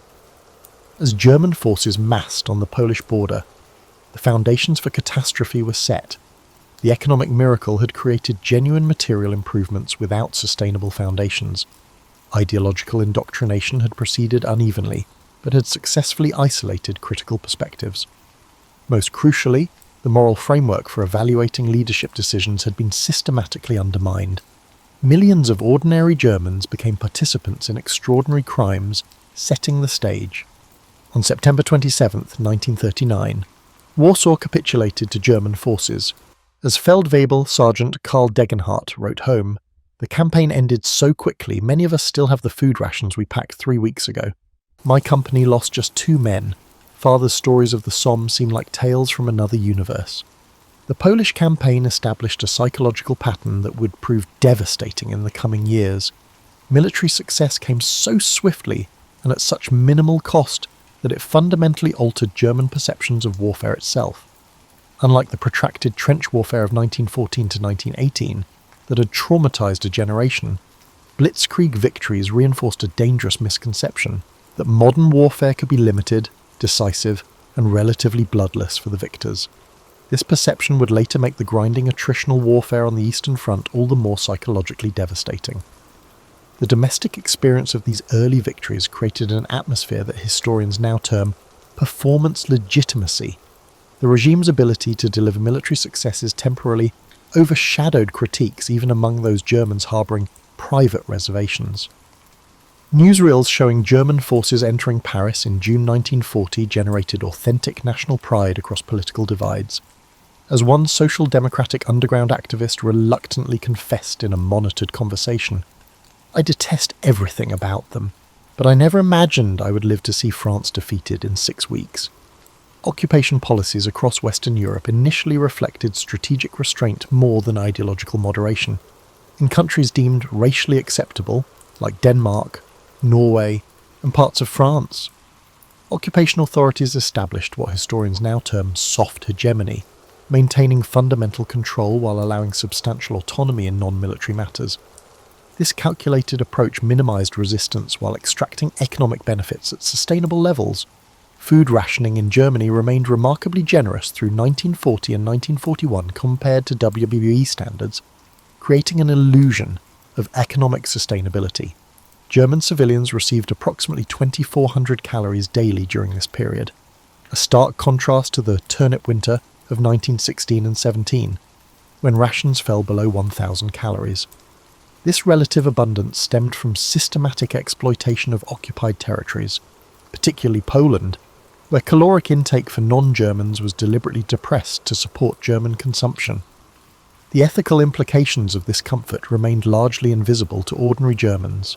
Military success transformed the relationship between the Wehrmacht and the regime. Before 1939, the officer corps had maintained a certain institutional distance from Nazi ideology, preserving vestiges of traditional military values. The unexpected triumph over France shattered this detachment. General Wilhelm Keitel reflected the institutional shift when he declared in July 1940, "The Führer has proven himself a military genius beyond the comprehension of traditional strategy. We are privileged to serve in this historic mission." This subordination of professional military judgment to Hitler's intuitive decision-making would have catastrophic consequences when facing the Soviet Union. Tourism represents an overlooked aspect of early war experiences. Between 1940 and 1941, over 150,000 German civilians visited Paris as tourists, staying in requisitioned hotels and enjoying preferential exchange rates that made luxury goods affordable to middle-class Germans for the first time. Photographs show German families posing at the Eiffel Tower while wearing their best clothes, an experience of imperial tourism that normalized occupation and created an emotional investment in continued German dominance.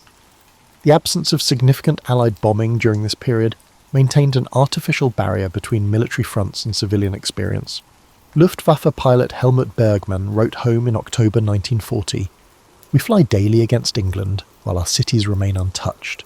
The present seems a different kind of war entirely than what grandfather described." This separation of combat from home front experience would collapse dramatically in subsequent years. Educational institutions intensified ideological components as victories accumulated. Chemistry lessons incorporated examples from poison gas development. Mathematics problems calculated bomb trajectories, and literature classes studied only approved texts emphasizing Germanic cultural superiority. This curricular transformation accelerated pre-existing tendencies while systematically eliminating alternative perspectives. Preparations for Operation Barbarossa, the invasion of the Soviet Union, in early 1941 revealed the first serious resource constraints. Strategic materials like rubber, certain metals, and petroleum products faced increasing restrictions. These limitations were presented to the public as temporary sacrifices necessary for the final great campaign that would secure Germany's resource needs permanently. This framing established a psychological pattern that would persist even as military setbacks accumulated. Present difficulties were always portrayed as temporary obstacles before inevitable victory. As German forces prepared to invade the Soviet Union in June 1941, a fundamental transformation had occurred in German society. Military success had created genuine popular investment and continued expansion. Economic benefits derived from conquest had established material dependencies on the continued occupation. Professional institutions had surrendered critical independence to align with perceived historical momentum. Most crucially, alternative perspectives had been systematically eliminated from public discourse, creating an information environment where even pragmatic assessment of risks became nearly impossible. The German invasion of the Soviet Union on June 22, 1941, proceeded with such initial momentum that victory appeared inevitable. By early October, Army Group Center had encircled massive Soviet formations at Vyazma and Bryansk, capturing over 600,000 prisoners. German newsreels proclaimed the Soviet military effectively destroyed as a fighting force. Maps displayed in public spaces throughout Germany showed dramatic eastern advances represented by flags and arrows sweeping toward Moscow. This visual propaganda created a widespread expectation that the war would end by Christmas 1941. This expectation made the subsequent winter crisis all the more psychologically devastating. Letters from soldiers on the Eastern Front revealed a shocking transformation. Lieutenant Werner Haas wrote in September 1941, "The campaign proceeds faster than we can follow on our maps." By December, his tone had fundamentally changed. "We sleep in holes scraped in frozen ground. Our equipment fails in this cold. The enemy keeps coming with fresh troops from somewhere." This abrupt reversal shattered confidence across military ranks and created the first significant credibility gap between frontline reality and home front perceptions. The logistical systems sustaining German forces collapsed under the dual pressures of distance and weather. Railway gauges in the Soviet Union differed from European standards, requiring extensive conversion work. Soviet scorched earth policies left few usable resources in captured territories. Most critically, equipment designed for Western European conditions failed catastrophically in extreme cold. Tank engines wouldn't start, weapon lubricants froze, and soldiers suffered frostbite due to inadequate winter clothing. These failures revealed fundamental flaws in German planning assumptions about the campaign's duration and nature. Herbert Richter, a supply officer with the Sixth Army, documented the deterioration. Our requisition system assumed short transportation distances and rapid victory. We now operate beyond all planned parameters, improvising daily solutions to impossible problems. The German advance stalled not primarily from enemy action, but from internal systemic failures that revealed planning short-sightedness. On the home front, the winter of 1941 and 2 marked the first significant erosion of civilian morale. The Winter Relief Collection, Winterhilfswerk, took on desperate urgency as authorities scrambled to collect warm clothing for freezing troops. This emergency measure inadvertently signalled to observant civilians that the campaign faced unforeseen difficulties. Helene Schmidt, a schoolteacher from Dresden, recorded in her diary, "We are told to donate our warmest items for men fighting in Russia. If the situation was as favourable as reported, why would they need our civilian coats so urgently?" The declaration of war against the United States following the Japanese attack on Pearl Harbor received surprisingly little attention in German Wikipedia compared to Eastern Front developments. This deliberate minimization reflected leadership awareness that adding another major power to the conflict represented a strategic catastrophe.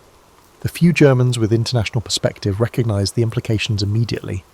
Economist Heinrich Brüning wrote privately, "American industrial capacity alone makes our position ultimately untenable. This decision ranks among history's biggest miscalculations." Resource constraints became increasingly visible throughout 1942. Rubber shortages led to the disappearance of civilian tires. Metal collection drives stripped public spaces of decorative elements. Textile rationing introduced increasingly synthetic fabrics into clothing. These material changes represented daily reminders that the promised short, victorious war had transformed into something far more demanding. Government messaging shifted accordingly, emphasizing resilience rather than imminent triumph. The character of the Eastern Front's fighting degraded moral constraints with shocking rapidity. Surviving letters reveal this transformation. Infantry soldier Friedrich Kellner wrote in July 1941, "We conduct ourselves as a disciplined force representing European civilization." By October, his perspective had shifted drastically. The things occurring here defy description. We have entered a conflict beyond conventional military understanding. This moral degradation stemmed partly from ideological indoctrination, but equally from the extreme conditions troops encountered: constant partisan threats, logistical desperation, and survivalist psychology. The first significant industrial bombing of German cities in 1942 shattered the psychological separation between military fronts and civilian experience. The Lübeck raid of March 1942 destroyed 30% of the historic city centre, raising vivid awareness that Germany itself had become a battleground. Civil defence preparations intensified, with civilians spending increasing time in shelters and basements. Work productivity suffered as sleep deprivation became endemic in targeted areas. Medical systems showed increasing strain throughout 1942. Hospital trains returning from the Eastern Front overwhelmed facilities designed for much lower casualty ration. The wounded became visible throughout German cities. Their presence contradicted official narratives of manageable military challenges. Dr. Elisabeth Kruger, working at a Berlin military hospital, noted, "We receive men with injuries indicating prolonged exposure before treatment, frostbitten limbs requiring amputation, infections advance beyond normal progress. Something is clearly failing in our frontline medical systems. By late 1942, rationing expanded to previously protected categories. Coffee disappeared entirely, replaced by ersatz substitute versions made from roasted grains. Meat allocations dropped below 300 grams weekly. Bread quality deteriorated as wheat flour was extended with potato starch and other fillers. These daily deprivations created a visceral understanding that Germany faced increasing constraint rather than approaching victory. The Stalingrad encirclement in November 1942 represented the decisive psychological turning point, though its full implications weren't immediately comprehended. The regime attempted to frame the situation as a temporary setback within a still viable larger strategy. Radio announcements emphasized heroic resistance rather than strategic catastrophe. This messaging temporarily delayed full public recognition of the disaster's magnitude, but couldn't prevent information leakage through millions of concerned families with relatives in the encircled forces. As 1942 concluded, German society had entered a fundamentally different relationship with the war. The certainties of 1940 had evaporated. Material conditions deteriorated visibly. Information management became increasingly difficult as gaps between official narratives and observable reality widened. Most significantly, the psychological momentum had reversed, rather than anticipating imminent victory. Both military personnel and civilians began adjusting to an open-ended struggle with no clearly articulated endpoint. The foundations for eventual collapse were now firmly established. By early 1943, the confirmation of the Stalingrad disaster forced a fundamental recalibration of German wartime consciousness. The announcement of the Sixth Army's destruction couldn't be disguised as a tactical setback. Over 90,000 men had been lost in a single catastrophic defeat. 3 days of official mourning were declared, an unprecedented acknowledgement of military failure. Public spaces displayed black crepe decorations, while theatres, cinemas, and restaurants closed temporarily. This organised grieving ritual marked a decisive transition point in how Germans understood the war's trajectory. The regime's response centred around Joseph Goebbels' famous Total War speech at the Berlin Sportpalast on February 18, 1943. This carefully choreographed event represented a sophisticated attempt to transform military disaster into psychological mobilization. When Goebbels asked his audience, "Do you want total war?"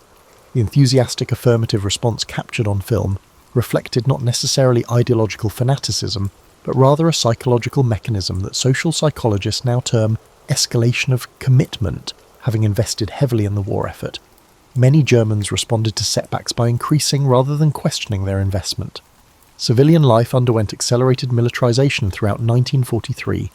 Work weeks extended to 60-plus hours in armament industries. Women previously exempted from labour service received conscription notices. Children's education increasingly focused on practical war contributions rather than academic content. 16-year-old Eric Kastner recorded his experience. School now consists primarily of salvage collection, air raid response training, and agricultural labour assignments. Actual classroom instruction occupies perhaps 10 hours weekly. Material conditions deteriorated as resource allocation shifted decisively toward military priorities. Civilian clothing production virtually ceased. Families adapted by endlessly modifying existing garments. A dark joke circulated.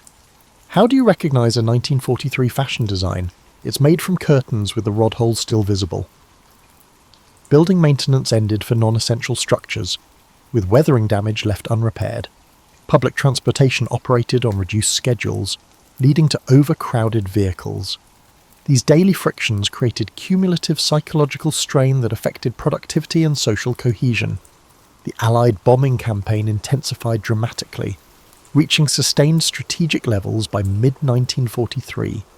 The Hamburg firestorm of July 1943, Operation Gomorrah, killed approximately 37,000 civilians and destroyed over 250,000 homes in a single concentrated attack sequence.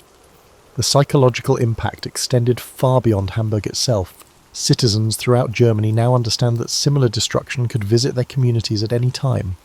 Air raid precautions consumed increasing energy and resources, with substantial portions of the population experiencing chronic sleep deprivation from nighttime alerts. Private correspondence reflects this deteriorating psychological climate. Ursula Maurer, a municipal office worker in Stuttgart, wrote to her evacuated children, "One lives from alert to all-clear signal, sleeping in daytime hours when possible, carrying critical documents and valuables everywhere. Normal life rhythms have dissolved entirely." This perpetual stress state contributed to declining health metrics across the civilian population, with stress-related ailments increasing dramatically.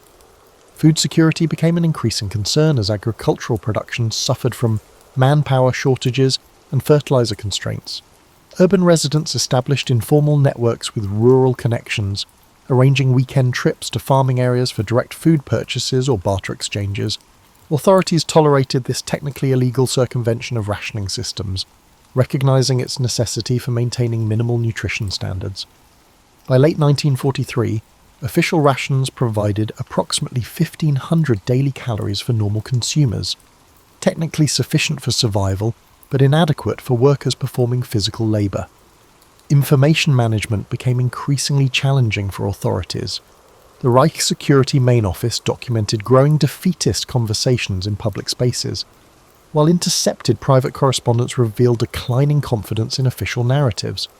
Rather than direct censorship, which would acknowledge information problems, authorities responded with intensified propaganda, emphasizing miracle weapons under development and potential divisions among Allied powers. These narratives lost credibility among segments of the population who had access to alternative information sources, especially those who could listen to forbidden foreign radio broadcasts. Religious institutions experienced a notable revival during this period. Church attendance increased significantly in both Protestant and Catholic congregations, with religious authorities carefully balancing spiritual comfort against regime opposition. Pastor Dietrich Bonhoeffer's secret seminary activities represented the most organised theological resistance, but thousands of local clergy provided more subtle moral alternatives to official worldviews. This religious revitalisation represented a significant cultural current running counter to the regime's totalitarian aspirations. The family unit underwent profound transformations as female-headed households became the norm rather than the exception. With most working-age men in military service, women assumed unprecedented responsibilities managing family finances, making educational decisions, and maintaining property. This practical experience contradicted official gender ideology, while creating post-war expectations that would prove impossible to reverse. Sociologist Elizabeth Heinemann terms this the negotiated patriarchy, nominal adherence to traditional gender roles while practical circumstances required their systematic violation. By late 1943, German society existed in a state of contradictory consciousness. Official rhetoric maintained victory remained achievable, while daily experience provided mounting evidence of unsustainable decline. This cognitive dissonance produced social behaviours that external observers often misinterpreted as fanaticism, but actually represented adaptive mechanisms for navigating impossible contradictions. German society had entered a condition of paradoxical functionality, maintaining productive activity while fundamental systems degraded beneath the surface. This tenuous equilibrium would face even greater challenges as military reversals accelerated in the coming year. The Allied landings in Normandy on June 6, 1944, shattered a critical psychological bulwark. Since 1940, German propaganda had emphasized the impregnability of the Atlantic Wall defensive system. Elaborate media reports had showcased massive concrete bunkers, underwater obstacles, and dense minefields supposedly making invasion impossible. When Anglo-American forces established a viable beachhead despite these defences, the credibility gap between official claims and observable reality widened irreparably. Heinz Guderian later wrote, "The psychological impact of the successful invasion exceeded its immediate military significance. It demonstrated that nothing proclaimed impossible by our leadership was actually beyond Allied capabilities." The assassination attempt against Hitler on the July 20th, 1944 revealed deep fractures within the German elite that had been carefully concealed from public view. The involvement of senior military officers, aristocrats, diplomats and civil servants contradicted the image of unified national purpose carefully cultivated since 1933. The regime's response, approximately 5,000 executions and 7,000 arrests, represents an unprecedented internal security crisis requiring substantial resources diverted from military needs. This internal purge particularly devastated professional military leadership, removing experienced officers during a period of maximal external threat. Industrial production achieved paradoxical peak outputs in mid-1944, despite intensifying Allied bombing.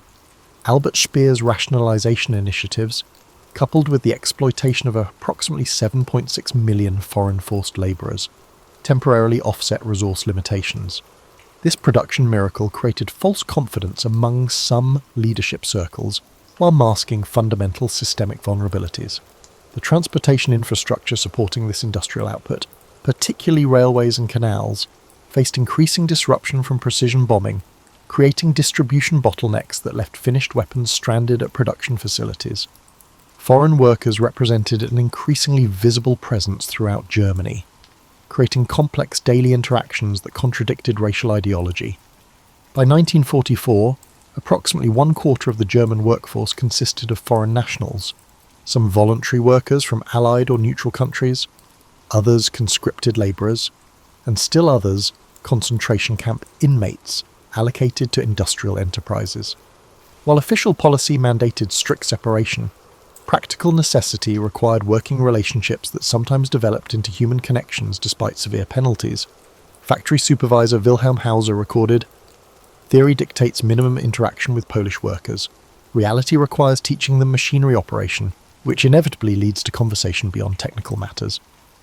The Soviet summer offensive, Operation Bagration, beginning June 22, 1944, destroyed Army Group Center, inflicting losses from which the Wehrmacht never recovered. The scale of this disaster surpassed even Stalingrad.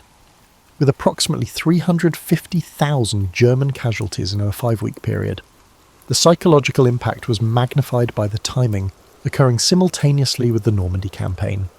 It created inescapable awareness that Germany faced overwhelming pressure on multiple fronts without adequate resources for effective response. Military communications from this period reflect dawning recognition of inevitable defeat among field commanders, though such assessments remained criminalized if expressed officially. Civilian evacuation programs expanded dramatically as the Eastern territories became threatened. Approximately 1.8 million Germans fled from East Prussia, Silesia and other eastern regions in late 1944, creating massive resource demands for temporary housing, food distribution, and administrative services in receiving areas already under severe strain.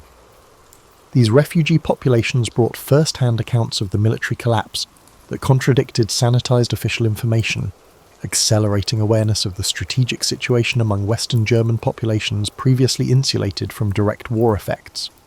Transportation systems approached systemic failure by autumn 1944.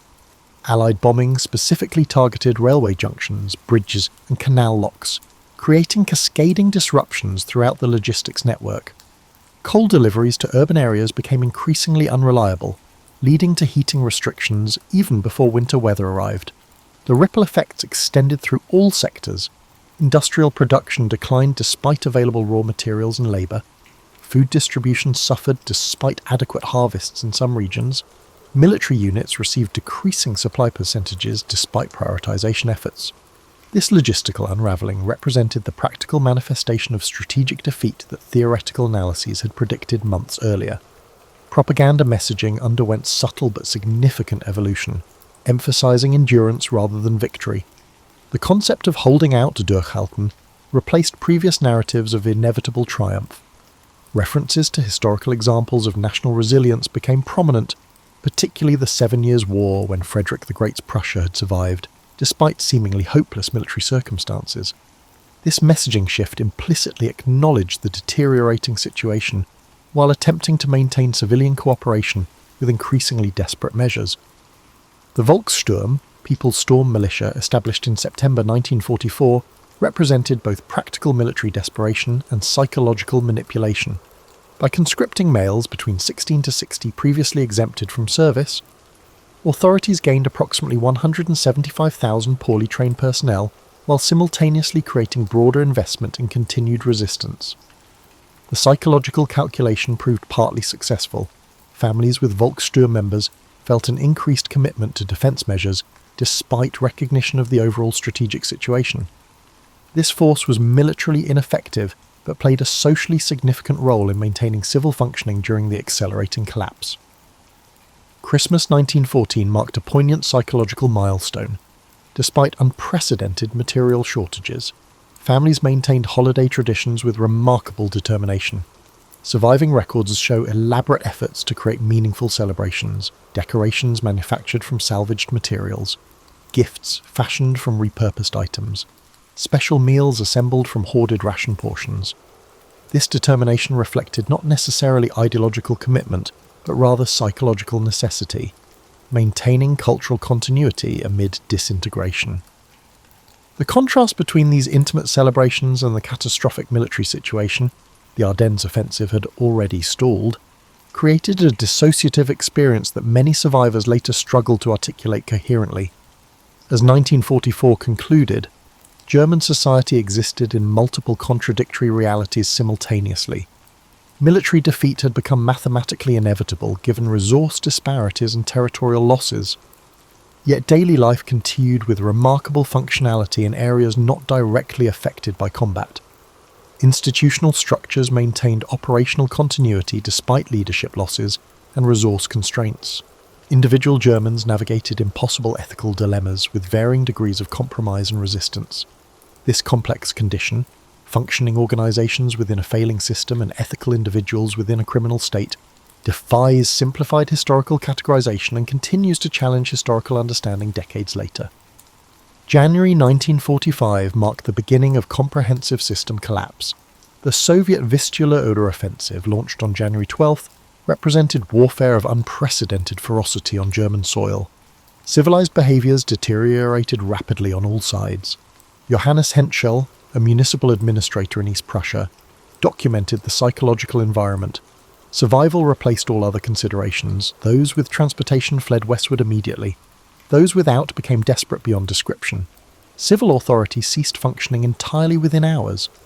This dissolution of organized society occurred with shocking rapidity in eastern regions, creating behavioral dynamics that institutional structures had previously constrained. The refugee crisis reached catastrophic proportions.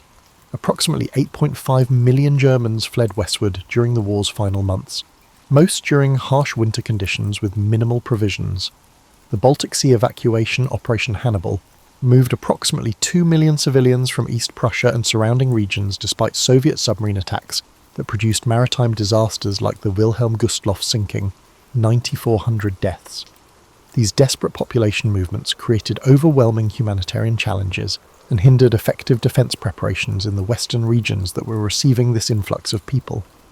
Allied bombing reached maximum intensity during this period, targeting mid-sized cities previously spared systematic destruction. The Dresden firebombing of February 13 to 15, 1945, killed approximately 25,000 civilians and devastated a city swollen with refugees. Similar attacks struck Pforzheim, Würzburg, and dozens of smaller communities with limited military significance. This final bombing phase created profound psychological trauma that post-war German society struggled for decades to process adequately. The apparent purposelessness of destruction at this late stage generated lasting moral questions that transcended typical war narratives. Resource systems collapsed entirely. Food distribution became localized and irregular. Municipal water and sanitation services functioned intermittently. Electricity availability declined to a few hours daily in most regions. Medical supplies disappeared from civilian facilities. Currency effectively lost practical value, replaced by direct barter arrangements for essential items. Despite these catastrophic conditions, remarkable instances of organizational continuity persisted. Hospital administrator Ruth Elke documented, "We maintained surgical services despite lacking basic antiseptics. Staff performed procedures during daylight hours due to frequent electricity failures. Instead of using supply systems, staff gardens provide food to patients. Medicine continues amid societal collapse." Military-age males faced impossible choices. Desertion rates increased dramatically despite field executions for undermining military morale. Approximately 30,000 German soldiers were executed for disciplinary violations during the war, with the majority occurring during these final months. Many soldiers sought medical excuses, self-inflicted injuries, or unauthorized home visits rather than formal desertion. Others continued fighting despite recognizing strategic hopelessness, motivated by unit cohesion rather than ideological commitment. This complex response pattern defies simple categorization as either fanaticism or resistance. Most participants navigated impossible ethical terrain with limited available options. Leadership psychology deteriorated markedly. Hitler's physical decline accelerated following the July 1944 assassination attempt, with witnesses describing trembling hands, shuffling gait, and increasing detachment from operational realities. His strategic directives became increasingly divorced from military capabilities, often ordering non-existent units to conduct impossible operations. This leadership collapse created a vacuum filled by competing power centres. Himmler, Bormann, Goebbels, and various military factions pursued contradictory agendas while maintaining nominal loyalty. This fragmentation prevented coordinated surrender negotiations that might have limited final phase destruction. The concentration camp system underwent frantic evacuation as Allied forces approached, producing notorious death marches with extraordinary mortality rates. Camp guards forced inmates to walk westward in harsh winter conditions with minimal provisions, executing those unable to maintain pace. Approximately 250,000 prisoners died during these evacuations. German civilians and communities along these routes faced moral decisions about intervention, assistance, or passive observation, choices many would later struggle to explain satisfactorily during post-war accounting. This final phase of systematic atrocity occurred amid broader societal disintegration, creating complex moral entanglements between perpetrators, victims, and bystanders. Children experienced particularly severe psychological trauma during this period. With schools closed indefinitely, normal developmental structures disappeared. Many youths assumed adult responsibilities managing households with absent parents. The Hitler Youth Organization transformed from ideological indoctrination into practical military auxiliary, with teenagers operating anti-aircraft batteries, serving as courier runners, and providing emergency services during bombing raids. This militarization of childhood created lasting psychological effects that psychiatrists would document for decades afterward. Religious resources provided crucial psychological support for many Germans during this terminal phase.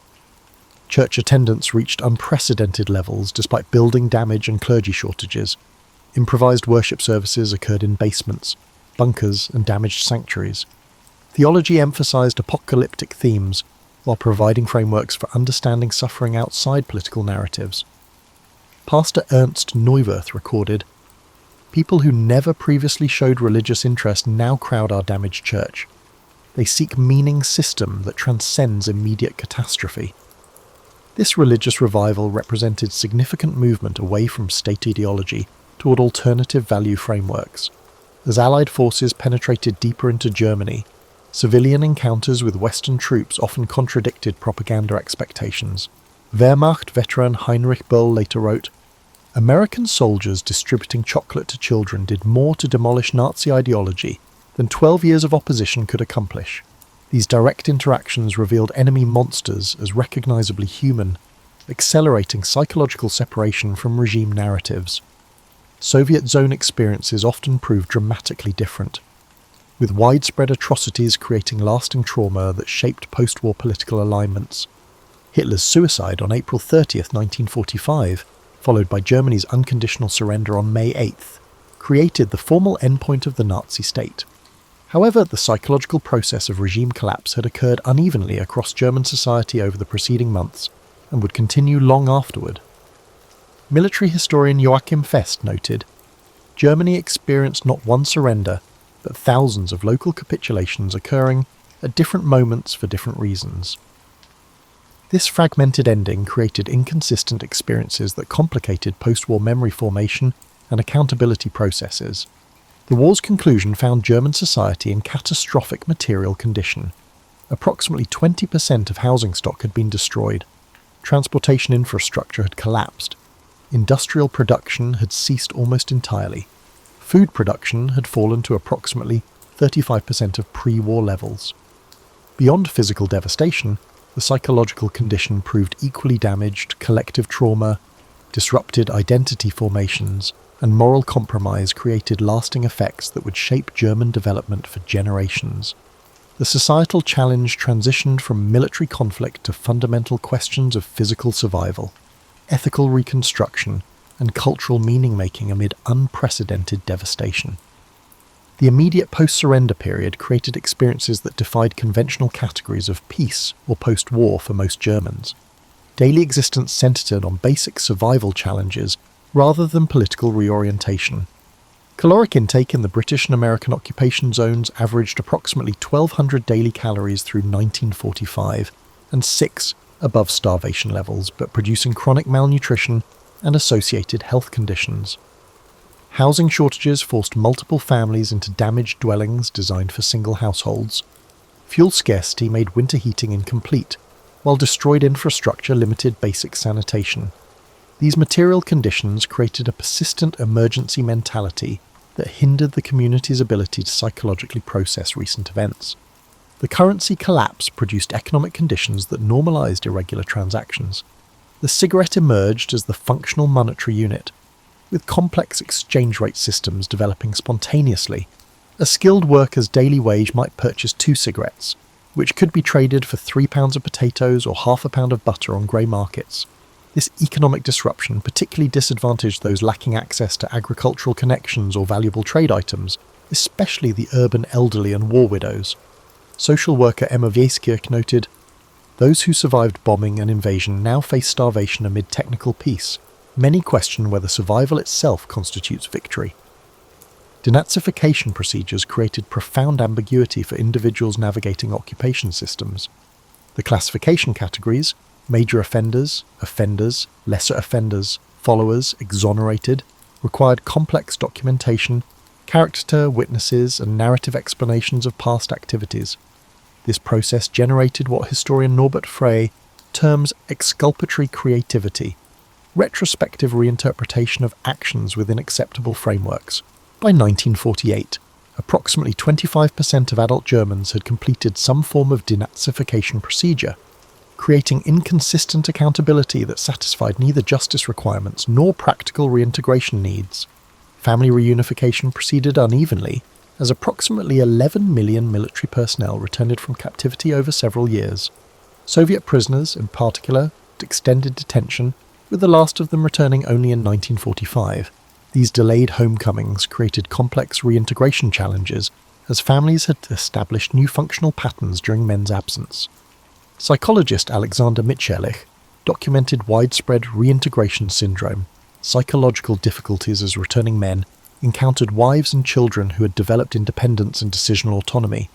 Children often struggled with fathers they barely remembered or never knew, creating intergenerational communication barriers that persisted for decades.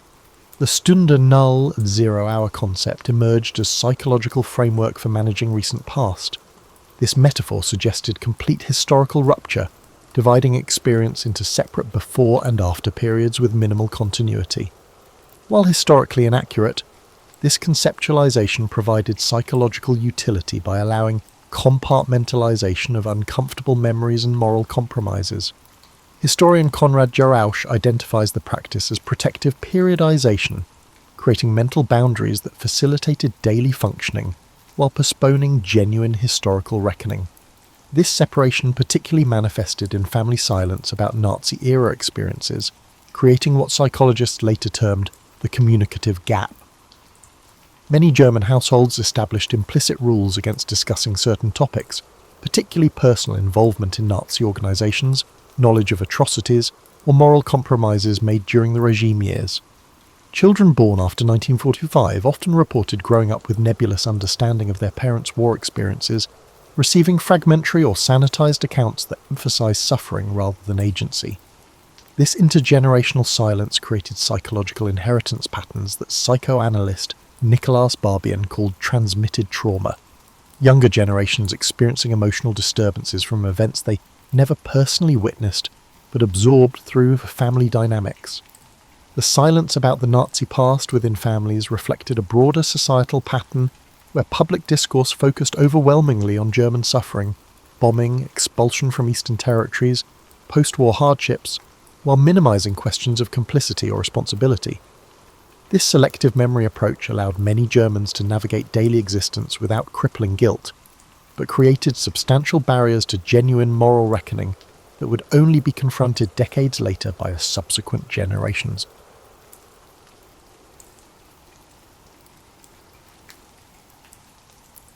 Imagine yourself sitting in a cosy chair by a crackling fire, ready to hear about a man who never meant to be Scotland's greatest folk hero. William Wallace didn't come into the world with a crown on his head or a plan for the battlefield in his hand. He was born around 1270 as the second son of a minor Scottish noble. This meant that he was going to live a quiet life that history tends to forget. You might picture young William growing up in Renfrewshire and getting into the usual kinds of trouble that boys do, like climbing trees he shouldn't, tracking mud through, his mother's clean hall, and learning to swing a sword that was still too heavy for his skinny arms. Malcolm Wallace, his father, owned some land around Elderslie. It was enough to make them respectable, but not enough to make them rich. It's like being the family that lives on a quiet street but has the nicest house. It's not like living in a castle, but it's nice. It wasn't William's birth or his money that set him apart. It was the time he was born. He was born and raised in Scotland during a time when things were really bad. King Alexander III died in 1286, leaving behind a mess that would make today's family inheritance fights seem like polite dinner conversations. The Scottish nobles were fighting over who should be the next king, like kids fighting over the last piece of cake. But this cake was a whole kingdom. Edward I of England came along. He was as subtle as a sledgehammer and as patient as a hungry cat watching a mouse hole. Edward saw the political chaos in Scotland and thought, "This looks like a great chance to add another kingdom to my collection." In 1296, when William was probably in his mid-20s and more interested in taking care of his family's land than in politics, Edward decided to invade Scotland with the same excitement as someone moving furniture around in a house that wasn't theirs. The invasion wasn't just a military victory, it was a planned humiliation. Edward took away Scotland's symbols of independence, like a tourist taking home a huge souvenir. He took the Stone of Destiny away. He put English officials in charge of Scottish affairs and acted like the worst kind of micromanaging boss you've ever had. Except this boss was in charge of your whole country. For William, who lived in the Scottish lowlands, Edward's job probably felt like having strangers move into his neighbourhood and tell him how to paint his fence. The new English rulers made people pay taxes, set their own rules, and didn't care about Scottish customs any more than you would care about a crumpled grocery list. Every day was full of small annoyances and big problems that built up over time, like pressure in a kettle. You can almost picture William going about his business, managing his small estates, dealing with English tax collectors, and watching English soldiers swagger through Scottish towns. You can also picture him feeling that special kind of anger that comes from being told you're not good enough to run your own affairs. He wasn't planning a revolution yet. He was just a man watching his country slowly fade away under the rules of someone else. But here's the thing about quiet people who reach their breaking point. When they finally lose it, they don't just make noise, they write history. William Wallace was about to learn that the heroes who are most afraid to act are the ones who make the biggest difference, because they reach a point where they can't stand to watch anymore. His change from a small landowner to a famous rebel was still to come, like a storm gathering on the horizon. You might be wondering what makes a fairly peaceful landowner into Scotland's most famous rebel. Like most turning points in life, the answer came down to something very personal and annoyingly small. William Wallace was called to testify in May 1297 before William Heselrigg, the English sheriff of Lanark. Historians still argue about why this happened, just like people argue about what really happened at a family reunion years ago. Imagine this. You have to meet with someone who embodies everything you've come to hate about your current situation. Heselrigg was one of those English officials who liked to remind Scots that they were now subjects instead of citizens of their own country. He was like every annoying interaction you've ever had with the government, but this bureaucrat could have you killed if he wanted to. Depending on which story you believe, what happens next is different. However, they all end the same way. Heselrigg is dead, and Wallace is suddenly Scotland's most wanted man. Some people say it started because of taxes, others say it was because of land disputes, and still others say it had to do with a woman Wallace cared about. The specifics don't matter as much as the outcome.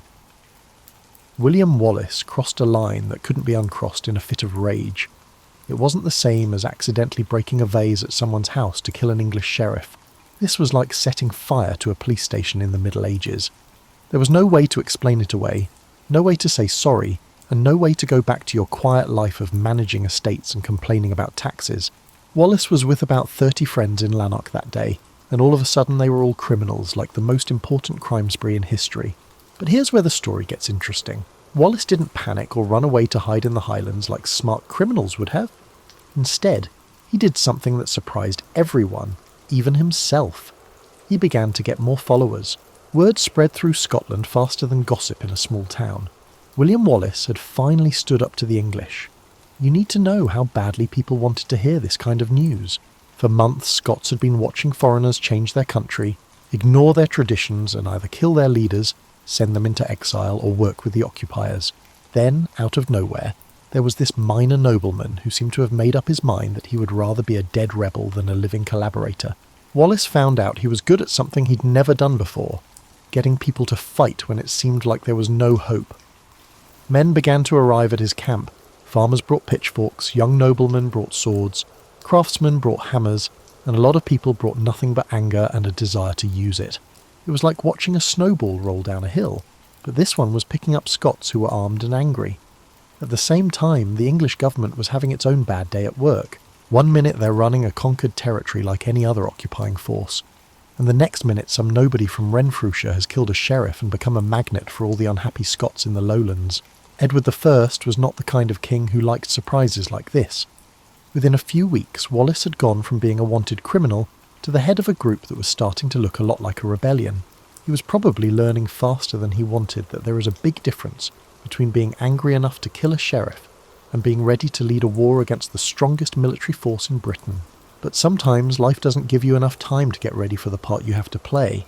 Imagine trying to explain to someone why you chose to fight the medieval version of the Pentagon with a group of farmers, craftsmen and younger sons who couldn't inherit their father's land.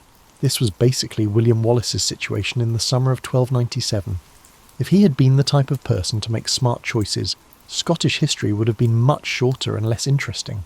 Wallace had accidentally become the leader of what military historians politely call an asymmetric conflict, which is academic speak for David versus Goliath, except Goliath has professional soldiers and David has a lot of people who are really, really angry. The English army that was coming to Scotland was everything a medieval military force was supposed to be: well-trained, well-equipped, experienced in conquest, and led by commanders who knew what they were doing. On the other hand, Wallace's army looked like what happens when you tell people at a bar that drinks are free and then give them guns instead of beer. Most of his followers had never been in a real battle, many didn't have the right armour, and their plan was to hit the English with whatever you've got until they go away. It wasn't a very promising situation. Wallace did have two advantages that weren't obvious right away. First, his men were fighting for their homes, which is a strong motivation that is hard to match when you're a professional soldier, fighting for someone else's goals. Wallace also had a natural understanding of what we now call guerrilla warfare, though he probably would have called it practical fighting. This is the second, and maybe more important point. Wallace didn't want to fight the English in formal pitched battles where better training and equipment would win. Instead, he kept his troops moving. They attacked English supply lines quickly, then vanished before reinforcements could get there. They made life hard for the occupying forces who were trying to control a hostile countryside. Imagine being pecked to death by ducks in the Middle Ages, but these ducks had swords. The English commanders had been trained in traditional warfare, but they were up against an enemy that didn't follow the rules of war. Wallace's troops would attack a garrison, disappear into the countryside and then reappear somewhere else, like the most dangerous game of whack-a-mole in the world. By September 1297, Wallace had caught the eye of Andrew Moray, another young Scottish noble who was leading his own rebellion in the north. When they worked together, they made something that scared English commanders a lot more than two angry Scots groups. They made a unified resistance with real strategic coordination. The partnership worked because Wallace and Moray were a perfect match for each other. Moray brought noble connections and political legitimacy, while Wallace brought charm and a growing reputation for making English soldiers very nervous. They were part of a Scottish resistance that hadn't existed since Edward's invasion. It looked like it might actually do something besides get its members killed. The English government used the tried-and-true method of sending a huge army to fix the problem by using overwhelming force. The Earl of Surrey was sent north with orders that probably came down to find these troublemakers and show them why rebellion is not a good career choice. What Surrey didn't fully appreciate was that he was about to face an opponent who had spent months learning how to turn military disadvantages into tactical opportunities. Wallace had been studying the English army like a chess player studies an opponent's best moves, looking for patterns and weaknesses that someone willing to try something new could take advantage of. No one knew it at the time, but the stage was set for what would become the most famous battle in Scottish history. September 11th, 1297, began like any other day, but it would soon become one of the most famous dates in Scottish history. The people who woke up that morning had no idea they were about to see something that would be talked about for hundreds of years. The Earl of Surrey led the English army, which was camped on the south side of the River Forth near Stirling. They could see what looked like a medium-sized Scottish force on Abbey Craig across the water. If you've ever had to choose between the safe choice and the dramatic choice, you can understand how Surrey felt that morning. The safest thing to do was to cross the river at the ford several miles upstream. This would give his whole army time to get ready before fighting the Scots. The dramatic choice was to cross at Stirling Bridge, which was so narrow that his troops would have to cross in small groups, making them easy targets. Surrey picked the bridge because he was sure of himself since he had never lost a battle to Scottish rebels. To be fair to him, this probably seemed like the right choice because his army was bigger, better trained and better armed. What could possibly go wrong with crossing a narrow bridge to attack farmers with pitchforks? Wallace and Moray, who were watching from Abbey Craig, were probably feeling the mix of fear and excitement that comes with putting everything you have on a single desperate bet. They had carefully placed their troops, but their whole plan depended on the timing being just right. If they went too early, the English army would go back across the bridge. If they waited too long, there would be too many English soldiers to deal with. You can picture Wallace watching English soldiers march across the bridge in neat lines, counting heads, and trying to figure out the exact moment when there would be enough enemies across for the attack to be worth it, but not so many that his troops would be overwhelmed. It was like trying to time jumping onto a moving train. If you miss by a second in either direction, the whole thing goes wrong. Wallace gave the signal when the English had gotten about half of their army across. From the Scottish point of view, what happened next was the best kind of chaos. The Scots charged down from Abbey Craig with all the anger of people who had been waiting months for this chance. They hit the English forces at the worst possible time, when they were spread out along the bridge and couldn't move. Wallace's plan was brilliant because it turned the English army's strengths into weaknesses. It didn't matter that they were better trained if there wasn't enough space to use it. They had better gear, but it didn't help them when they couldn't get into battle formations. Their numerical advantage didn't matter when only a small part of their troops could fight at any given time. The narrow bridge turned into a trap instead of a way to get across. Scottish forces had the upper hand and were moving quickly, while English soldiers were stuck between them and their own army, which was still trying to cross behind them. People who had already crossed couldn't go back without fighting their own reinforcements, and people who were still waiting to cross couldn't help without making the traffic worse. Surrey watched as his well-planned military mission turned into what looked like a very costly disaster. The Earl of Surrey had probably fought in dozens of battles, but he'd never seen anything like this. A carefully planned attack turned into a nightmare of medieval traffic management. The English lost thousands of men, including Hugh de Cressingham, Scotland's treasurer. Scots celebrated his death with the same kind of excitement they usually save for big holidays. Wallace and Moray had done something that seemed impossible just hours before. They had beaten a professional English army with a group of rebels that most military experts would have thought was a joke. The win at Stirling Bridge showed that the English weren't as safe in Scotland as everyone thought, and it made William Wallace famous all over Britain, but probably not in the way he had planned when he decided to kill the Sheriff of Lanark. William Wallace found out that being a famous military hero is very different from being a minor landowner after the Battle of Stirling Bridge. People in Scotland started to look at him like he might have answers to questions he had never thought of before, like, what do we do now that we've shown we can beat the English? And how do we run a country when half of it is still occupied? Wallace was smart enough to know that beating one English army didn't mean Scotland was free, even though the victory had made him feel great. It meant that England would send a bigger army, probably led by someone much better than the Earl of Surrey, who'd gone home to tell Edward VI how he had lost a battle against some farmers who were acting up. Sadly, Andrew Moray was hurt at Stirling Bridge and died soon after. This meant that Wallace had to deal with the political fallout from their success, mostly on his own. This was like winning the lottery and then finding out you have to run the whole financial system yourself. It sounds exciting in theory, but it's a lot harder in practice. Wallace was made Guardian of Scotland, which sounded great but came with duties that no one had told him about.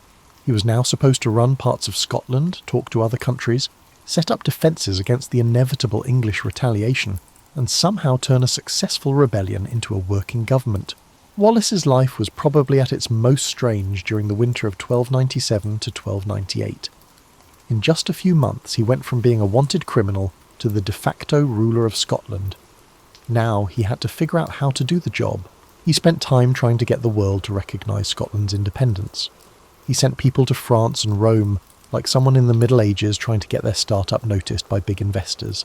Edward I was reacting the way you would expect a man to react after seeing his men lose a battle to people he thought were barely more civilised than sheep. People called Edward Longshanks because he was tall and Hammer of the Scots, because he didn't want Scotland to be free. He He saw the loss at Stirling Bridge as a personal insult that needed to be fixed right away and in a big way. Wallace probably expected and feared the English response. Edward put together an army that was bigger and better organised, and led by him instead of subordinates, who might make tactical mistakes that would make him look bad. This time, smart positioning and good timing wouldn't be enough to beat out better numbers and equipment. Wallace worked for months to get Scotland ready for what was coming, but he didn't have many resources and knew that his last victory was as much about English mistakes as Scottish brilliance. He couldn't count on his enemies to make the same mistakes twice, especially since they were now being led by a king who had personally conquered Wales and had no plans to let Scotland slip out of English control. Wallace had a problem that was almost impossible to solve. How do you protect a country with few resources from an enemy with almost unlimited ones? It was like trying to keep a wildfire from getting to your house with just a garden hose and your willpower. Wallace was very determined, but determination alone isn't enough to stop professional armies. By the summer of 1298, it was clear that Scotland was about to be invaded in a way that would make Edward's last conquest look like a warm-up. Wallace had done the impossible once, but now he had to do it again in much worse conditions, with everyone watching to see if the hero of Stirling Bridge could pull off another miracle. Someone who had never asked to carry the weight of a whole country's hopes was now aware that this time clever tactics might not be enough. Wallace probably dreaded the summer of 1298, since it would be the time of reckoning after his victory at Stirling Bridge. Edward I had put together an army that was bigger, more professional, better supplied, and led by a king who saw military failure as a personal challenge to his ability. Wallace was in the position of trying to do a miracle again, which is hard to do even when things are going well. The tactical advantages that made Stirling Bridge possible, English overconfidence, good terrain and perfect timing, were not available for a second performance. Edward wasn't going to lead his army across a narrow bridge into a trap that had been set up just for them this time. The Battle of Falkirk on July 22nd, 1298, was not like the Battle of Stirling Bridge. Wallace didn't attack an enemy that was disorganised and stuck in an impossible situation. Instead, he faced a coordinated attack by professional soldiers who had learned from the mistakes of their predecessors. Edward's army had heavy cavalry, professional infantry, and Welsh longbowmen who could kill Scottish soldiers from far away, which made close combat tactics useless. Wallace had put his troops in defensive formations called schiltroms, which were basically circles of men with spears pointed out like medieval porcupines. This was a good way to stop cavalry charges, and at first the English knights couldn't get through these walls of spear points. But Edward had brought those longbowmen from Wales for just this kind of thing. Arrows started to fall on the Scottish formations with deadly accuracy, and spears aren't very good at defending against things that come from above. The schiltroms, which had successfully fought off cavalry attacks, became easy targets for archers who could hit them from a distance that no Scottish weapons could reach. You can imagine Wallace watching his carefully planned defences fall apart in the storm of arrows, and realising that this battle was going to be very different from the one at Stirling Bridge. Instead of using traditional tactics that worked well for the Scots, the English learned to use their technological advantages. The loss at Falkirk was complete and very discouraging. Wallace's army didn't just lose, it was no longer able to fight. Wallace barely made it out alive, but thousands of Scots died. After Stirling Bridge, people called the man Scotland's saviour, but now he was on the run again, this time without an army to lead and no clear way to build one back up. After Falkirk, Wallace stepped down as Guardian of Scotland. He probably realised that he was no longer useful as a regular military leader.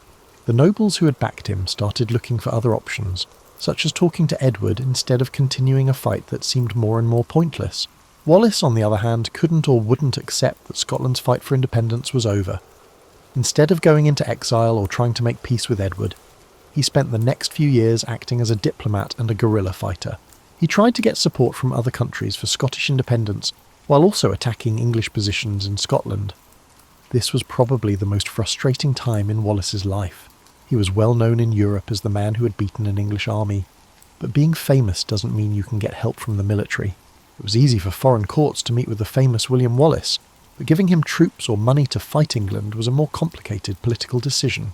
Wallace spent time in France, where people treated him with the respect due to someone who had embarrassed the King of England. However, he didn't get much real help. He went to Rome to get the Pope's support for Scottish independence, which is like trying to get the world to recognise a political cause. The war went on in Scotland without him, though.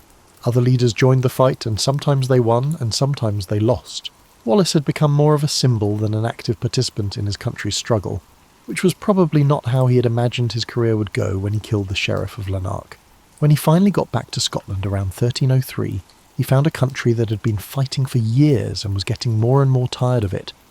Edward's strategy of constant pressure and harsh retaliation was working. The Scottish resistance was weakening, and many nobles were starting to think that giving up was better than more destruction. Wallace, on the other hand, was still committed to a cause that was starting to look hopeless. William Wallace had become something more and less than what he had planned to be by the year 1305. He was no longer the leader of Scotland's resistance. That job had gone to other people who were better at dealing with the complicated politics of medieval warfare. But he had become something that could be more dangerous to English interests, a symbol of Scottish independence that couldn't be beaten by normal military means. Edward the Divine knew how powerful symbols could be, which is why he made such a big deal out of taking Scottish regalia like the Stone of Destiny after he conquered the country. It was easier to move a stone to Westminster Abbey than to stop a living legend. William Wallace's freedom meant that Scottish resistance could always start up again. It was probably only a matter of time before Wallace was caught near Glasgow on August 1305. He had been working without a solid base of support, depending on a network of allies who were getting more and more pressure from English authorities. The man who had once led armies was now forced to move quietly through the countryside, where anyone who helped him was in great danger. The way the English reacted to Wallace's capture showed how much Edward I had been bothered by this small Scottish landowner who didn't want to accept defeat. Wallace wasn't just killed as a rebel. He was put on trial and punished in a way that would destroy not only the man but also the symbol he had become. Wallace was charged with treason, but this was legally murky because he had never sworn loyalty to Edward. The trial wasn't so much about finding out who was guilty, as it was about making a public spectacle to show how pointless it was to fight English rule. Edward wanted Wallace's death to be a warning to anyone else who might want to do the same thing. Wallace was put to death in London on August 23rd, 1305, in the kind of cruel way that medieval authorities used to punish people they wanted to make examples of. The execution was meant to be as public and scary as possible, to show what happened to people who went against English rule in Scotland. But Edward I made a mistake that many rulers have made in the past. He thought that killing a symbol would destroy what it stood for. Wallace's execution, on the other hand, turned him from a failed rebel into a martyr for Scottish independence. He was more of a threat to English interests after he died than when he was alive. William Wallace's story didn't end when he died. It became something that was part history, part legend, and completely Scottish. Robert the Bruce took up the cause of Scottish independence a few years after Wallace was killed. He eventually reached the goal that Wallace had died fighting for. Bruce's success was built on the resistance that Wallace had started, and the inspiration that his death gave him. Wallace became a symbol of not only Scottish independence, but also the idea that regular people could stand up to powerful forces over the years. His story was told again and again, with more details added, made more romantic, and changed to fit the political needs of different times. But the main idea stayed the same: a man who chose to fight instead of giving up. The irony of William Wallace's legacy is that he was a quiet landowner who never meant to lead a rebellion, but he ended up inspiring rebellions and movements for independence all over the world. His life served as a paradigm of how personal bravery could confront seemingly insurmountable authority, and his demise illustrated how martyrdom could possess greater political significance than military triumph. When you hear the name Wallace today, you're hearing about a person who is somewhere between history and legend. He is both what really happened in medieval Scotland and what people have needed that history to mean. The man who killed the Sheriff of Lanark because he couldn't stand foreign occupation had become immortal in the same way that would have shocked and probably amused him the most. His story reminds us that sometimes the heroes who don't want to be heroes and never plan to change history end up leaving the biggest marks on it. This is because they reach a point where they can't stand to watch anymore and decide to do something about it, no matter what the consequences.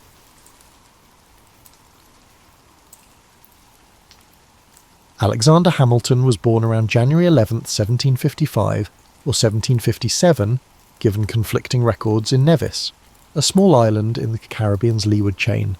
His father, James Hamilton, hailed from Scotland and drifted financially, while his mother, Rachel Fawcett, was estranged from a prior marriage. Social stigma dogged the family, as Hamilton was deemed illegitimate. Childhood brought precarious living conditions amid the sugar-based economy reliant on enslaved labour. Still, the bright Caribbean sun and bustle of island trade shaped his early impressions of commerce and hierarchy. By the time Hamilton reached adolescence, familial hardships worsened.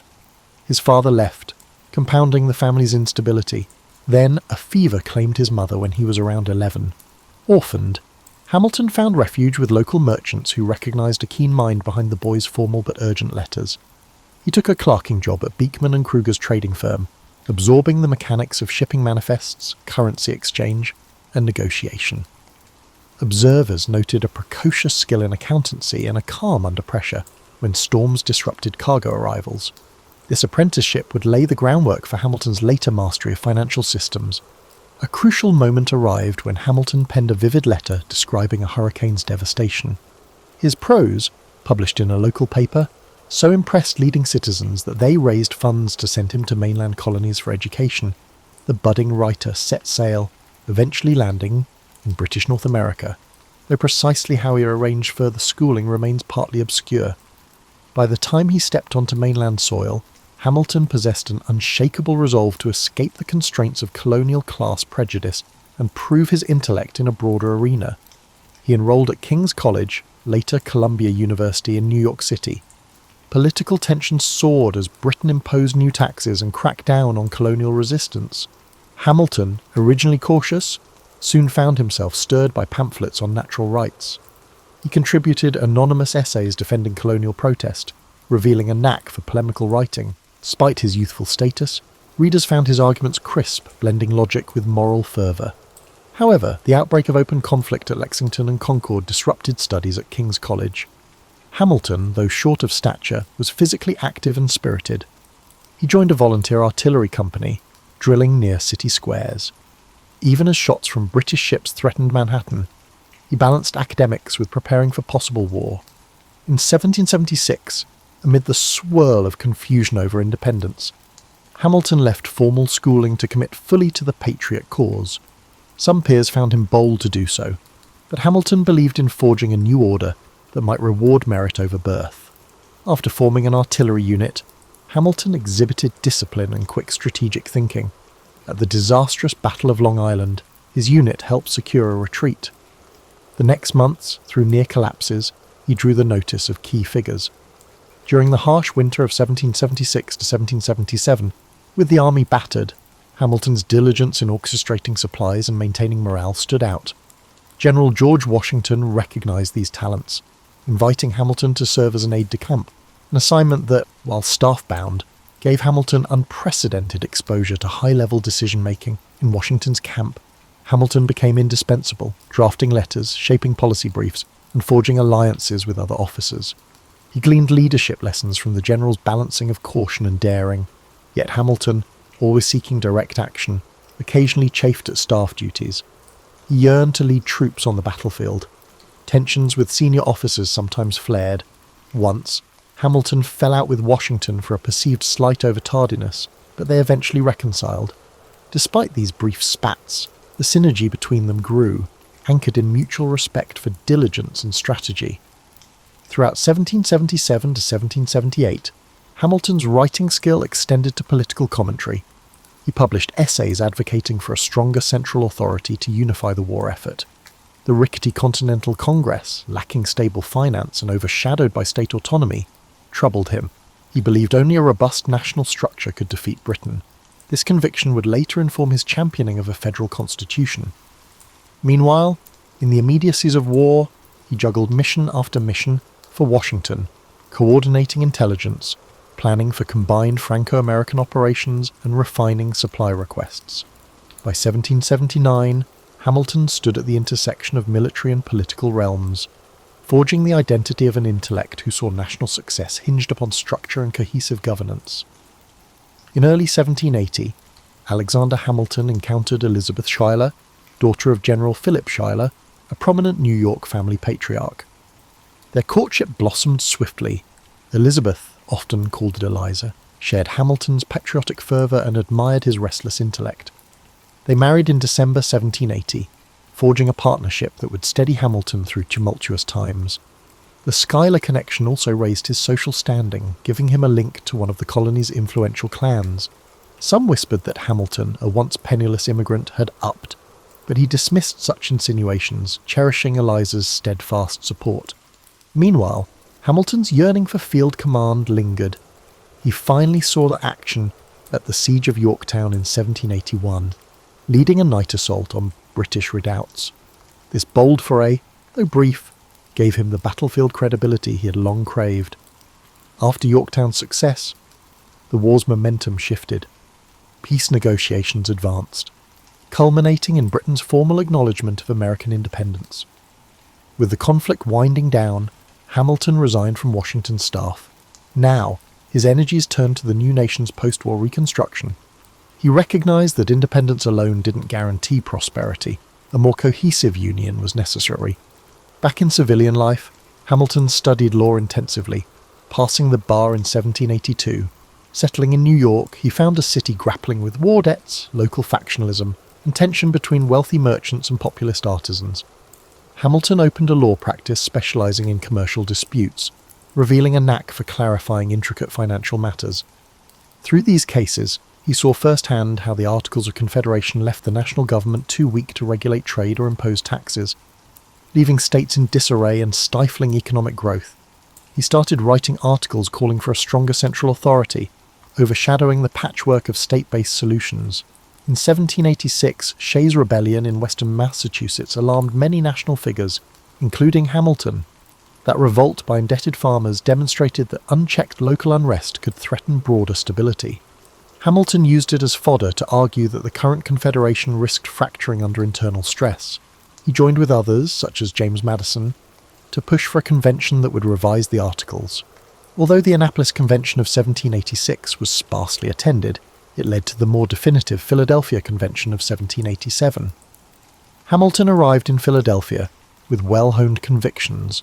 He believed the new government needed robust powers, the capacity to tax, regulate commerce, maintain an army, and ensure domestic peace. Yet he faced considerable scepticism from delegates who feared monarchy. Indeed, Hamilton's personal proposal at the convention, favouring lifetime terms for executives and senators, seemed too close to monarchy for many. Realising the group's mood, Hamilton set aside those extremes. He worked to broker compromises. Although overshadowed by Madison's systematic plan, Hamilton's rhetorical skill and one-on-one lobbying helped shape the final constitution. After 4 taxing months, the constitution was signed in September 1787, yet ratification required each state's approval. Sensing a fierce debate, Hamilton collaborated with Madison and John Jay to pen the Federalist Papers under the pseudonym Publius. Hamilton wrote the majority, dissecting proposed structures like the presidency, Senate, and judiciary, and addressing anti-federalists' fears. His essays emphasised checks and balances, the necessity of a central authority to manage commerce and defence, and the improbability of tyranny under the new system. These Federalist essays profoundly influenced the ratification discourse, marking Hamilton as a top-tier constitutional interpreter. With the Constitution ratified in 1788, Hamilton eyed a new challenge, forging actual governance. When George Washington became the first president, he tapped Hamilton as Secretary of the Treasury. Hamilton, embracing the role, discovered an untapped opportunity to establish a national financial system. He inherited a war debt that threatened the new nation's credit. In a flurry of reports to Congress, he proposed the federal assumption of state debts, the issuance of new government bonds, and the creation of a national bank. These measures aimed to unify finances, spurring economic confidence. However, they ignited fierce opposition led by Thomas Jefferson and James Madison, who deemed them expansions of federal power to the detriment of state autonomy. Despite pushback, Hamilton's financial plan largely prevailed in Congress. He carefully negotiated with Southerners, trading the idea of placing the national capital on the Potomac for their backing on debt assumption. The Bank of the United States, authorized in 1791, consolidated federal financial might and fostered stable currency. This forging of a national economy was overshadowed by ideological splits, what some labelled Hamilton's acceptance of consolidated authority, even quasi-monarchical forms. But Hamilton believed it was essential for a dynamic republic. By the early 1790s, he had become a central figure in Washington's cabinet, driving a vision of an industrial, commercially robust America. Rivalries with Jefferson, however, would soon erupt, shaping the political landscape for years to come. As Secretary of the Treasury, Alexander Hamilton found himself entwined in ideological showdowns with Thomas Jefferson, then Secretary of State. Jefferson envisaged an agrarian republic of independent farmers, with limited federal intrusion. Hamilton, conversely, believed commerce, industry, and robust national structures would anchor the nation's progress. Both men recognized George Washington as a stabilizing presence, yet their friction fueled early factional lines. Federalists rallied around Hamilton, while Jefferson's faction, later the Democratic Republicans, grew around his agrarian limited government stance. Foreign policy stoked further tension. The French Revolution, launched in 1789, escalated into European war by the early 1790s. France pressed for US assistance, citing the 1778 alliance. Hamilton, mindful of Britain as a crucial trading partner and believing the US lacked resources, urged neutrality. Jefferson, more sympathetic to revolutionary ideals, favoured measured support for France. Washington adopted a policy of official neutrality in 1793, endorsing Hamilton's pragmatic approach. This decision outraged ardent Francophiles and the public, but secured commercial ties with Britain. Meanwhile, Hamilton advanced domestic policies that integrated states deeper into the federal system. He introduced excise taxes, including one on whiskey, aiming to bolster federal revenue. In 1794, this whiskey tax incited unrest among frontier farmers in western Pennsylvania, culminating in the so-called Whiskey Rebellion. Hamilton urged Washington to assert national authority, and the president dispatched militia to quell the revolt.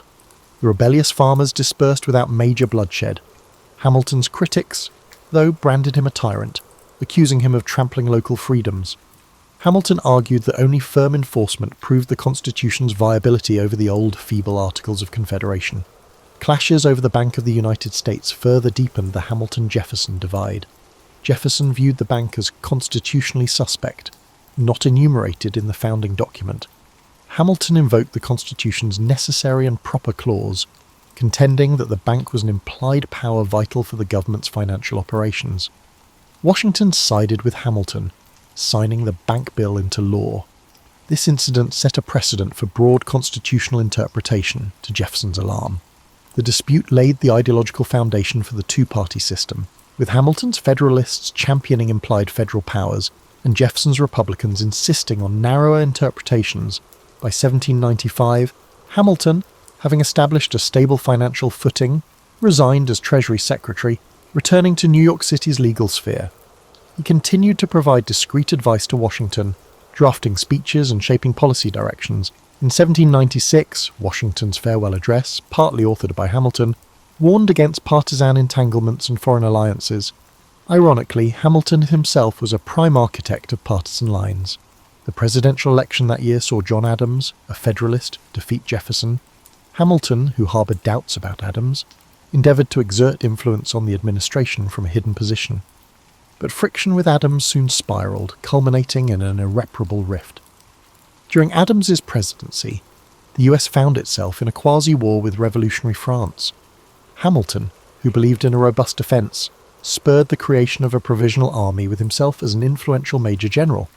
He hoped to unify Federalist power, but Adams, seeking to maintain peace, eventually negotiated with France. This scotched Hamilton's ambitions for an expanded military role. The Federalist Party thus split between Adams' loyalists and Hamilton's faction. Meanwhile, the Alien and Sedition Acts, championed by some Federalists, stifled free speech and outraged Republicans. Hamilton had mixed feelings, recognising the acts as overreaching but not vigorously condemning them. The controversies fueled Jefferson's eventual victory in the 1800 election. That election turned bitter. Hamilton disliked both Jefferson and his party's candidate, Aaron Burr, whom he deemed unprincipled. When the Electoral College produced a tie between Jefferson and Burr, the House of Representatives had to choose. Hamilton lobbied for Jefferson, feeling he was at least consistent while Burr was dangerously opportunistic. Jefferson's win ended the Federalist grip on power. Despite undermining his nominal ally Burr, Hamilton saw it as the less harmful option. The feud with Burr was set to escalate. Post-1800, Hamilton retreated partially from national politics. He resumed law, founded the New York Evening Post to promote Federalist ideals, and wrote fervent editorials criticizing Jefferson's presidency. He also scolded John Adams in a notorious pamphlet, fracturing Federalist unity further. Meanwhile, tensions with Burr simmered. In 1804, Burr, by then Vice President, ran for Governor of New York. Hamilton openly opposed Burr's bid, claiming he was unfit. Burr lost, blaming Hamilton for scurrilous remarks that cost him the election. Their acrimony peaked in personal insults, culminating in demands for an apology that Hamilton shrugged off. The stage was set for a final confrontation, a duel that would reverberate across the nation's consciousness. Thus, by 1803 to 1804, Hamilton's storied career encompassed the forging of national finance, the creation of a stable federal government, deep personal rivalries, and the impetus for fractious party politics. While overshadowed by his feud with Burr, his broader impact on shaping early American governance was vast. The looming conflict with Burr in a Weehawken duel might overshadow many achievements, but it also exemplified the period's intense code of honour, revealing how personal pride could overshadow reason in the early Republic. On the morning of July 11th, 1804, Alexander Hamilton and Aaron Burr met at a dueling ground in Weehawken, New Jersey, perched above the Hudson River.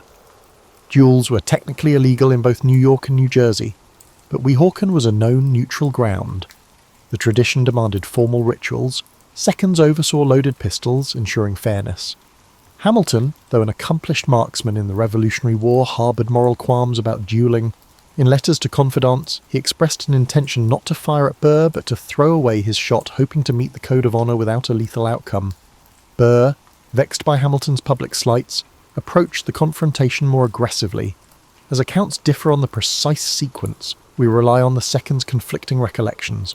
One shot rang out, then another. Hamilton was struck in the lower abdomen, the bullet lodging near his spine. Burr, apparently unharmed, realised Hamilton was fatally wounded. Hamilton was carried back across the river, delirious and in agony. By the next afternoon, July 12th, he died at a friend's house. News spread swiftly, overshadowing Burr with accusations of murder. Even many of Burr's allies found his act reprehensible. Shock reverberated nationwide. Hamilton was just 47, a founding father, the chief architect of federal finance, and a voice for a strong union. That he fell in a personal duel seemed tragic, borderline barbaric. Burr faced immediate scorn, and though indicted for murder, he slipped away. His political career never recovered. The duel also propelled a re-evaluation of such honour-bound traditions. Public condemnation swelled, though duelling remained embedded in certain subcultures for decades to come. In the immediate aftermath, Hamilton's family faced financial insecurity. His estate was less robust than many assumed, reflecting that Hamilton had poured resources into speculative deals and lifestyle. Mourning Federalists championed him as a martyr to principle, ignoring the messy politics that led him to that fateful ground. Eulogies praised his brilliance, managerial acumen, and unwavering patriotism. Critics, while acknowledging his achievements, pointed out how his ambition and personal feuds shaped a harsh style that fanned party rancour. Nonetheless, the sense of a towering figure losing too soon overshadowed those critiques in the short term. His funeral in New York drew massive crowds. Processions in black, with the city's shipping at half-mast, showcased Hamilton's local significance. People recalled his rise from impoverished Caribbean youth to key founding statesman. A hush fell over the city's usual clamour. This wave of sorrow ironically softened some of the political vitriol that had dogged him in life. Over time, though, party lines continued to shift, and the nation turned to new challenges, from the War of 1812 to expansions west. Hamilton's memory lodged in history as the brilliant but intense figure overshadowed by the final duel. In that gloom, an essential question remained: how to interpret Hamilton's lasting impact. As the immediate swirl of grief eased, intellectuals examined his extensive writings, reports on public credit, the Federalist essays, and personal letters. They recognised that the federal government's stable finances owed much to Hamilton's early frameworks. The Constitution's broad interpretation that spurred the Bank of the United States shaped future developments in federal authority. The tension he introduced with Jefferson over implied powers would remain a fixture in legal debates for centuries. At the personal level, Hamilton's family endured heartbreak. Eliza Hamilton survived decades longer, dedicating herself to preserving his papers and championing philanthropic work. She co-founded charitable societies, including an orphanage in New York, perhaps reflecting her empathy for fatherless children, mindful of Hamilton's own orphaned beginnings. Over time, Eliza's curation of Hamilton's letters and manuscripts ensured that his role in founding the nation wouldn't fade.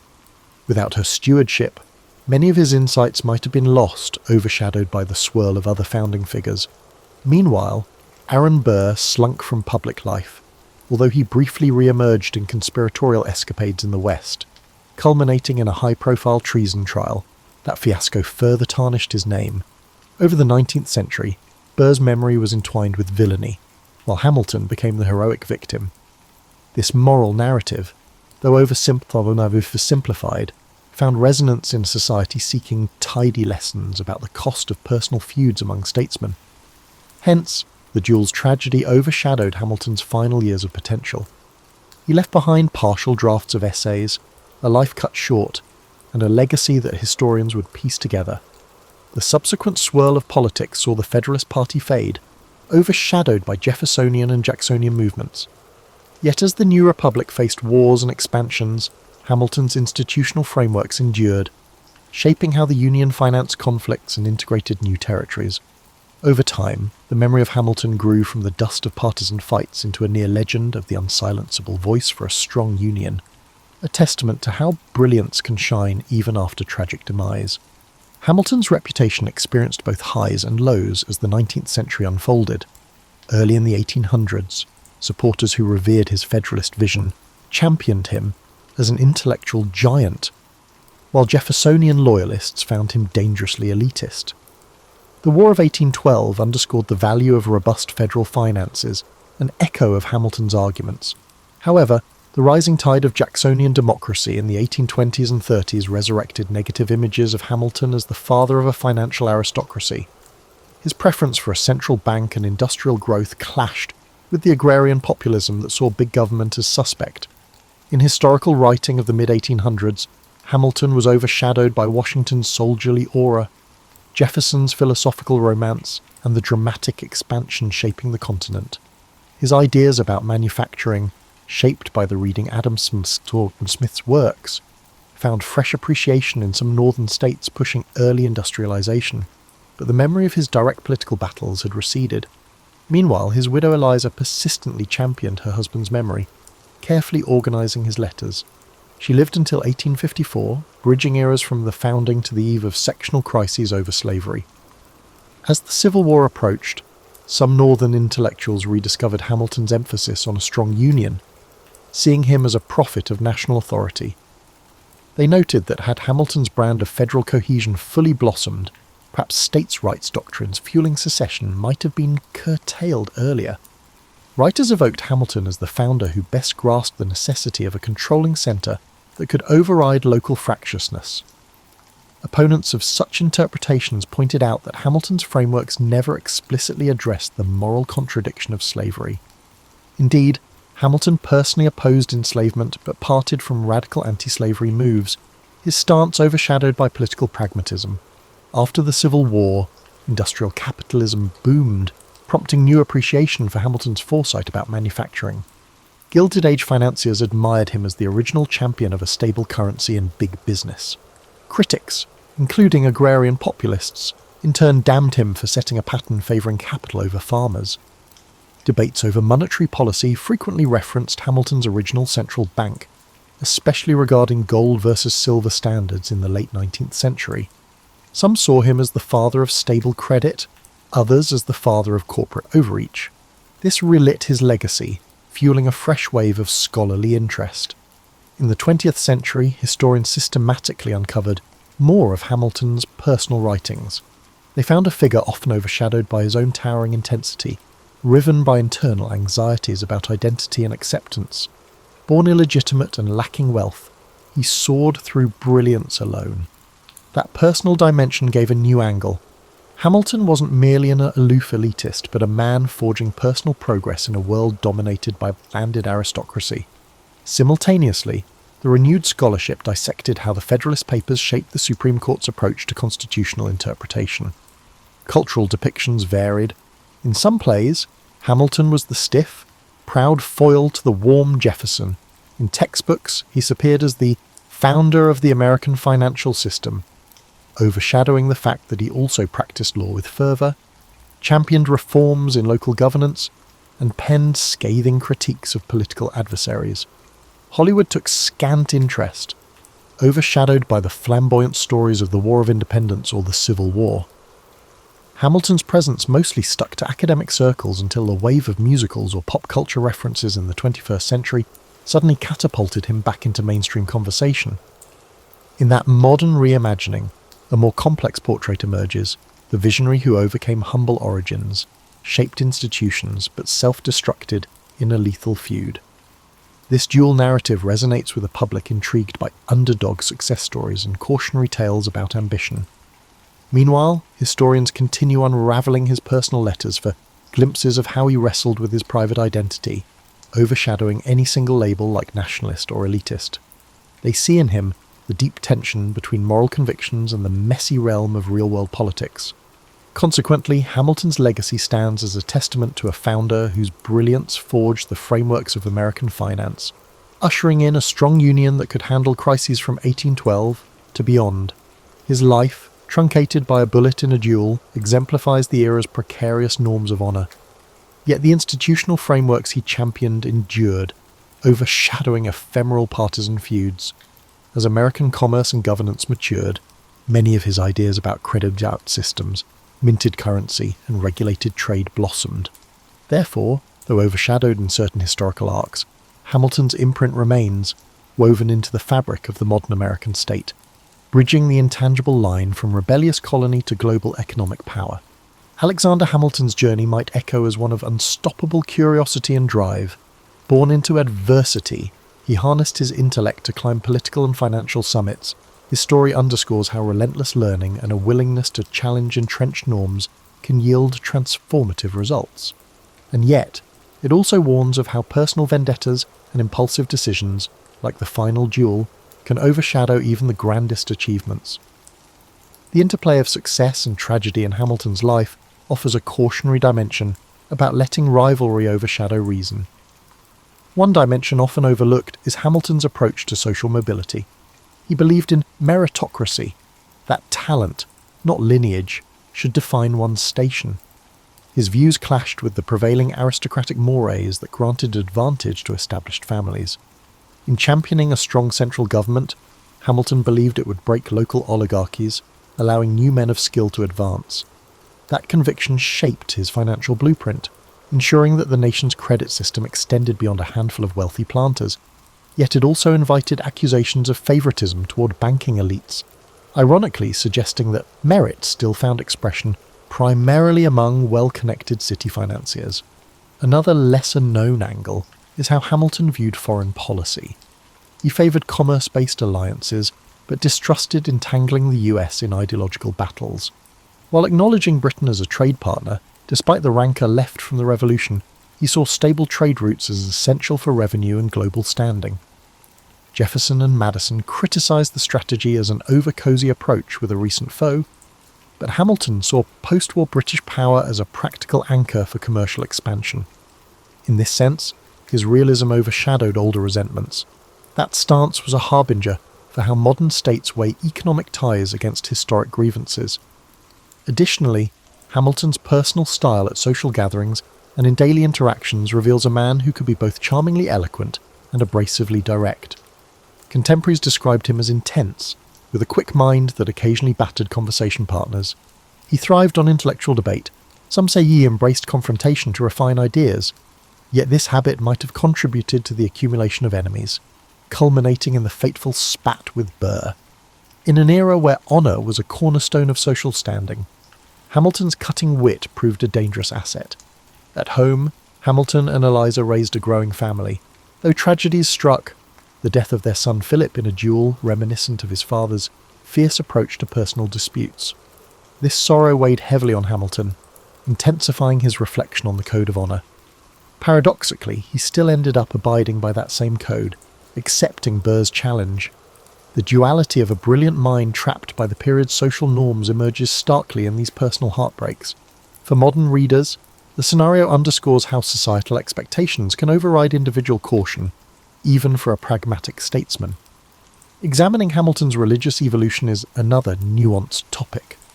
Late in life, particularly after Philip's death, he re-engaged with spiritual considerations. While not as devout as John Jay or Patrick Henry Hamilton, expressed his belief that moral frameworks were crucial to stable governance.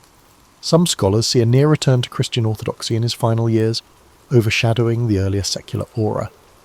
This dimension of moral or religious introspection is overshadowed in many popular accounts that focus on battles of finance or partisanship. Lastly, the robust myth-making around Hamilton in the 21st century, particularly following a certain successful musical, reflects how malleable historical figures can become, for decades overshadowed in public memory. Hamilton found new admirers enthralled by his underdog narrative. The musical drew from historical sources, but adapted them for modern audiences, highlighting themes of immigration, ambition, and the forging of identity.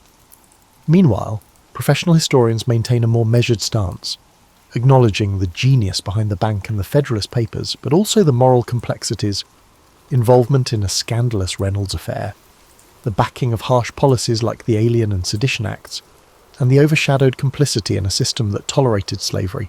Hence, Hamilton's life embodies many contradictions. Hamilton was a brilliant champion of American finance, an immigrant success story, and a defender of robust national institutions, yet he was also entangled in political vendettas, personal heartbreak, and moral ambiguities. The lethal code of personal honour of the era brought him down from the pinnacle of policy influence. Contemporary observers can glean from his saga how vision, intellect, and determination can reshape a society, while cautioning that untempered ambition and rivalry risk overshadowing even the grandest legacies. In the modern mosaic of American history, Alexander Hamilton occupies a unique niche, straddling realms of finance, politics, and personal drama. Behind the scenes, he shaped the national domain by delivering pragmatic solutions to fundamental questions about governance and economy. Yet his flamboyant final act, the duel with Aaron Burr, long overshadowed the breadth of his achievements. Over the past 2 centuries, the perception of Hamilton has fluctuated between critical wariness and near-heroic adulation, leading to a re-examination that highlights his full complexity. For many decades, Hamilton served as a reference point for strong central governance. In debates about tariffs, internal improvements, and the role of a national bank, legislators invoked his name. The Hamiltonian vision signified a dynamic, industrializing America that invests in large-scale infrastructure and cultivates a robust bond market. Opponents retorted that such policies undercut local autonomy, echoing Jeffersonian concerns about overreach. This cyclical debate recurs whenever the nation confronts a crisis or looks to expand federal influence, be it in responding to economic depressions or modern financial bailouts. Among scholars, Hamilton's contribution to the Federalist remains a crowning literary feat. Essays like Federalist No. 78 shape the judiciary's conceptual role, championing judicial independence and the power of constitutional review. Federalist No. 84 argued that enumerating rights might risk constraining them, though ironically, the Bill of Rights was soon appended to the Constitution anyway. Such works left a lasting intellectual deposit, frequently cited in Supreme Court decisions. The interplay between Hamilton's preference for strong federal courts and modern jurisprudence reveals the longevity of his influence. Public interest soared anew in the 21st century, with a popular musical recasting Hamilton as a hip, scrappy immigrant shaping the nation's destiny. That retelling, blending hip-hop and historical references, stoked fresh curiosity about details of his Caribbean youth, the heartbreak of losing his mother, and the unexpected mentorship from merchants. It also reintroduced figures like John Laurens, Hercules Mulligan, or Elizabeth Schuyler to mainstream conversation. This phenomenon demonstrates how historical figures can be revived and reinterpreted to speak to current cultural dialogues about immigration, representation, and the forging of American identity. That said, the musical's creative liberties overshadow certain complexities. For instance, the deeper tensions around slavery, or Hamilton's relationship with Haitian independence. Yet it undeniably catapulted him back into the public eye. Critically, modern reflection contends with Hamilton's stance on slavery. Though personally not an owner of large plantations, he married into a family that benefited from enslaved labour. He opposed the international slave trade, but was less vocal about immediate abolition. Some historians see him as moderately anti-slavery in principle, yet overshadowed by the era's political constraints. This mild stance differs from the fervour of an abolitionist, highlighting that even bright minds can compromise on pressing moral issues for perceived political necessity. Another puzzle is how Hamilton would respond to the subsequent expansions. He died before industrialisation truly took flight or the question of slavery overtook national politics. Would he have advocated for federal solutions to keep the Union intact in the 1850s? Or would he have favoured more localised, pragmatic deals? The counterfactual is tantalising but unanswerable. Like many founders, his ideas formed the skeleton for future developments, but subsequent generations moulded them to new contexts. Finally, Hamilton's personal letters, uncovered in archives over time, reveal the emotional complexity behind the confident public persona. He could be warm, witty, or scathing, anxious about respect and standing. The spectre of orphanhood never fully left him. A sense of precariousness pervaded his ambition. He engaged in verbal battles with the press, establishing a partisan strategy. The Reynolds affair, in which he admitted to an extramarital relationship, tarnished his moral standing yet underscored his willingness to publicly confess in a swirl of political blackmail. All these episodes illustrate a founder who was no pristine statue, but a flawed participant in the messy birth of a republic. In sum, Alexander Hamilton's Odyssey stands as an emblem of America's early audacity, someone forging national frameworks with unstoppable fervour, bridging personal adversity and political upheaval. He hammered out financial machinery that stabilised a precarious union, wrote constitutional commentaries that guided centuries of legal thought, and valiantly served in war, only to be undone by personal vendetta in a misguided duel. This story resonates with the universal themes of ambition, principle, rivalry, and the subtle interplay of personal and public realms. Hamilton's imprint endures in the institutions he shaped, the arguments he advanced, and the persistent puzzle of how a brilliant mind can fall victim to a bullet summoned by the code of honour with confusing reasoning.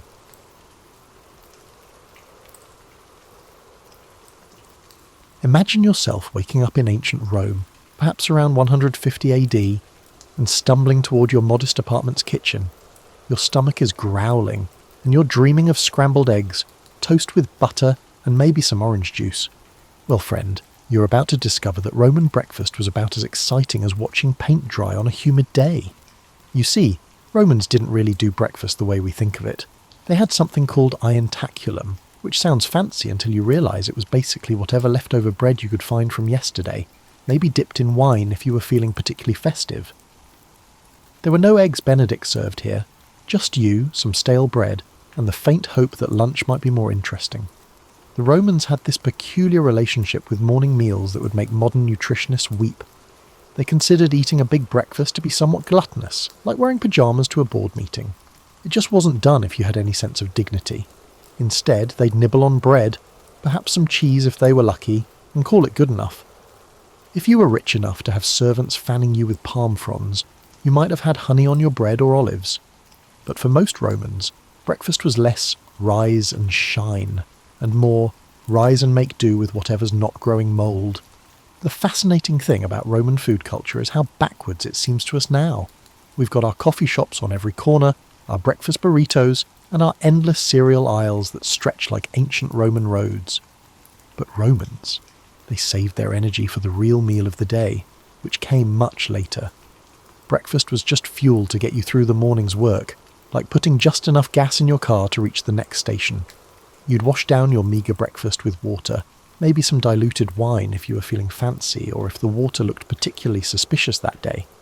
Roman water systems were impressive, sure, but you still had to be careful. A little wine in your morning drink wasn't about getting tipsy. It was about not getting sick from whatever might be swimming around in your cup. The bread itself would have been darker and coarser than what we're used to today. Think of it as the ancient equivalent of whole grain, except it wasn't a health choice.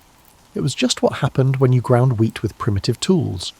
Sometimes you'd find intriguing surprises in your bread, like bits of stone from the grinding process. Romans had strong teeth, or at least they did until they didn't. You could get goat's milk if you lived in the country. Cow's milk was more of a luxury item, like truffle oil or premium vanilla extract today. Most Romans in the city would have looked at you strangely if you suggested starting the day with a big glass of cold milk. It just wasn't part of their world. The relationship between the morning meal and social class was intricate and multifaceted. A wealthy Roman might have had slaves preparing elaborate breads with various seeds and nuts baked in, while a poor Roman was grateful for any bread at all. The disparity between the affluent and the impoverished during breakfast time was comparable to the difference between a luxurious continental breakfast at a 5-star hotel and a simple bowl of oatmeal 5-star hotel and a meagre breakfast from a gas station at 6 a.m. So there you are as an ancient Roman, finishing your modest breakfast and preparing for the day ahead. Your stomach isn't exactly singing with satisfaction, but you're fed enough to function. The real excitement, the actual meal worth waiting for, is still hours away. But don't worry, when it comes, it'll be worth the wait, even if it's not what you expect. So you've made it through your underwhelming Roman breakfast, and now you're wondering about lunch. Here's where things get interesting. Romans had this meal called prandium, which was sort of like lunch, except it wasn't really lunch the way we understand it. It resembled a snack with a sense of grandeur. Think of prandium as the middle child of Roman meals, overlooked, underappreciated, and often forgotten entirely. Most Romans would grab something quick and light around midday, assuming they remembered to eat at all. They were busy people, these Romans, what with their empire building and their complex social hierarchies to maintain. If you were a working-class Roman, your lunch might have been a chunk of bread with some cheese, maybe an apple if you were lucky enough to find one that hadn't been claimed by someone higher up the social ladder. You'd eat it quickly, probably while standing, and then get back to whatever important Roman business you had to attend to. There were no leisurely lunch breaks where co-workers would discuss the latest gladiator matches. The wealthy Romans naturally had a different approach to midday eating. They might have had cold meats, some fruit, and perhaps a bit of wine that was actually good instead of the stuff that could strip paint. But even they didn't make a big production of it. Lunch was like a brief intermission in the play of daily life, acknowledged, but not the main event. Here's something that might surprise you. Romans were big on cold lunches.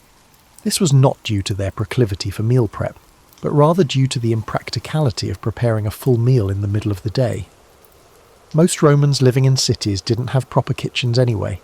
They lived in apartments that would make modern studio dwellers feel positively spacious, and cooking facilities were shared or non-existent. You'd find Romans eating lunch in taverns, which were scattered throughout the cities like ancient food courts. These weren't fancy establishments. Think more like a combination of a gas station deli and a sports bar, minus the sports and the bar part. The food was cheap, quick, and designed to keep you going rather than to impress anyone. The typical tavern lunch might include some hard-boiled eggs, olives, bread, and cheese. If you were feeling adventurous, you might try some of the prepared foods they had sitting out, though the concept of food safety was about as developed as their understanding of germs, which is to say, not at all. Fish was popular at lunch, especially if you lived near the coast. Romans had this thing for fish sauce called garum, which was basically the ketchup of the ancient world. They put it on everything, and I mean everything. Imagine if someone today decided that ranch dressing should go on every single food item. That's Romans with their fish sauce. It was made from fermented fish intestines, which sounds absolutely horrifying until you realise it's basically the ancestor of Worcestershire sauce. If you were travelling, your lunch options became even more limited. Roman roads were excellent for getting from point A to point B, but they weren't exactly lined with convenient restaurants. You'd pack some bread, maybe some dried meat, and hope for the best. It was the ancient equivalent of grabbing a protein bar and hoping you'd find something better later. The timing of lunch was also flexible in a way that would confuse modern schedulers. Romans didn't have precise timekeeping the way we do, so lunchtime was more of a general concept than a specific hour. You ate when you felt hungry and when you had free time, which sometimes meant not eating at all. What's really fascinating is how Romans viewed this meal, or lack thereof. They didn't see skipping lunch as a hardship or a sign of being too busy. It was just part of life. They were saving their energy and appetite for the real meal of the day. Everything else was just keeping the engine running until the main event. Now comes the fun part, shopping for the evening meal, which was where Romans really showed their culinary colours. But before you start imagining neat grocery store aisles and shopping carts, let me paint you a picture of what food shopping actually looked like in ancient Rome. First, you'd head to the local market, which was less like a modern supermarket and more like a chaotic festival, where everyone was trying to sell you something. The noise alone would have been overwhelming. Vendors shouting about their wares, customers haggling over prices, and animals making whatever sounds animals make when they're about to become dinner. It was like Black Friday, but every day with more chickens. You'd start at the bread stalls, because bread was the foundation of every Roman meal. The bakers would have their loaves displayed, and you'd need to choose carefully. Some bread was better than others, and you could tell a lot about someone's social status by the quality of bread they bought. White bread was for the wealthy, darker bread was for everyone else. It was like a carbohydrate-based social hierarchy. The meat section would have been an adventure in itself. Romans consumed pork, lamb, goat, and beef. However, beef was expensive and typically reserved for special occasions. You'd see whole animals hanging in the stalls, and the butcher would cut off whatever piece you wanted right there.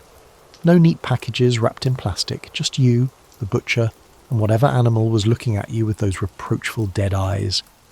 Poultry was popular among the Romans, especially chicken, but they also consumed ducks, geese, and various other types of birds. They had a particular fondness for stuffed dormice, which sounds adorable until you realise they were being stuffed for dinner, not as toys. Romans had some interesting ideas about what constituted good eating. The fish market would have been a sensory experience you'd never forget. Romans loved their seafood, and they had access to both freshwater and saltwater fish. You'd find everything from simple sardines to elaborate preparations of mullet and sea bass. The smell would have been intense. Imagine the strongest fish market you've ever encountered, then multiply it by about 10. Vegetables were sold by farmers who'd bring their produce from the countryside. You'd find onions, garlic, leeks, cabbage, turnips, and various greens. Tomatoes didn't exist yet. They were still hanging out in the Americas waiting to be discovered, so Roman cuisine was a lot less red than you might expect. Fruits were seasonal and precious. Apples, pears, grapes, and figs were common, but citrus fruits were exotic imports that cost more than most people could afford. If you desired an orange, it would be advisable to have the ancient equivalent of a trust fund. The spice vendors were like ancient drug dealers, but legal and with better business licenses. Pepper was incredibly valuable, so valuable that it was sometimes used as currency. Salt was essential for preserving food, and Romans had some pretty sophisticated ideas about different types of salt and their uses. Wine was sold everywhere, and it came in various qualities. The excellent stuff was for special occasions and wealthy people, while the everyday wine was more like alcoholic vinegar. Romans mixed their wine with water, which was partly about taste, and partly about not falling over before dinner was finished. Shopping wasn't just about buying food. It was a social activity. You'd run into neighbours, catch up on gossip, and probably hear about the latest political scandals. The market was like Facebook, but with actual faces and fewer privacy settings. You'd need to bring your containers for liquids and loose items. No convenient bottles or bags, just whatever pottery or baskets you could carry. Especially if you lived in one of those multi-storey apartment buildings and had to carry everything up narrow stairs, shopping became a workout in itself. The whole experience would have taken most of the day, and you'd need to be a skilled negotiator to get acceptable prices. Romans expected haggling the way we expect barcodes. It was just part of the process. You'd start with an outrageous price, work your way down, and eventually settle on something that made both parties slightly unhappy, which meant it was probably fair. So you've survived the market experience and made it home with your purchases. Now comes the fun part, actually cooking the food. But here's where things get really interesting, because Roman kitchens were nothing like what you're imagining. If you lived in a typical Roman apartment, your kitchen might have been a small brazier, basically a metal bowl with some charcoal in it. That's it. There were no counters, cabinets, or refrigerators humming in the corner. You'd do your cooking crouched over this tiny fire, probably in a space that was barely bigger than a modern closet. It was like trying to prepare Thanksgiving dinner using only a hibachi grill. The smoke from your cooking fire had to go somewhere, and that somewhere was usually everywhere. Roman apartments weren't known for their ventilation systems. You'd open a window if you had one, but mostly you'd just live with the smoke. Everyone smelled like cooking food all the time, which was either charming or horrifying, depending on your perspective. If you were wealthy enough to have a proper house, you might have had a real kitchen with a stone hearth, maybe even a small oven, but even these kitchens would have seemed primitive by modern standards. The cooking area lacked running water and lacked knob-controlled gas burners. Everything was fire-based, which meant it took longer and required more attention. Roman cooking was all about timing and patience. You couldn't just set a timer and walk away. You had to stay with your food, watching it, adjusting the heat by moving coals around and turning things by hand. It was like meditation, except if you meditated wrong, dinner burned. The most common cooking vessel was a clay pot called an olla. These came in various sizes and were used for everything from boiling water to making stews. Romans also had pans, but they were made of bronze or iron, not the non-stick wonders we're used to. Everything stuck to it, which made cooking an exercise in both skill and frustration. Spices were ground by hand using a mortar and pestle, which was an excellent exercise for your arms but time-consuming. You'd spend a good portion of your cooking time just preparing ingredients. There were no food processors, no pre-chopped vegetables, and no shortcuts. Every meal was earned through actual physical labour. Storage was another challenge entirely. Without refrigeration, you had to be creative about keeping food fresh. Romans used various preservation techniques: salting, smoking, drying, and fermentation. They had underground storage areas called celli for wine and other perishables, but these were mainly for the wealthy. For most Romans, you bought what you needed for that day's meal and not much more. Leftovers were problematic without proper storage, so you learned to prepare just enough food for your family. This meant shopping more frequently, but it also meant your food was always fresh. Water for cooking had to be carried from public fountains or wells. There was no turning on a tap. You'd fill your water jars and carry them home, then use that water sparingly. This approach made cooking more deliberate and less wasteful than modern cooking tends to be. The Romans had some clever cooking techniques that worked around their limitations. They'd use honey as a preservative, wine as a cooking liquid, and various herbs to mask the taste of food that was starting to turn. They became masters of one-pot cooking out of necessity, creating complex flavours in simple vessels. Baking was usually done communally. Most people didn't have ovens, so they'd prepare their bread dough at home and then take it to a communal bakery to be baked. This practice created a social aspect to bread making that we've completely lost in modern times. The timing of food preparation was crucial, because Romans ate their main meal in the late afternoon or early evening. You'd need to start cooking hours before you planned to eat, especially if you were preparing anything complex. There was no ordering takeout if you ran out of time. You ate what you managed to prepare, or you didn't eat much at all. Despite all these challenges, Romans managed to create some truly sophisticated dishes. They were creative, resourceful, and surprisingly innovative in their approach to cooking. They had to be. Their survival depended on it. Finally, we reached the cena, the main meal of the day and the one Romans actually cared about. This meal was where they put their effort, their money, and their social energy. If breakfast was a handshake and lunch was a brief nod, dinner was a full embrace. The timing of dinner would seem strange to us. Romans typically ate their main meal in the late afternoon or early evening, when the day's work was done and there was still enough light to see what you were eating. This wasn't about candlelit romance, it was about practicality. Lamp oil was expensive and you wanted to enjoy your food while you could actually see it. For ordinary Romans, dinner was a simple but satisfying affair. You'd gather with your family around a low table sitting on stools or benches. The meal would centre around bread, which was eaten with everything and used as a utensil. You'd tear off pieces and use them to scoop up other foods, like an ancient version of a dinner roll that actually worked for something. The main dish was often a porridge or stew called pulse, which was made from various grains and whatever vegetables, meat or fish you could afford. It sounds boring, but Romans had perfected the art of making porridge fascinating. They'd add herbs, spices, bits of meat, vegetables, and that ubiquitous fish sauce. It was like the ancient equivalent of a delicious risotto, if risotto were made from whatever you happened to have on hand. If you could afford meat, it was usually pork, lamb, or goat. Chicken was also popular, and Romans had some intriguing ways of preparing it. They'd stuff it with various mixtures, roast it with herbs, or cook it in wine sauces that would make modern chefs jealous. The key was maximising flavour with few ingredients. Vegetables played a supporting role, but an important one. Romans ate a lot of cabbage, onions, leeks, and various greens. They prepared vegetables in ways that would surprise modern cooks, often cooking them for much longer than we do today, creating soft, flavourful dishes that were easy to digest. The wealthy Romans naturally had a completely different dinner experience. Their meals were elaborate affairs that could last for hours and include multiple courses. They'd recline on couches, yes, they literally lay down to eat, and be served by slaves who brought course after course of increasingly exotic foods. rich Romans might start with gustaccio, appetizers like eggs, olives, honey-glazed ham, or various seafood preparations. Then came the main courses, which could include roasted peacock, stuffed wild boar, or elaborate fish dishes. They'd finish with sweet things like honey cakes or fruit. The really wealthy would serve foods that were expensive not because they tasted excellent, but because they were rare or difficult to obtain. Flamingo tongues, for example, were a delicacy not because they were delicious, but because they were exotic and expensive. It was like serving gold-flaked ice cream today, more about showing off than actual flavour. Wine was an essential part of dinner for everyone who could afford it.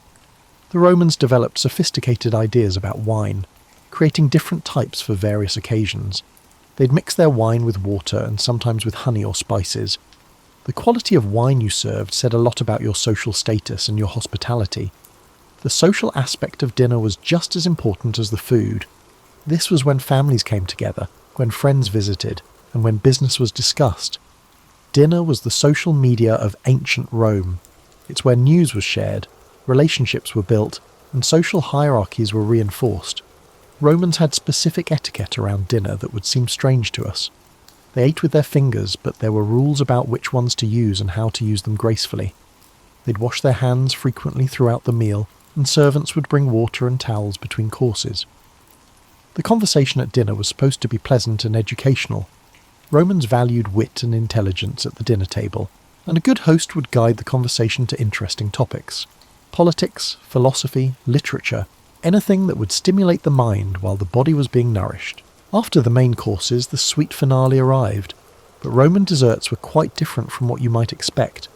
They didn't have sugar in the way we know it. That was still centuries away from being common in Europe. Instead, Romans relied on honey, fruit, and various inventive combinations to satiate their sweet cravings. Honey was the star of Roman desserts. They used it in everything, drizzled over fresh fruit, mixed into cakes, and combined with nuts to make early versions of nougat. Roman beekeepers were skilled craftsmen, and different types of honey were prized for their unique flavours. Thyme honey was particularly valued, and Romans would pay premium prices for honey from specific regions. Roman cakes were dense, sweet affairs that bore little resemblance to modern birthday cakes. They were made with flour, eggs, honey, and various nuts or dried fruits.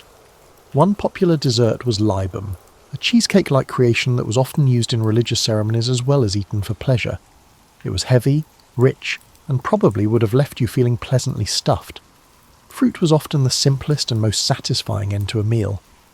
Romans had access to apples, pears, grapes, figs, and various berries. They'd sometimes cook fruit with honey and wine to create compotes, or they'd dry fruit to preserve it for later use. Fresh fruit was seasonal and precious, making it feel special when it appeared on the table. But here's where Roman cuisine gets really interesting. They ate some things that would make modern diners run screaming from the table. Remember those stuffed dormices I mentioned earlier?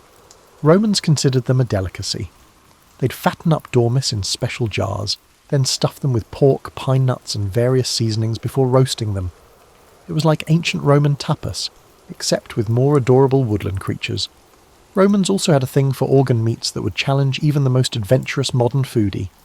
They ate brains, kidneys, liver, and various other parts of animals that we typically avoid. These weren't poverty foods. They were often considered delicacies. Roman cooks had developed sophisticated ways of preparing these organs, often disguising their texture and enhancing their flavours with herbs and spices.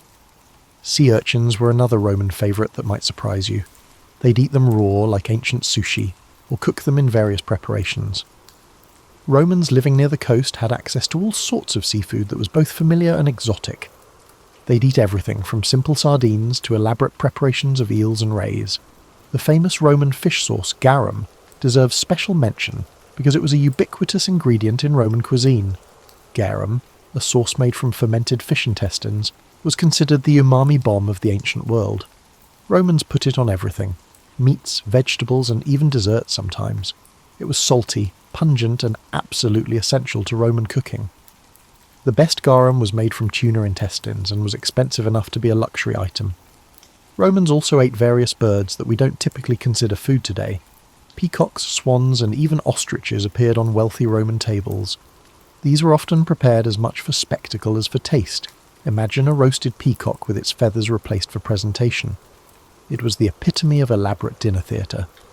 One particularly strange Roman delicacy was mulsum, a drink made from wine and honey that was often served at the beginning of meals. But the Romans also made a version with added spices that were supposed to aid digestion. It was like ancient Pepto-Bismol, except it was alcoholic, and probably didn't help with digestion at all. The Romans had a peculiar relationship with eggs that went beyond simple breakfast fare. They'd eat eggs from various birds, chickens, ducks, geese, and even ostriches. Ostrich eggs were enormous, and were often prepared as shared dishes for special occasions. Imagine cracking open an egg that could feed a family of 6. What's fascinating is how Romans combined flavours in ways that would seem strange to us today. They'd mix sweet and savoury regularly, adding honey to meat dishes and using fruit in preparations we'd consider purely savoury. They'd cook fish with fruit, add honey to vegetables, and create complex flavour profiles that challenge the palate. The end of a Roman dinner wasn't just about food, it was about extending the social experience as long as possible. The meal would gradually wind down with more wine, conversation, and sometimes entertainment. It was the ancient equivalent of lingering over coffee and dessert, except with more reclining and fewer espresso machines. As your Roman dinner finally winds down and you lean back full and satisfied, it's worth thinking about how this ancient way of eating has shaped our modern world. The Romans weren't just eating, they were creating patterns and preferences that would influence European cuisine for centuries to come. Many of the herbs and spices Romans used are still essential in Mediterranean cooking today. Oregano, thyme, rosemary and sage were Roman favourites that modern Italian cooks still rely on. The Romans basically created the foundation for what we now call Mediterranean cuisine, even though they didn't have access to tomatoes, potatoes, or many of the other ingredients we associate with Italian food today. The Roman approach to wine was revolutionary and set standards that winemakers still follow. They developed ideas about aging, about pairing wine with food, and about the social importance of wine that persists today. Every time you choose a wine to go with dinner, you're participating in a tradition that Romans helped establish. Roman attitudes toward communal eating also shaped European culture in ways we still see today. The idea that dinner should be a social event, that meals should bring people together, and that food is about more than just nutrition. These are all concepts that Romans championed. They understood that eating together was about building relationships and strengthening communities. The Roman class system around food also established patterns that took centuries to break down. The idea that certain foods were for wealthy people and others were for the poor, that food could be a status symbol, and that elaborate meals were a way to display wealth and power. These concepts persisted long after Rome fell. But perhaps most importantly, Romans showed us that cooking is about creativity and adaptation. They took whatever ingredients they had available and found ways to make them delicious. They didn't have the global ingredient market we do now, but they made do. They were resourceful, inventive, and surprisingly sophisticated in their approach to food. The Roman kitchen, with all its limitations, produced some truly remarkable dishes. They developed techniques for preserving food, for combining flavours, and for creating complex meals from simple ingredients. They understood that cooking was both an art and a science, requiring skill, patience, and creativity. Roman eating habits also remind us that food culture is always changing. What seems normal to us today would have been completely foreign to Romans, just as their eating habits seem strange to us. They adapted to their circumstances, made the most of their resources, and created a food culture that was appropriate for their time and place. The social aspects of Roman dining, the conversation, the entertainment, the sense of community, are things we could perhaps learn from today. Romans understood that meals were about more than just consuming calories. They were about connecting with other people, sharing experiences, and creating memories. As you drift off to sleep tonight, full of this knowledge about Roman eating habits, you might find yourself thinking differently about your meals. Every time you sit down to eat, you're participating in a tradition that stretches back thousands of years. You're part of a long chain of people who have gathered around tables, shared food, and used meals as a way to connect with others. The Romans may not have had our modern conveniences, our global ingredients, or our sophisticated cooking equipment, but they had something that's perhaps more valuable. They understood that food is about more than just nutrition. It's about community, creativity, and the simple pleasure of sharing a meal with people you care about. So tomorrow morning, when you're having your elaborate breakfast that would have amazed any Roman, Remember that you're eating like royalty compared to most people throughout history, and maybe, just maybe, you'll appreciate that morning meal a little bit more, knowing how far we've come from those simple Roman breakfasts of bread and wine. Sweet dreams, and may your meals be as satisfying as a Roman cena, minus the dormice.